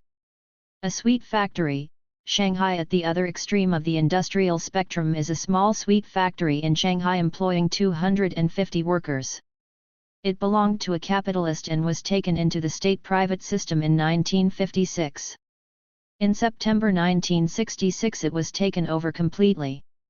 The capitalist who, under the state-private system, got his 5%er amounting to 360 yuan per month, has been expropriated, but he is still allowed 160 yuan per month, which is considered adequate for him to support a family of 6, taking into account the fact that one son is earning. When the factory was taken over in 1956, all production was by hand. Technical innovations were made in 1958, now it is about 40% mechanized. About 30% of the output is exported to Southeast Asia. The course of the Cultural Revolution in this small enterprise followed the general line in the city. The workers began to criticize the cotters. The party branch took a reactionary stand. In November 1966 the rebels in the factory appealed to the headquarters in the city for support. In January 1967, in the Great Storm, they seized power. At first the workers tried to run everything themselves, but they found that it was necessary to make use of the experience and ability of the cotters. The question now came up, how to treat cotters who had been on the reactionary side during the struggle. The workers studied the directive in the 16 points, articles in the press on the question of cotters and the quotations from Chairman Mao's writings. They understood that it is necessary to allow the cotters to correct their mistakes. They analyzed the history and attitudes of their own cotters. The vice director, who was sitting at the table while this conversation went on, had been on the wrong side. He had fermented disputes among the workers, but when the rebels took power he came over to them. They looked into his past life. He came from a poor peasant family and he had been a child beggar. At the age of 13 he became a landlord's servant, a kind of domestic slave. At 16 he joined the PLA. He became a party member at 18. His work in the factory had been under the guidance of the party and he could not be too much blamed for loyalty to his superiors. He was classed, in the categories of the 16 points, as comparatively good. The secretary of the party branch had taken a strong line against the rebels. She sowed dissension among the workers and branded the leaders of the rebels as ghosts and monsters. This phrase of Mao's, an allusion to folklore, is intended to apply to evil remnants of the old feudal and bourgeois society. When she was accused of having made mistakes, she resisted stubbornly, and abused the rebels and party members who were supporting them. They analyzed her life story. She had been a child worker and had suffered bitter oppression. When she joined the party she set herself up as a superior person. She divorced herself from the workers and carried out her responsibilities in an undemocratic style. They decided that she was not basically anti-socialist, she was placed in the third category, as one who had made serious mistakes. In the end she recognized her mistakes and made a self-criticism. She was brought into the triple combination, and is now in charge of propaganda. The former director of the factory made serious mistakes. He was slack in his party work and let in untrustworthy ex-bourgeois characters. He believed in coexistence with the old capitalist and allowed him to run the supply department of the factory. He was accused also of putting feudal designs of dragons and fairies on the wrapping paper of the sweets. In management, he followed revisionist policies. He did not take the workers into his confidence. He told them to trust the capitalist and built up his authority. He told the workers that without the capitalist they could not produce sweets. Though in fact they had improved the quality of their products since the factory had been taken over. He did not put politics first, but, following the Luteng line, subordinated the workers to the technicians, and set up profits as the criterion of success. Also he made use of a system of incentive wages. He came from a bourgeois family and lived in a bourgeois style. He had close relations with capitalists, dined with them and exchanged gifts. He was graded as a man who had made serious mistakes and as a bourgeois who had not sufficiently remolded himself, but he was not branded as an anti-party rightist. They proposed to help him recognize his mistakes. He is difficult to help because he is afraid of losing face, but they consider that he has made some progress. He and the old capitalist are now working on the shop floor.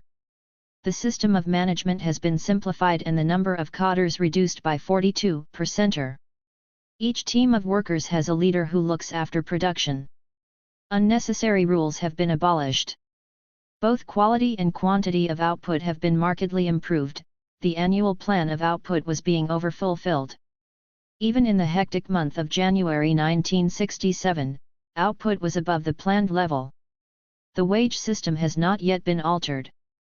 The average wage is 70 yuan per month. A worker who has been with the factory for 15 years has a right to a pension on retirement of 75% of earnings. Veteran workers receive full pay during sickness, others, 50% of earnings. The former trade union worked on the Lutang line and has been repudiated by the workers. The factory is now managed by a committee of 11 members. Some 60% of the workers are women, but there are only 3 women on the committee. This story provides a picture of the high degree of devolution and workers' self-management that is being established. In the process of the Cultural Revolution, the workers accept guidance from the cadres because they find that they need it. This kind of self-management is very different from the Yugoslav system, which gives representatives of the workers control over prices and the commodities to be produced, and it is different also from the experimental systems in the Soviet Union and the people's democracies, which instruct the management of enterprises to earn profits. Prices and supplies are given to an enterprise in China. In the case of this sweet factory, the plan is given by the Shanghai Food Corporation. The product mix is controlled by market demand. If actual costs are kept below the planned level, the extra profit is not kept by the enterprise, but costs and prices are reckoned to include the social security payments for which the enterprise is responsible. Management is not concerned with commercial affairs, but purely with production and human relations within the factory. Putting politics in command means that pride rather than money earnings gives the incentive to the workers and management alike to maintain and improve production. A transport company, Peking. The following conversation is reported by Roland Berger. The trucking company is mainly concerned with carrying agricultural produce from communes around Peking. The staff consists of drivers, porters, service, and repair workers. A group reported on a 10-day course on the thought of Mao Zedong which they had just completed. They were about 8 truck drivers and 2 mechanics. Other groups were to follow on similar study courses. Each of them spoke of the value of the course of study to their thinking and attitudes. A driver, aged 26, from a poor peasant family. I thought that I had come from a poor peasant family, so naturally I should be a genuine, spontaneous red. I took part in the Cultural Revolution with the idea of being a spontaneous red. I thought I did not need to remold my ideas or make revolution against myself. Owing to these ideas I was influenced by the bourgeois reactionary line. The masses were incited to struggle against each other and I branded my own class brothers as reactionary. I even beat them up.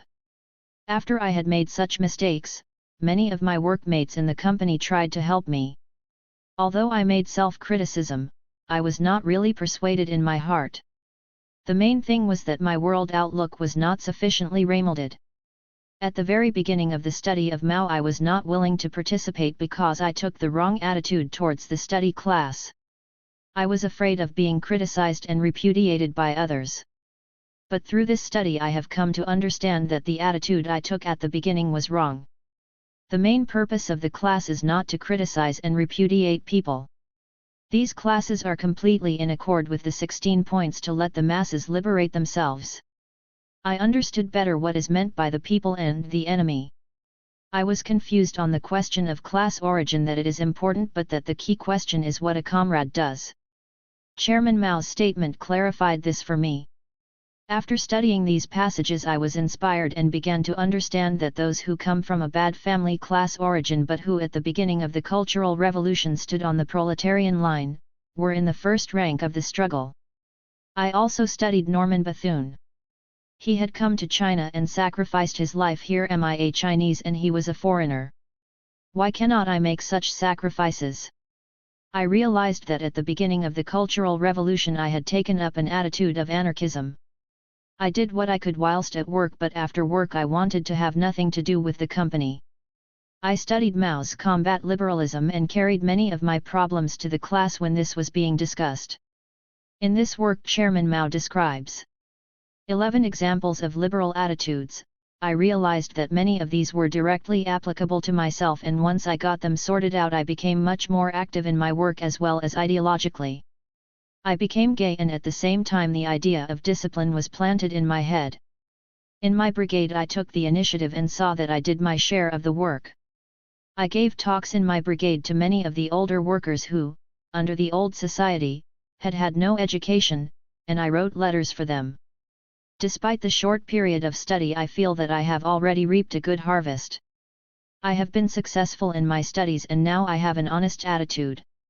But Chairman Mao has said that if we have a good theory but merely prate about it, pigeonhole it, and do not put it into practice, then that theory, however good, is of no significance. I wish to follow these instructions. I wish to transform my ideology, to fight against egoism and at all times expose all my false ideas to my comrades. I wish to make sure that Chairman Mao's ideas should be dominant in my thinking. Chairman Mao has said, "The world is yours, as well as ours, but in the last analysis, it is yours. You young people, full of vigor and vitality, are in the bloom of life, like the sun at 8 or 9 in the morning. Our hope is placed on you. The world belongs to you. China's future belongs to you. I am only 26. I wish to serve the people with all my heart and soul and to be a successor of the revolution. I wished that the color of our country should never change. I wish to be in accord with my comrades. My life is limited, but I wish to be an unlimited force. A driver, some of my comrades were members of the rebel group which took power in January. After power had been seized, the position of some of these comrades began to change. They wanted to take a car to go to meetings in town instead of going by bus. This was a bourgeois style. The old director had done the same thing. We said, "You have a new responsibility to the company, you cannot merely repeat what the old leaders did, we must fight against egoism even in the smallest thing, even in the case of cars. Our duty is to hold ourselves responsible to the people."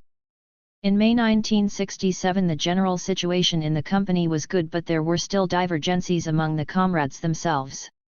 Some suffered from small group mentality, and on the other hand, the big groups were tending to throw their weight about. To resolve these questions we organized study at all levels. We succeeded in organizing 5 big meetings on the fight against egoism. They took all day. In the spirit of the 5 articles * we examined our actions and ideas. We focused on one question: if the situation is excellent, why do we revolutionary groups small and large have these separate groups? After this everyone understood that the fundamental task for all the organizations was a common one. At this time Chairman Mao had not made his statement, following the tour of northern and eastern cities. We took his statement that there can be no cause for conflict within the working class. As a result we succeeded in getting rid of these differences. A factory for blind and deaf workers. The welfare state in the West has something of the condescending atmosphere of charity. The emphasis in China is not on helping the unfortunate, or even on helping them to help themselves, but rather on calling upon them to contribute something to building socialism. In every quarter of Shanghai there are factories employing blind and deaf-mute workers, those who were formerly an intolerable burden on some poor family, or who scratched a living as fortune tellers and beggars, the discarded scrap heap of a cruel society. The factory which I visited in November 1967 was started *. The 3 most read articles are, "Serve the People," in memory of Norman Bethune, and "The Foolish Old Man Who Removed the Mountains." There have now been added for universal study how to correct mistaken ideas in the party and on the correct handling of contradictions among the people. In 1958 with 4 helpers, 4 blind workers and 4 deaf mutes. They worked by hand with very simple equipment. Now there are 460 workers, of whom 130 are normal. The handicapped workers have succeeded in learning to manage mechanical equipment. The work is ingeniously arranged so that the blind can signal to the deaf by switching on a light when help is needed to repair a machine. The mutes communicate with the normal by finger language. The blind can not only read but also write by pricking out characters in a kind of braille. The Cultural Revolution penetrated even here. The workers felt that the party branch was contaminated with the reactionary line. The management of the factory was undemocratic. The secretary of the party branch did not consult with the workers but behaved like an officer giving orders. The blind workers led a rebellion. At first the party tried to repress them, but they came to the conclusion in the end that their cadres were not really anti-socialist, but had followed the Lu line out of mistaken loyalty. Now a great alliance had been formed and work was going ahead in a good spirit. It was evident that in the problem of making unfortunate people feel that they are not rejected, that they can be of use not only to their own families but the nation, that they are playing a part in a grand movement, the Cultural Revolution is a great help. Every success in learning to overcome a handicap was not only an achievement for the individual, but a vindication of socialism and the thought of Mao Zedong. The normal workers, also, whose tasks must sometimes be exasperating, were evidently buoyed up by the general release of spirits which the Cultural Revolution has brought about. Educational institutions, Peking and Shanghai. The indictment of the rebel students against the teaching that they were receiving was, first, that the courses were too long, too formal, and too little directed to practical application, second, that the object of education was to build up an elite, divorced from the mass of the people, and third, that students from worker and peasant families were discriminated against instead of being helped to make up for their lack of literary background. At the Geological Institute in Peking the old style of teaching was largely based on Soviet textbooks. The courses were highly theoretical, permitting little scope for field work. Political discussion was discouraged, and slavish loyalty to the party was inculcated. At the medical academy the teaching was intended to produce the elite of the profession, but it was not at all designed for that purpose. The course was of 8 years, the first 3 were devoted to general science, and the 4th and 5th to pre-medical training. Only in the last 3 years was AP clinical work introduced. Emphasis was upon the individual patient and there was no discussion of the social aspects of medicine and its relation to politics. At the College of Construction and Civil Engineering at Shanghai the students of architecture complained that they had to make drawings of Notre Dame in Paris, the law courts in London, ancient Chinese palaces, and that they were taught highfalutin theory, such as that a door both separates and joins 2 spaces. After a course of 6 years, it was necessary to have 2 years of practical work before they were of any use. Personal ambition to excel as an artist was inculcated. The freshman was told that an architect must have the brain of a philosopher, the eye of a painter, the ear of a musician and the soul of a poet. The students felt that they were being trained to serve an aristocracy, not to meet the urgent needs of the people. The college was an old one which had been founded by Germans in 1907. With liberation it had been enlarged and the style of teaching altered, but much remained of the old tradition. The majority of teachers were bourgeois intellectuals, many of whom had been educated in the West. They controlled all the faculties and imposed their conceptions upon the courses. In 1949 not more than 4% of the students came from the families of workers and peasants, now there are more than 50%. But the teachers discriminated against them and jeered at them.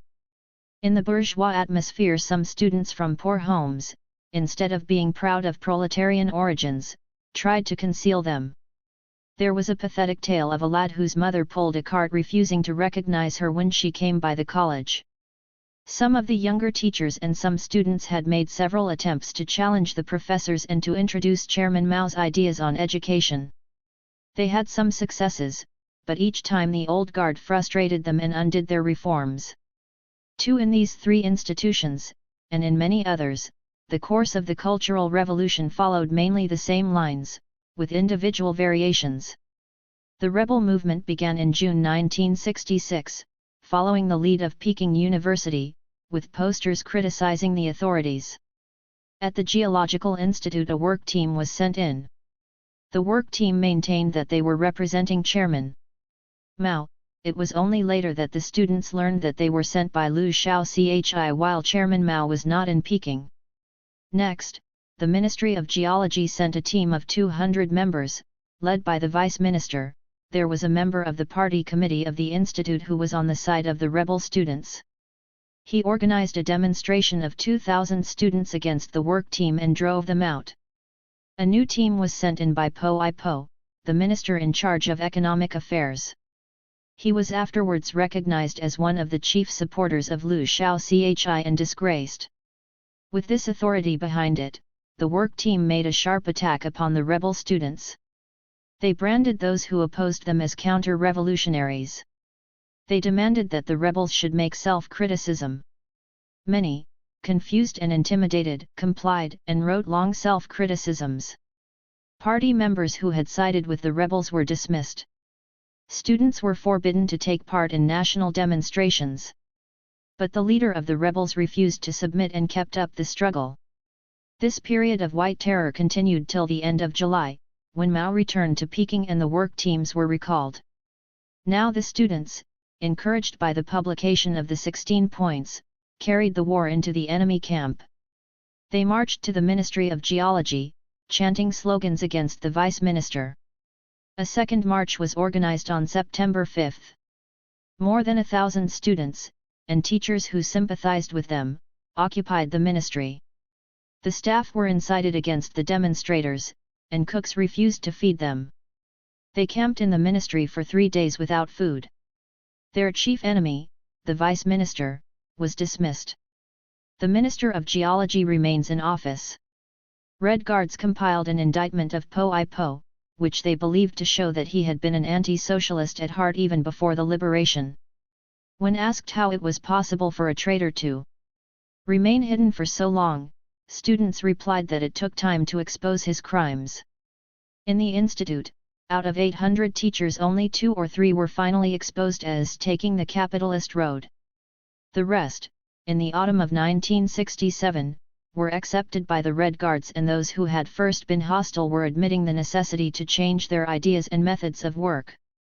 At the Medical Academy, events followed somewhat the same course, except that the director, a world-famous surgeon, early accepted the rebels' criticism and came over to their side, so that he himself was attacked by other party members in the administration of the academy and by the work team sent in to quell the rebels, who branded him as a counter-revolutionary. The movement began with a poster put up on June 2 criticizing the style of teaching in the academy. A work team was sent in on June 4.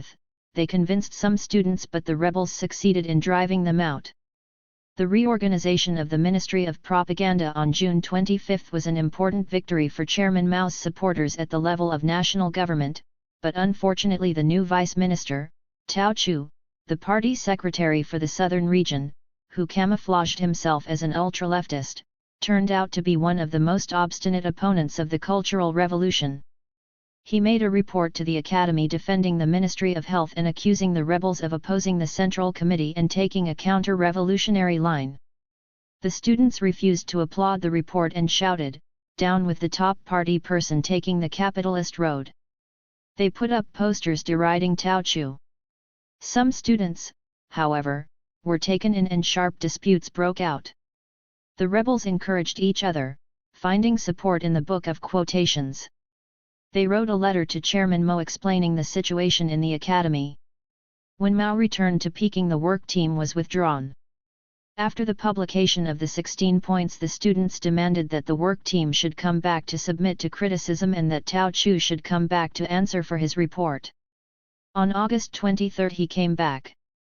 Liu Shaochi had not admitted defeat and was still encouraging the work teams who were trying to suppress the movement.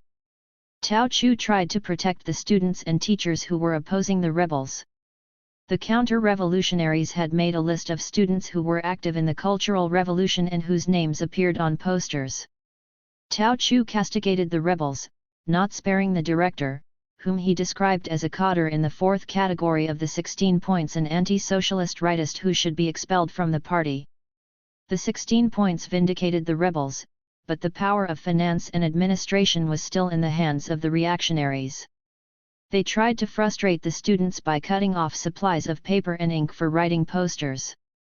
On November 11, which is winter in Peking, they ordered the staff to stop the heating and electricity and to close the canteen. The students defiantly worked by candlelight and built themselves a protest stove to cook their own meals. This became known as the November 11 incident.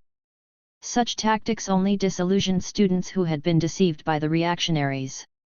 In a series of meetings in November, the rebels gained a majority. The party secretary of the institute was attacked and heavily criticized. In the end, he was the only cadre to be condemned as taking the capitalist road.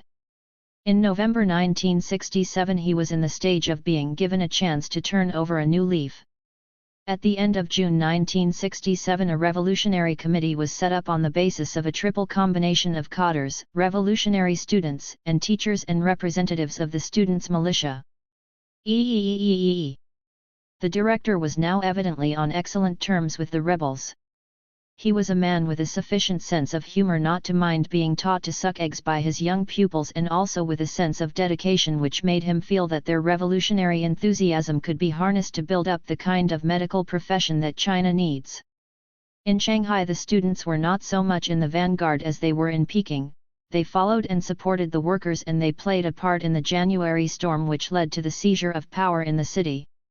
At the College of Construction there had been earlier attempts to reform education along the lines advocated by Chairman Mao. Each time the movement was frustrated, the successes which had been gained were reversed and teaching relapsed into the old style. The Cultural Revolution was a great opportunity to try once more. A group of Red Guards was formed, at first with 700 members. It was countered by a conservative organization with 4,000 members, but as the struggle in the city raged through the summer and autumn of 1966, the rebel students gained adherents, and in December the conservative organization collapsed. Rebels seized power in the university. In June 1967 a committee took charge of the college under a chairman who was a student 23 years old. In the autumn of 1967 their discussions of the reform of education were amongst the most advanced in the country, and were being published as an example to other institutions. In the spring of 1967 many schools reopened, but serious reorganization did not generally begin until the autumn, after another long summer holiday. When the students came back to academic work, most of the time was devoted to a discussion of how to embody the principles of the Cultural Revolution in education. Students have completely lost their old awe of professors, and some professors, though not opposing the new ideas, find it hard to accommodate to them. Some, however, like the director of the Academy of Medicine, recognized the need for change and are helping to work out reforms. Many young teachers, moreover, wholeheartedly supported the students against the scholar tyrants and the old Mandarin style of teaching. The main point is to make study more practical and to shorten courses so as to speed up the supply of young recruits to all professions, and at the same time to break down the concept of an educated man as a superior being to whom society owes more than to any simple worker. At the Geological Institute classes had begun in the autumn of 1967 and students were undertaking revision to pick up the thread of their interrupted courses. At the same time discussions were going on, carrying out a critical review of the Soviet textbooks that were formerly in use, and making plans for a new system of selection to overcome the handicaps of workers' and peasants' children, and a new system of examinations with more emphasis on practical work and less on mere memory. At the Academy of Medicine the discussion of the length of courses was still going on. There was general agreement that 8 years was far too long, that book work should be cut down and that students should be brought into contact with the problems of peasants and workers and their families at an early stage in the curriculum. In the course of the Cultural Revolution there had been a great extension of the system of sending out medical teams from the cities to visit rural areas, giving a boost to the work of the health service in the communes. The proposal at the academy was to send out students with the qualified doctors and surgeons, to observe their work, act as bottle washers for them and become acquainted with the conditions of rural life. Returning to books and lectures, they would learn much faster when they had had some contact with reality. The system was already being tried out. Classes had begun. About 1/3 of the time was being spent on formal teaching and 2/3 on the study of application of the principles of the Cultural Revolution to the work of the Academy. Chinese traditional treatments are studied along with modern medicine. In the countryside, the older generation still have more confidence in them, and some have been proved to produce cures which are still unexplained by science. At the College of Construction at Shanghai, which had reassembled in July 1967, discussions on the same lines were going on.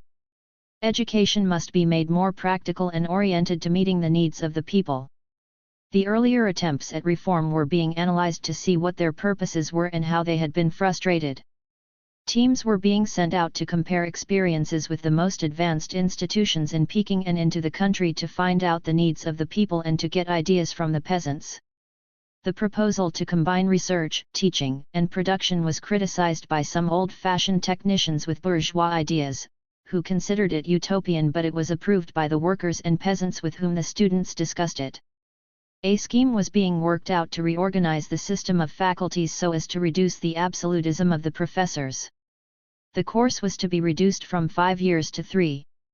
In the first year, half the time would be devoted to productive work and militia training, half the time to basic theoretical studies.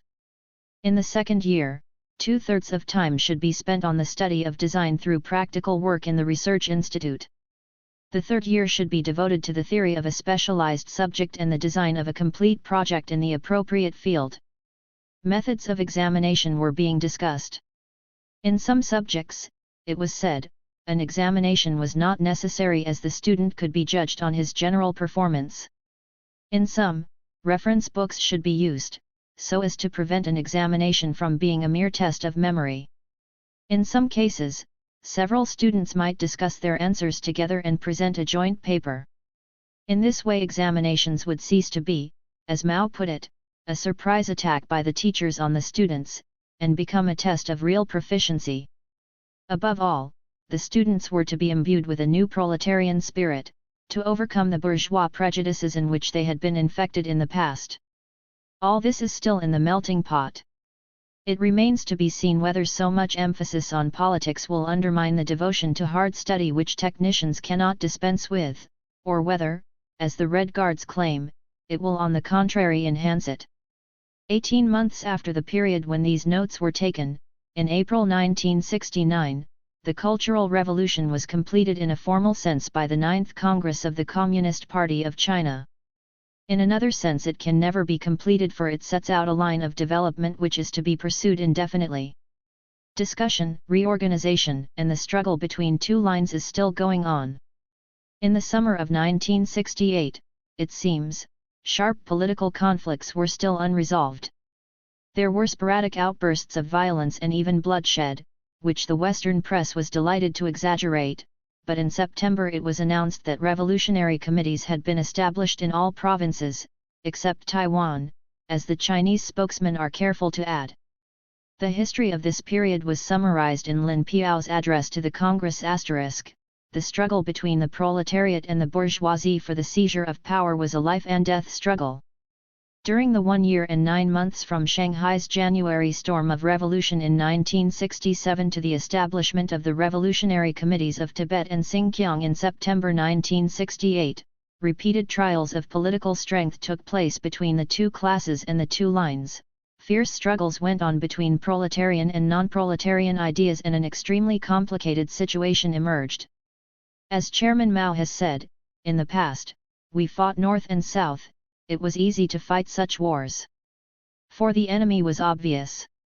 The present great proletarian cultural revolution is much more difficult than that kind of war. The problem is that those who commit ideological errors are mixed up with those whose see Peking Review, Special Issue, April 28, 1969. Tradiction with us is one between ourselves and the enemy, and for a time it is hard to sort them out. Nevertheless, relying on the wise leadership of Chairman Mao, we finally overcame this difficulty. In the summer of 1967, Chairman Mao made an inspection tour north and south of the Yangtze River and issued extremely important instructions, guiding the broad revolutionary masses to distinguish gradually the contradictions between ourselves and the enemy from those among the people, and to further bring about the revolutionary Great Alliance and the revolutionary 3-in-1 combination, and guiding people with petty bourgeois ideas onto the path of the proletarian revolution.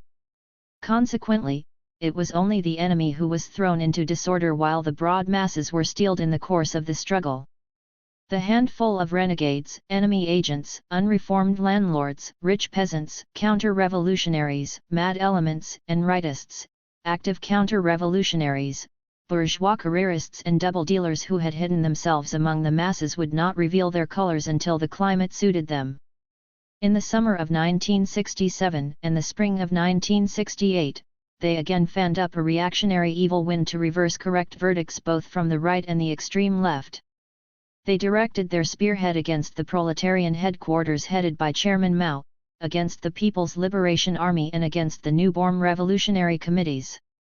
In the meantime, they incited the masses to struggle against each other and organized counter-revolutionary conspiratorial cliques in a vain attempt to stage a counter-seizure of power from the proletariat. However, like their chieftain Liu Shaochi, this handful of bad people was finally exposed. This was an important victory for the great proletariat cultural revolution. There was not only conflict with the enemies of the Cultural Revolution but also problems within the ranks of its supporters. All along the spontaneity of the movement had been held within certain limits. Mao Zedong's appeal to the people in general, to rebel is justified, occupy yourself with state affairs, go into the whys and wherefores, and the appeal in the 16 points, trust the masses, rely on them and respect their initiative. In the course of normal and full debate, the masses will affirm what is right, correct what is wrong and gradually reach unanimity * mean that he had great faith in the basic common sense of the Chinese people. But from the first it was necessary to guard against the disruptive tendencies of individualism. The statement of Mao Zedong on the eve of liberation was often quoted: "It is necessary resolutely to overcome certain manifestations of indiscipline or anarchy existing in many places. There are people who, without authorization, modify the policies and tactics adopted by the Central Committee or other higher party committees and apply extremely harmful policies and tactics, which go against the united will and discipline but which they opinionatedly believe to be correct. There are also people who, on the pretext of pressure of work, adopt the wrong attitude of neither asking for instructions before an action is taken nor submitting a report afterwards and who regard the area they administer as an independent realm. All this is extremely harmful to the interests of the revolution. Party committees at every level must discuss this matter again and again and work earnestly to overcome such indiscipline and anarchy so that all the powers that can and must be centralized will be concentrated in the hands of the Central Committee and its agencies. The stress, in the period leading up to October 1968, was more upon the need for discipline than on the need for rebellion. We must oppose the theory of many centers, that is the theory of no center, mountain stronghold mentality, sectarianism and all other reactionary bourgeois trends which undermine working class leadership. Even Liu Shaochi was held up for reprobation as an advocate of anarchism. At the same time that he was being attacked and mocked for advocating slavish obedience to authority and maintaining that party discipline requires commands to be carried out even when they are wrong, he was also accused of the opposite vice. China's Khrushchev said, with ulterior motives, do as the masses want and mainly depend on the spontaneity of the mass movement. Such statements as these plainly show how he opposed the party leadership and peddled anarchism. There is no attempt to set such statements in their context.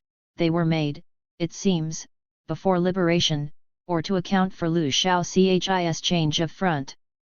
The quotation is not intended as a contribution to historical analysis. It is evidently provided to strengthen the hand of the moderate and sensible group in any organization in their arguments with a colleague who is carrying the injunction to defend his own opinions to unreasonable lengths. This swing back to an emphasis upon discipline does not appear to be an inconsistency with the principles of 1966 but rather a natural development from their success. The celebrations of October 1, 1968 acclaiming the victory of the Cultural Revolution were followed by a meeting of the Central Committee. A communiqué adopted on October 31, 1968 was evidently intended to wind up the period of struggle. It finally named Liu Shaochi by his name and announced his expulsion from the party. Nothing has been said about the fate of the man, as opposed to the symbolic figure, and it announced the decision to hold the party congress. The Congress opened on April 1, 1969. Lin Piao, now vice chairman and the accepted successor to Chairman Mao, gave the main address, recounting the history of the Cultural Revolution and stressing the main themes: leniency to opponents who admit their errors and re-education of bourgeois academics, the need to maintain vigilance in the continuing struggle between the two lines, the re-establishment of the party getting rid of the stale and taking in the fresh, and solidarity with all the peoples of the world, including the people of the Soviet Union, in their struggles against oppression. On the question of world war, he quoted a pregnant saying of Chairman Mao: "There are but two possibilities, one is that war will give rise to revolution and the other is that revolution will prevent war." In the celebrations and discussions following the Congress, the emphasis has been upon unity and reconciliation, but also upon the need to carry the movement forward and never forget class struggle. The new constitution of the party is designed to embody the style of work and of relations with the people that emerged from the rebellion. Leading bodies of the party at all levels shall regularly report on their work to congresses or general membership meetings, constantly listen to the opinions of the masses both inside and outside the party and accept their supervision. Party members have the right to criticize party organizations and leading members at all levels and make proposals to them.